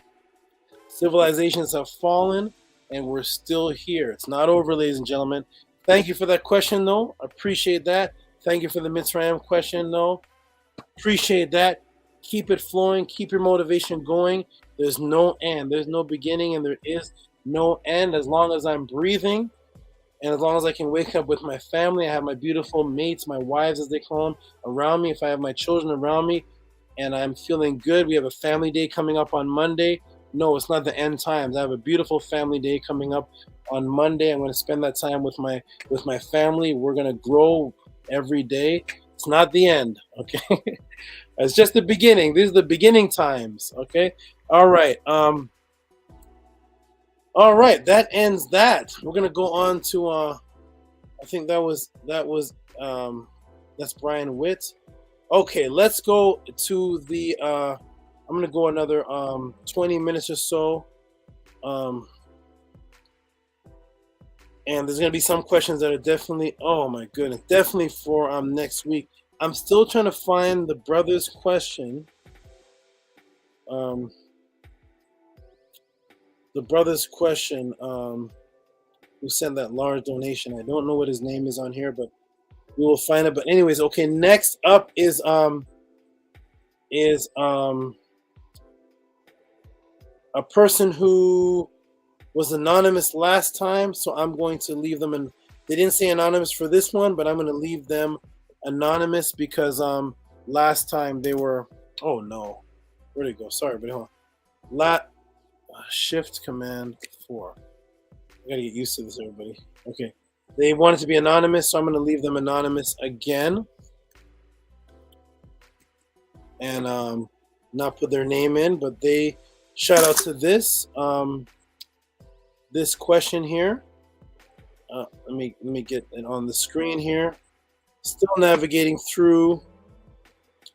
I think I got it. Here we go. We're gonna move this over. Move this. Okay, we're gonna X this out. X out that, and get this back up on the screen. And this is who's this? Okay. Now I'm gonna go ahead and put this on the screen. This is from an anonymous. Here. Let's put it up. It's a late night podcast today. No problem. And let's go ahead and show it on the screen here. Here it is. Kemetic yoga, legit recommendations. P+. Thank you. Okay. Shout out to the anonymous who asked the question, and thank you for the $20.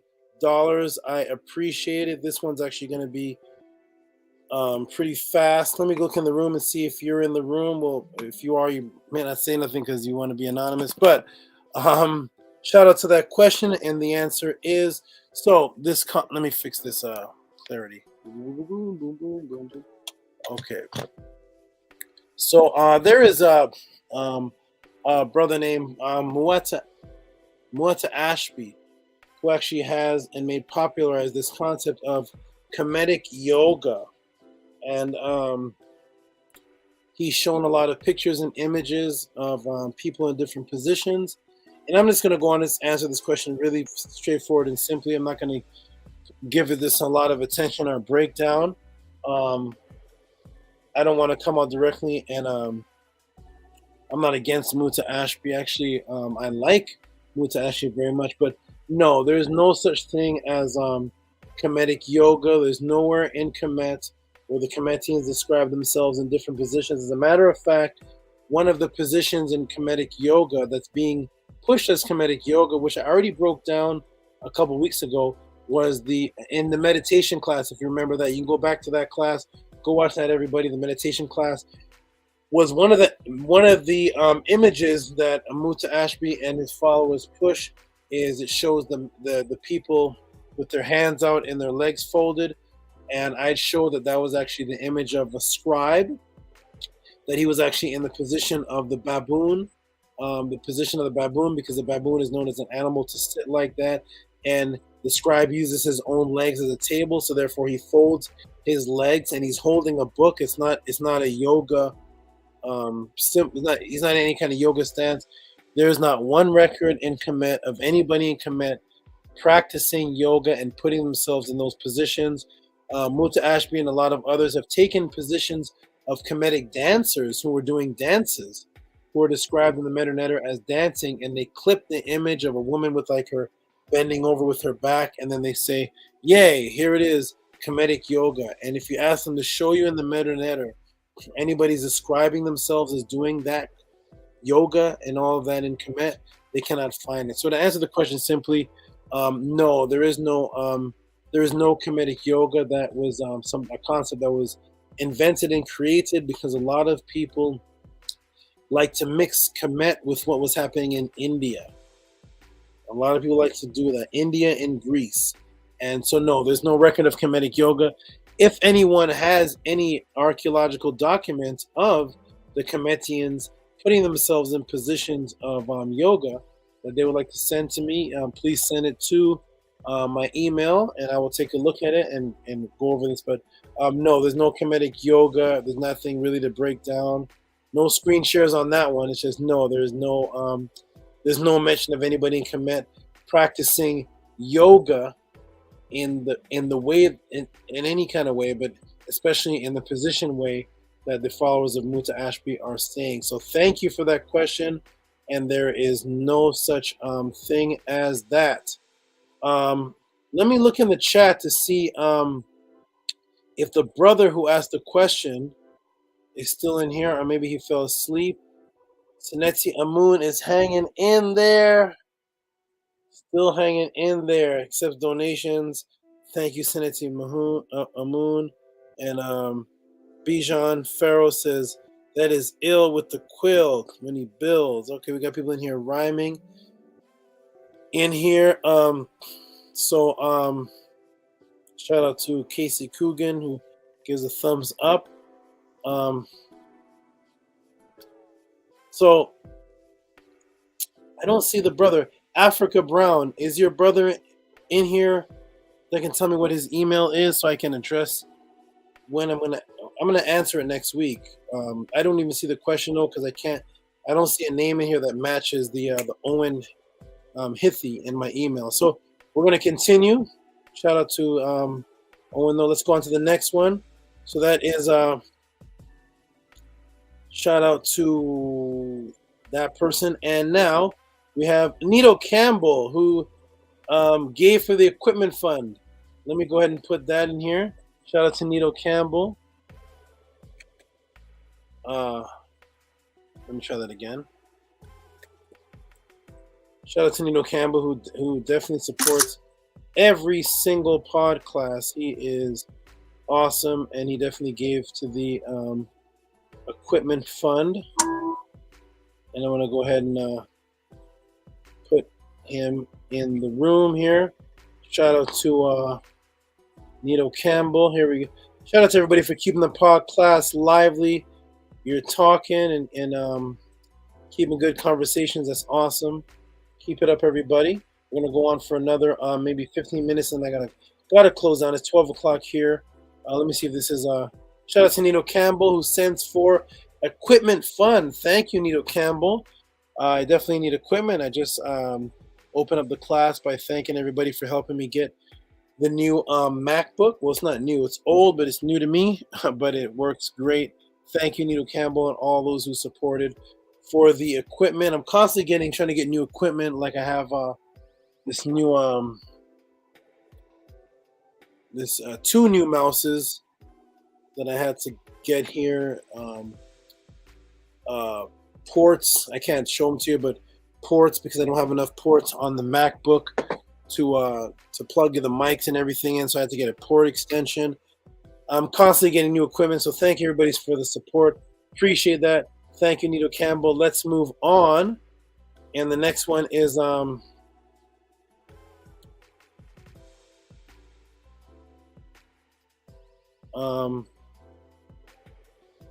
Anita Walker.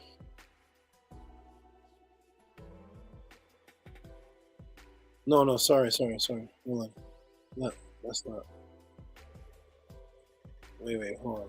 Wait. Nito Campbell. Oh, the next one is no. Wait. Next one is the Hithi, the Owen Hithi. But it says again, Supreme Teachings. I'm gonna I think he may have fell asleep, but don't worry. I'm going to I'm gonna address whatever your question is. It'll definitely be next week, because I'm not seeing it in the room. I'm not seeing it in my email. But shout out to you. I'm gonna go ahead and put you up on the screen again for your donation, because you are awesome. I appreciate it. Thank you so much. And here it is up on the screen again. Thank you very, very much. This is awesome. You are fabulous. I appreciate it. And of course, we're going to give you hand claps again because that donation is great. Thank you very, very much. Appreciate that. Wonderful. Awesome. Thank you, brother. Thank you, thank you, thank you. Okay.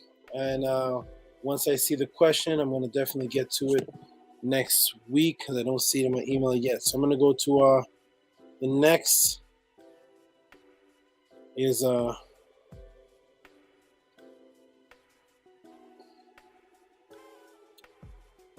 Octavius Sly. Okay, shout out to Octavius Sly. This is the next one. And I'm going to go ahead and put that in the room here. Shout out to Octavius Sly. Boom. That's going to go right there. And Octavius Sly says,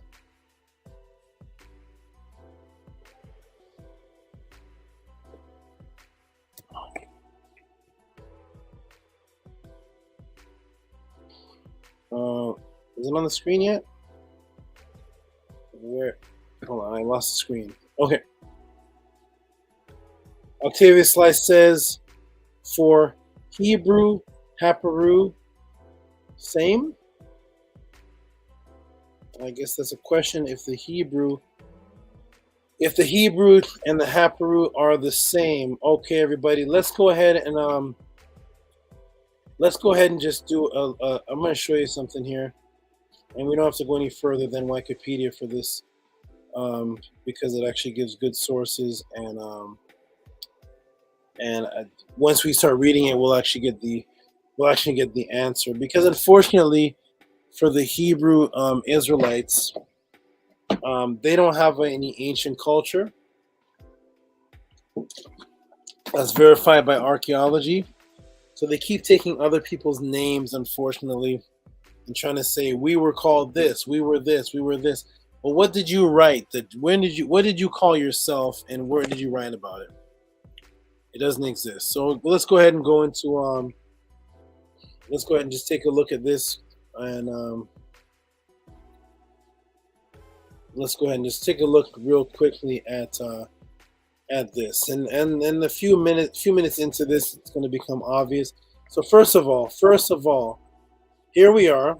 Hebrew, sometimes written Haparu, and more accurately Aparu. Aparu, meaning dusty, dirty. We can stop right there, ladies and gentlemen.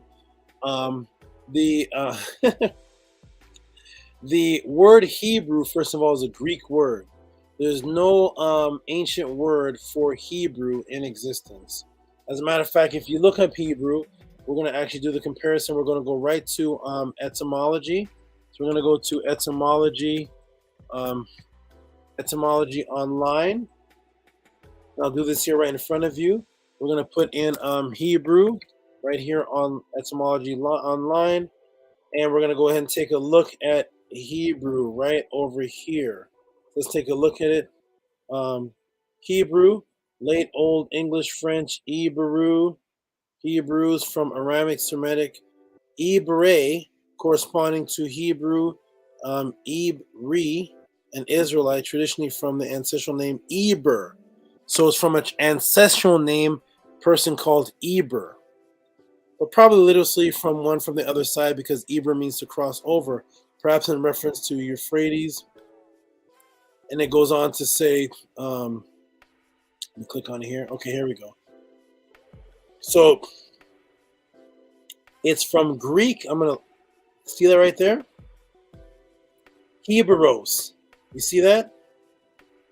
It's from Greek, Hebrews. The Eberi part is a word that means to cross over. And it goes back to one of their supposed biblical ancestors over here, Eber. Okay? So when we go back to this, Aparu meaning dusty, dirty. Would the Hebrew Israelites of today be proud to be walking around with a name that means dusty, dirty? So right off the bat, we know that these are not the same people because there's no group of people that would walk around calling themselves Dusty Dirty in Akkadian. See the language right here? This is what people call cuneiform. You see that? It's a cuneiform word. See it over here? Sagaz ha-biru. See that? Sagaz ha-biru. That is a cuneiform language. Did the ancient Hebrews people in the Bible read and write cuneiform? Akkadian cuneiform? Absolutely not. Absolutely not. So right off the bat, we don't really have to go any further. Right off the bat, we see that these people, this word Dusty Dirty is an Akkadian word. It's not even a Hebrew word. This word here, aparu, has nothing to do with crossing over. There's no way that Abraham in the past will be walking around calling himself Dusty Dirty. There's nothing proud about that. So that's a completely different. They're just grabbing other people's culture once again. So if we continue on in the Rim Sim, 1822 BC, the Sumerians knew a group of Armenian nomads living in southern Mesopotamia as Hebrew. So no, this is as Habaru. This is not the Hebrew people. They're stealing the name once again to put themselves in culture.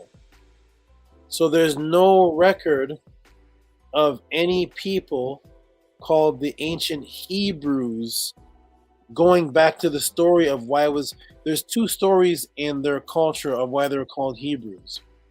One is because Abraham crossed over Tigris and Euphrates, and because he crossed over, they called him the Ibari, the one who crosses over. The other one goes back to Iber, a man. None of it goes back to Sumeria, to Dusty Dirty, and none of these things back to 1822 BC. No. So when we go on, it says Alika was the son of a disposed king and formed a band of Aparu to make himself the king of Alika. You see this here? See this story here? This didn't happen in the Bible. This isn't a Hebrew story. None of this happened. There's no king. None of this has anything to do. These are dealing with people of the Akkadian culture. This is not. So no. If you continue to read on, you'll see there's nothing in here. There's nothing. This is all. The Hebrew people have no ancient culture, so they're taking other people, and here it is right here. Here's where they comment on it. Habaru and the biblical Hebrews. The biblical word Hebrew, like Habaru, began as a social category and evolved into an ethnic one. Since the discovery of the second millennium, inscriptions mentioning Habaru, there have been many theories linking the Hebrews of the Bible. Yes, of course there's going to be theories. It's not any historical fact. It is just a theory. Do not believe the hype. There is no... Listen. If there was a group of people in ancient times called Hebrews, the ancient Hebrews, they have to have a storyline that matches their writing. That means they have to believe in a David, a Goliath, an Ezekiel's wheel, a Moses, a Jeremiah, an Adam and Eve. There's no group of people that call themselves Hebrews in ancient times that had any writings that showed that they believed in anything in the Bible. There's no such ancient people. The story of Hebrews comes way later. It's invented, created stories, and that's why they don't have a chair, they don't have a toothbrush, there's no bed, there's no archaeology of any group of people that are walking around talking about a King David, a King Solomon. Where are these people's stories? Where are them writing first-hand account? I asked Mighty Hebrew. Check out a debate I had with Zion Lex. Another win I had against Zion Lex. We had this debate. It was a conversation where I said, I want you to show me any group of people that call themselves these things.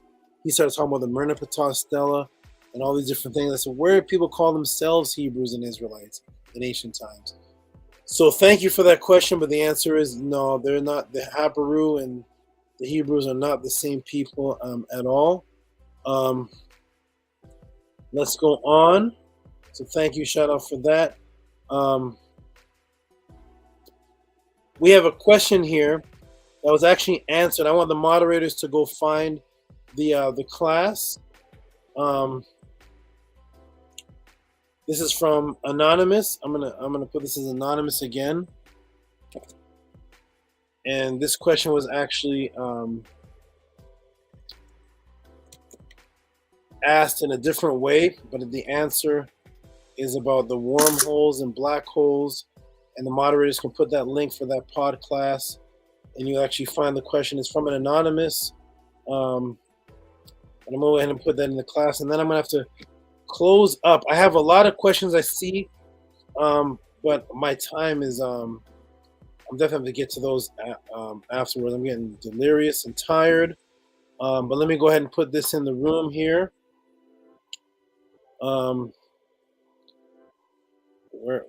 Why can't I see the room? Hold on a second, everybody. I can't see. Okay, we're gonna close this. Okay, there it is right there. I'm gonna go up here, put it in here. Shout out to the Anonymous. Let me see if it shows the name. Okay, it blocks out the name. Okay, we blocked out the name. Shout out to the Anonymous person who asked this question, and the answer has definitely been given about the wormholes and the Kemetic black holes. It was asked by Black Love. Akua was her name that asked this original question, and I'm gonna just refer you back to there because I do got to close up. It's after 12 o'clock at night, so it says, did the ancients travel through wormholes? Moderators, if you're still awake, go ahead and put thank you, Sinetti, for Zion Lex. I can't click on it. For the Zion Lex link. Go back to the wormhole, the black hole pod class, and the answer is in there. Shout out to this Anonymous for asking, but I'd rather just point you to there. There's a whole breakdown of this exact topic. But shout out to you for asking the question, and the answer is actually in that pod class. If moderators can find it, go ahead and put the link in the room. I'm going to go ahead and do a couple more that are just donations, and I'm going to save the questions for next week because I am about to fall out. Okay, what do we got? I see everybody's questions in here, so don't worry, you will be answered. I see Galactic about the Fountain of Youth. We'll get into that. I see, shout out to Matthew McDowell, who gave a thanks for the breakdown. I'm going to go ahead and put that in the room. And I'm just going to go over a couple more just to let you guys know I do see your questions. It did get late, so I have to definitely get to those. I haven't even eaten my last meal. I'm breaking down. Let me okay, here we go. I'm really breaking down. Okay, here we go. Shout out to Matthew McDowell, who sent another $7.20 for thank you for the breakdown. Shout out to you. Appreciate that. I'm going to go ahead and read.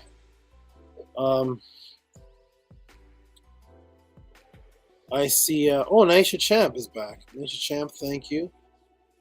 So, I do see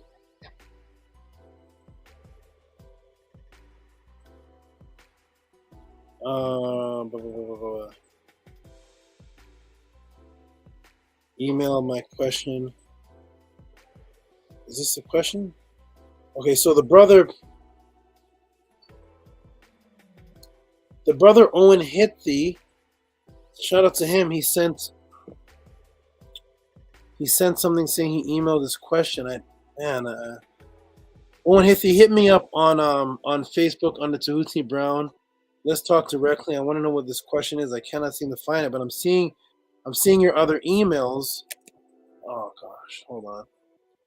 I'm seeing your other emails with the Cash Apps, but I am not seeing the question. So shout out to the brother here. He sent another one. Where is it? Oh, where'd it go? Yes. I'm gonna have the fish. Shout out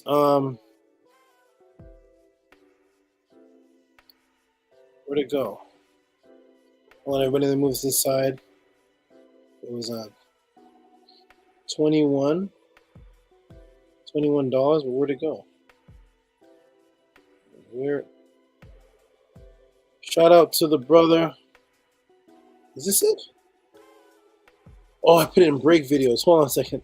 It went to the wrong thing. Here it is. There. Okay, good. I'll put it right here. And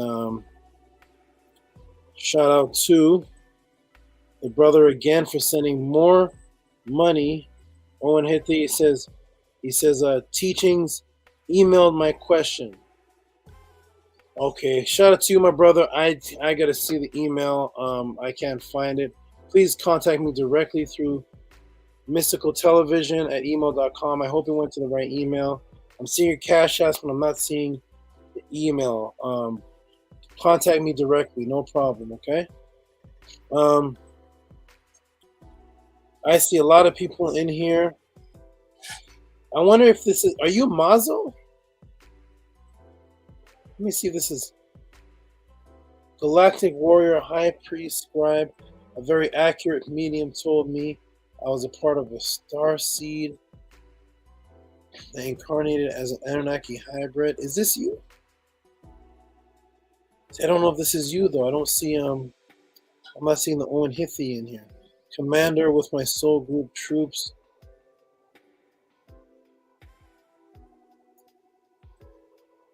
I don't know if this is. I'm not seeing. I don't know if Mazo. I don't know who Mazo is. Okay, he'll tell me. Contact me directly. So let's see who else is here. This is Julius Chapman. Support for a gift for duality. Shout out to you. They put this on the screen, and then I do have to end, ladies and gentlemen. I see all your questions. I promise I will answer them next week. I see Naisha Champ. I see everybody here. It's just I'm getting tired.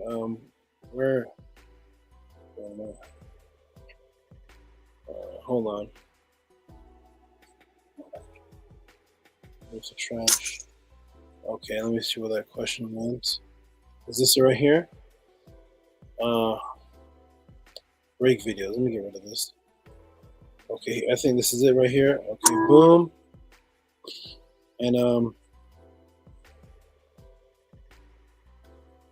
this is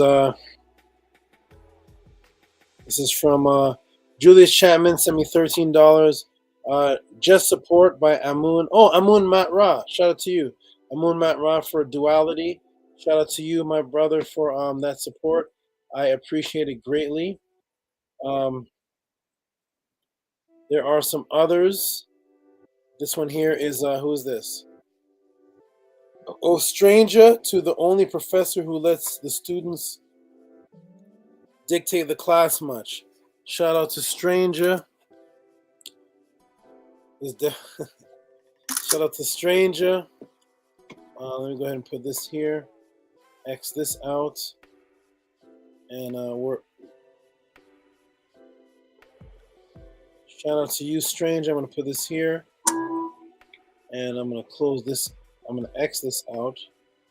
And I'm going to go ahead and shout out for the support. And then I'm going to have to close up soon, ladies and gentlemen. I am getting tired. Ooh, okay. Shout out to everybody, though. You guys are awesome. Stranger, the namer of the moderators, says to the only professor who lets the students dictate the class munch. Thank you. This is actually true. You all dictate my class. Shout out and thank you for that. I don't come with a prepared class. All of your questions are my class. So thank you for acknowledging that. Stranger, you are awesome. I appreciate the support. Thank you for that. I see it, everybody. There's a lot of more how to choose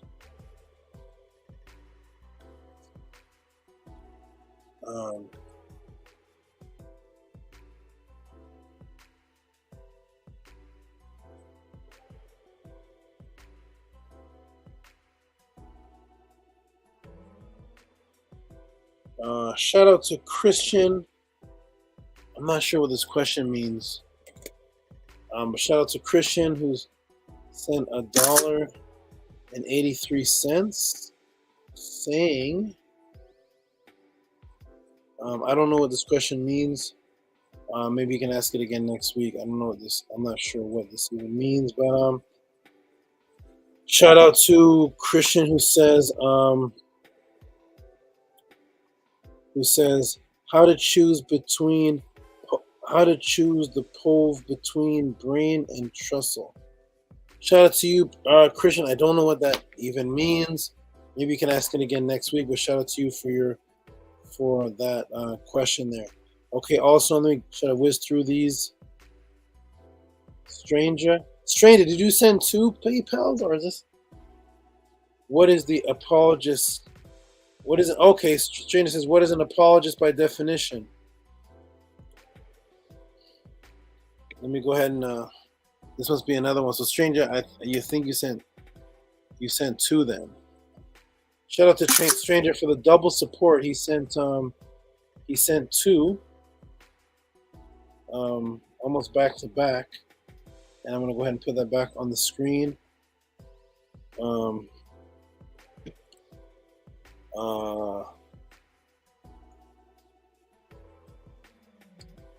Stranger says, let me get this on here.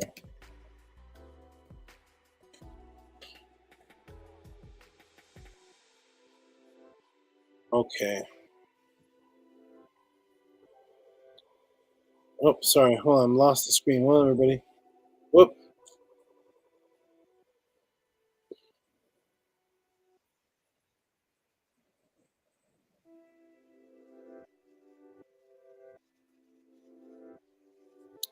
Let me, is it on the screen? Okay, there it is. Stranger says, what is an apologist by definition? Shout out to Stranger for that question. What is an apologist? Because we are hearing these words. I debated an apologist, vocab Malone. And it sounds weird, right? Because it sounds like it sounds like somebody's sorry for something, but in actuality, that is not the case. It's actually a Christian who defends the Bible. It's actually a Greek concept. It's apologia is a Greek word that means defensive speech. So it's used as a defense of speech to defend something. That was the original term for the apology. I know today apology means you're sorry for something and you want somebody's forgiveness. But in actuality, it is the term for defense. It's actually the word for defense or vindication, and it's used throughout the Bible. But you don't see it as apology in the Bible. You see it as defense or vindication in the Bible, in the New Testament, and it's actually a word used in the New Testament. It's actually used about 17 times, but you don't see it as a word apology, but it's a Greek word that means defense. So it's a Christian that is here to defend the faith. That is a definition of a Christian apologist. Thank you for that question. Shout out for that, my good brother, for that question. Okay. I'm going to try to get through a couple, and then I do got to close up. Vinny Black Lodge says $6 for keep up the great work. Thank you, Vinny Black Lodge. I can breeze through these because these are just donations. So thank you, Vinny Black Lodge. You are wonderful. And you guys can check out Vinny Black Lodge on the Killer Priest Pod Craft. I think he calls it now. Pod Craft. It's under Killer Priest Podclass. He is there. He books people. He does a good job booking people. I don't know if Jesse Lee Owens was a good job though, Vinny, but Vinny does a good job booking people. Shout out to Vinny Black Lodge. He gave the $6. Shout out to you, my brother, for the support. Thank you.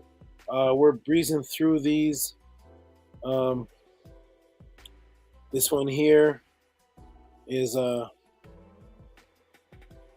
good. Jermaine Hammond. Thank you, Jermaine, for the $7.77. I like these because these are just these are donations that I can breeze through.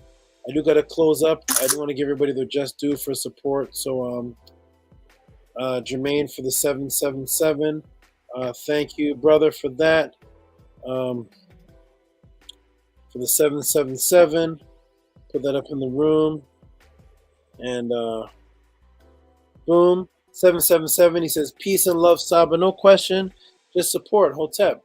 Thank you, Jermaine. Appreciate that. Appreciate the support. Helps me whiz by things pretty smoothly.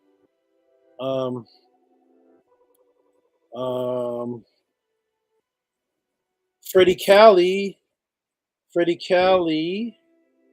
sends looks like just support. It says sent you $19. Let me go ahead and thank you, Freddie Cali. That's a new name there. Thank you though. Thank you for the $19.82. If you ever want to send money and don't want anything deducted from the money, you can wait, what? Okay. You can send it personal, not business. If you send business, they do deduct some money. But let me give a shout out to Freddie Cali, who sends some support. $19. Appreciate that, my brother. Thank you for the support at the end. It just helps me whiz by these. Freddie Cali, Cali, $19.82. Thank you, my brother. Let's go on to more so I can close this class out. Cash Peden comes through with oh,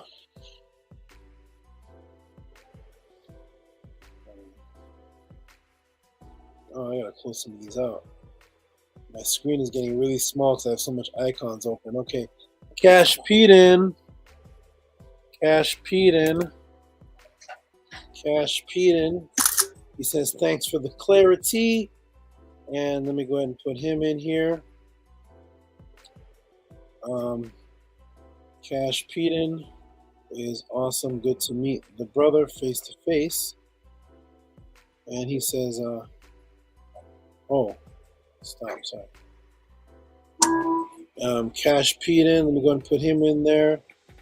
He sends the $27 for clarity. He's the brother that came on the screen. For those who don't know, he came on the screen and I answered his question live. I think it was my first time doing that. I answered his question live with him on the screen with me. He sends 2772. We all know what that means. The Tehuti numbers, appreciate that. And they're going forward to backwards, 2772. Thank you, Cash Peden. You are awesome. Let me breeze through the last couple of these. And,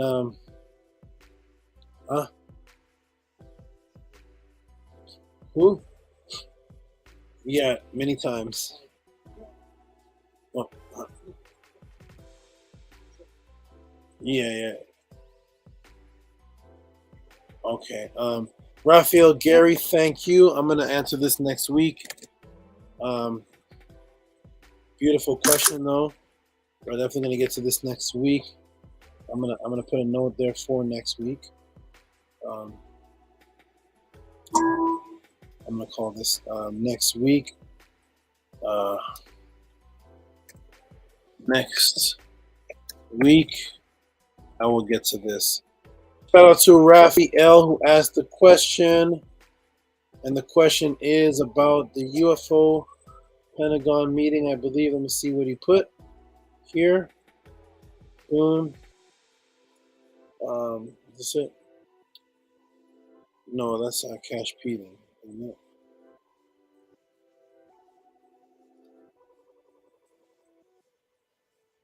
Where's Anthony?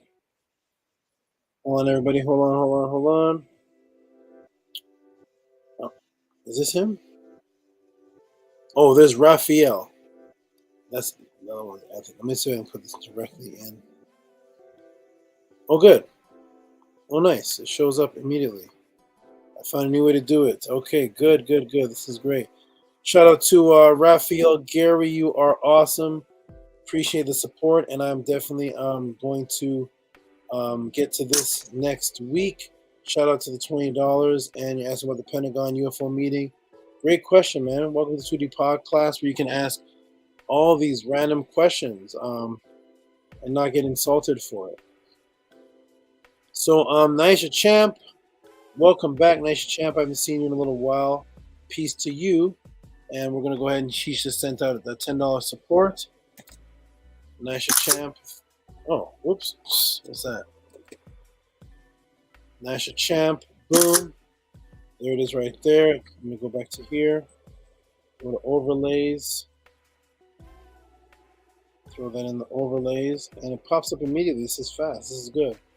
Shout out to Naisha Champ, who sent the $10 support. You are a beautiful sister. Thank you. I was just talking about you. Said I haven't seen you in the room in a while, but thank you, sister. Great.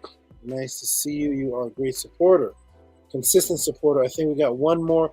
We have Mazo, and I'm wondering if... Oh, it is. Mazo is Ashikari 21. Okay. Finally, we see the question from Mazo. Let's see what it is. It looks long. Oh, this is the galactical question. Okay. I'm definitely gonna... Is he in the room? Let me go ahead and do this.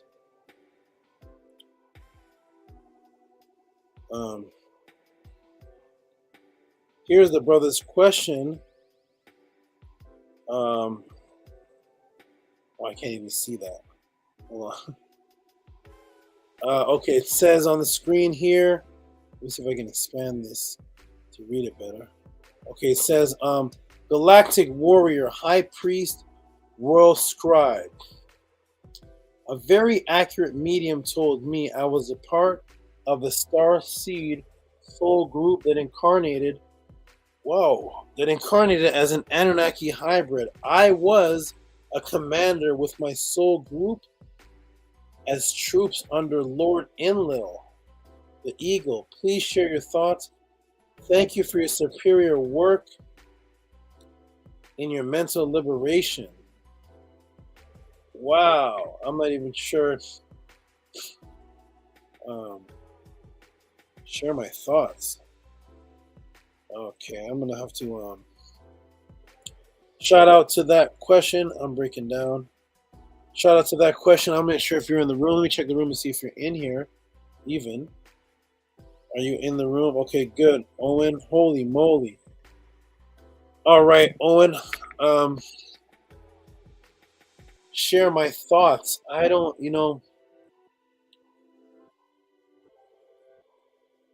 it's hard to say because is it true? I don't know if that's true, but I know that it's possible. I know that this is absolutely possible, and I know that you can go through regressive hypnosis, a form of reverse remote viewing, to actually see if it's actually true, and there's ways to connect to I'm going to tell you this. Contact me directly, and I'm going to give you some direct rituals to see if you can go back and find that in your own conscious. This is not something that I can tell you right now in the room. Contact me directly, and I'm going to see if I can walk you through. I'll get on the screen with you. Tell me I need to know more, and I'll tell you what you can do to see if you can regressively hypnosis yourself back to that reality, if it's even a reality. But contact me directly. Okay, what a question. Yeah, because it's asking on my thoughts on someone else's vision of what they saw you were, and you want to know my thoughts. Let me talk to you directly on that, and I can give you my thoughts directly. Definitely, brother. Thank you for that support, though. You are awesome. That's not a regular factual question that I can give diagrams and such on. That's something definitely personal that I would like to interact with you, and maybe we can discover what you were and even see what your knowledge is on those particular names that you said. You said some powerful names in there, such as Inky and such. Shout out to you and thank you for that. And last but not least, we are with Lamar Owens, the scribe, who will never miss a pod class. I don't think he's ever missed a pod class. I'm not sure. Him and Kamit. And, actually, Kamit isn't here today. He did miss today. And who else isn't here? Neto the Greatest? I don't think Neto the Greatest is here either. What's this? Okay, let me see. Here we go. Go ahead and do branding. All right, here is the last donation of the day. Oh, no, that's the wrong one. That's not right. That's the same one. Where did Lamar go? How strange. Okay, hold on, everybody. Bear with me. The last donation of the day is Lamar. Where'd he go, though? Where'd it go? I'm going to go ahead and do this again. I don't know where Lamar was. Let me go ahead and do this again, man. I'm doing all this manually, ladies and gentlemen. Bear with me. It disappeared. Wow. Okay, here we go. Let's go Shift Control 4. Shift Control 4. Okay, there it is. I'm going to go to Stream. I'm going to Overlay. Is this him?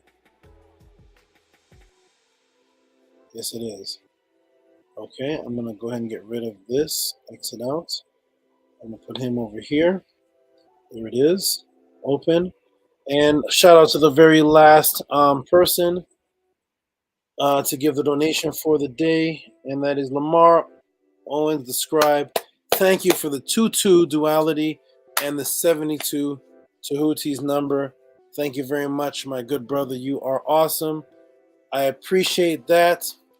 And now, at 12:33 in the morning, we can finally end the Tehuti Podclass. I don't know if my moderators are awake, sleep. Nania Setmur is awake. Thank you for your support. Let's give out some shout outs to Freddie Cali. Shout outs to Darius says, we are from Dust, Stardust. Shout out to the highest donator, I think ever.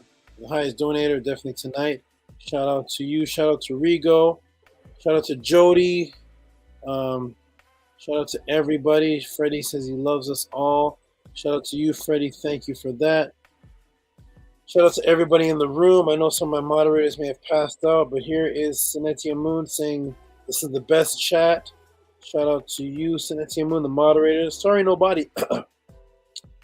Sorry, nobody. Shout out to Master K.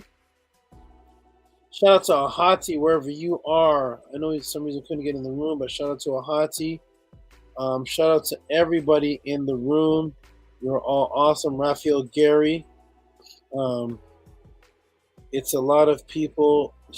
There is a lot of people without the will to live. That's right. Right, that we're still breathing. Shout out to you. Shout out to everybody. Shout out to everybody. We're going to end off with the affirmation. And shout out to the moderators who lasted as long as they could. I don't know if you're sleeping, but shout out to Anki Ma'at. Nania Set Mur is still up, and Senetia Moon. Shout out to you. If you're still awake, if not, sweet dreams. Shout out to everybody. We are about ancestral artifacts over religion. And the affirmation is Anki Ma'at, Un MS, Nin Tet, Aset, and Mayat, Min Habapet, and Mayat, Her Enhu Kiyui, Per Ikut, and that translates to as I live from Ma'at, I exist within her, I do not speak in the place of Ma'at, every day advance towards Ma'at, my being is surrounded in darkness, I come forth as conscious light. That is the affirmation. We're going to say peace and blessings. This is Dedi Afu. We're going to say peace and blessings to Dedi Afu, who immediately gets tangled in the mic. But this is Dedi Afu. Shout out to you, Dedi Afu. Shout out to Charlotte, wherever you are. I think you're on the back of the hat. There you are. Shout out to Charlotte, who just shed. So she is literally almost the size of the top. She's the size of the top of the hat. She is humongous. Shout out to you. Shout out to everybody in the room. Peace and love to all my children. Peace and love to the goddesses. Peace and love to everyone. We are doing this here at the Tehuti Podclass. We are awesome. This is the best. Nani Aset Mur says, once again, great class, Tehuti Sabbath. Thank you. Thank you. Rigo says, wow. Senetia Moon is still up. She says, good vibes. Good vibes. Shout out to Senetia Moon. Shout out to Anki Ma'at, wherever you are. Shout out to Ahati, wherever you are. This is awesome. Senetia Moon says, thank everyone for joining us. Thank you for your support. Jody says, peace. Darius says, man, know thyself. Shout out to all of you. You're all awesome. The Tehuti Podclass. For those who want to support, I have PDF books. This is them. You can email me to get the information. That is Melanin Dark Consciousness. That is stepping out of the matrix. The moderators can put my email in the room. You can email me and find out how to get those PDFs. You can send support always, whether the class is going on or not. You can send support to Cash App TT Amun. You can send support to PayPal Rocky SV. If you think that my information and my teachings and what I'm doing, the time I'm spending to break this down is valuable to you. It's upside down. Is valuable to you and has helped your life and benefited you, you can send support, because this is what I do for a living. Okay? Peace and love, everybody. You are all awesome. We love you all in the Tehuti Podclass. And we are going to wish you all a happy night. Glad you were here instead of the club. You are all awesome. And see you next Friday at the Tehuti Podclass. Peace and love, everyone. You are fabulous. Peace.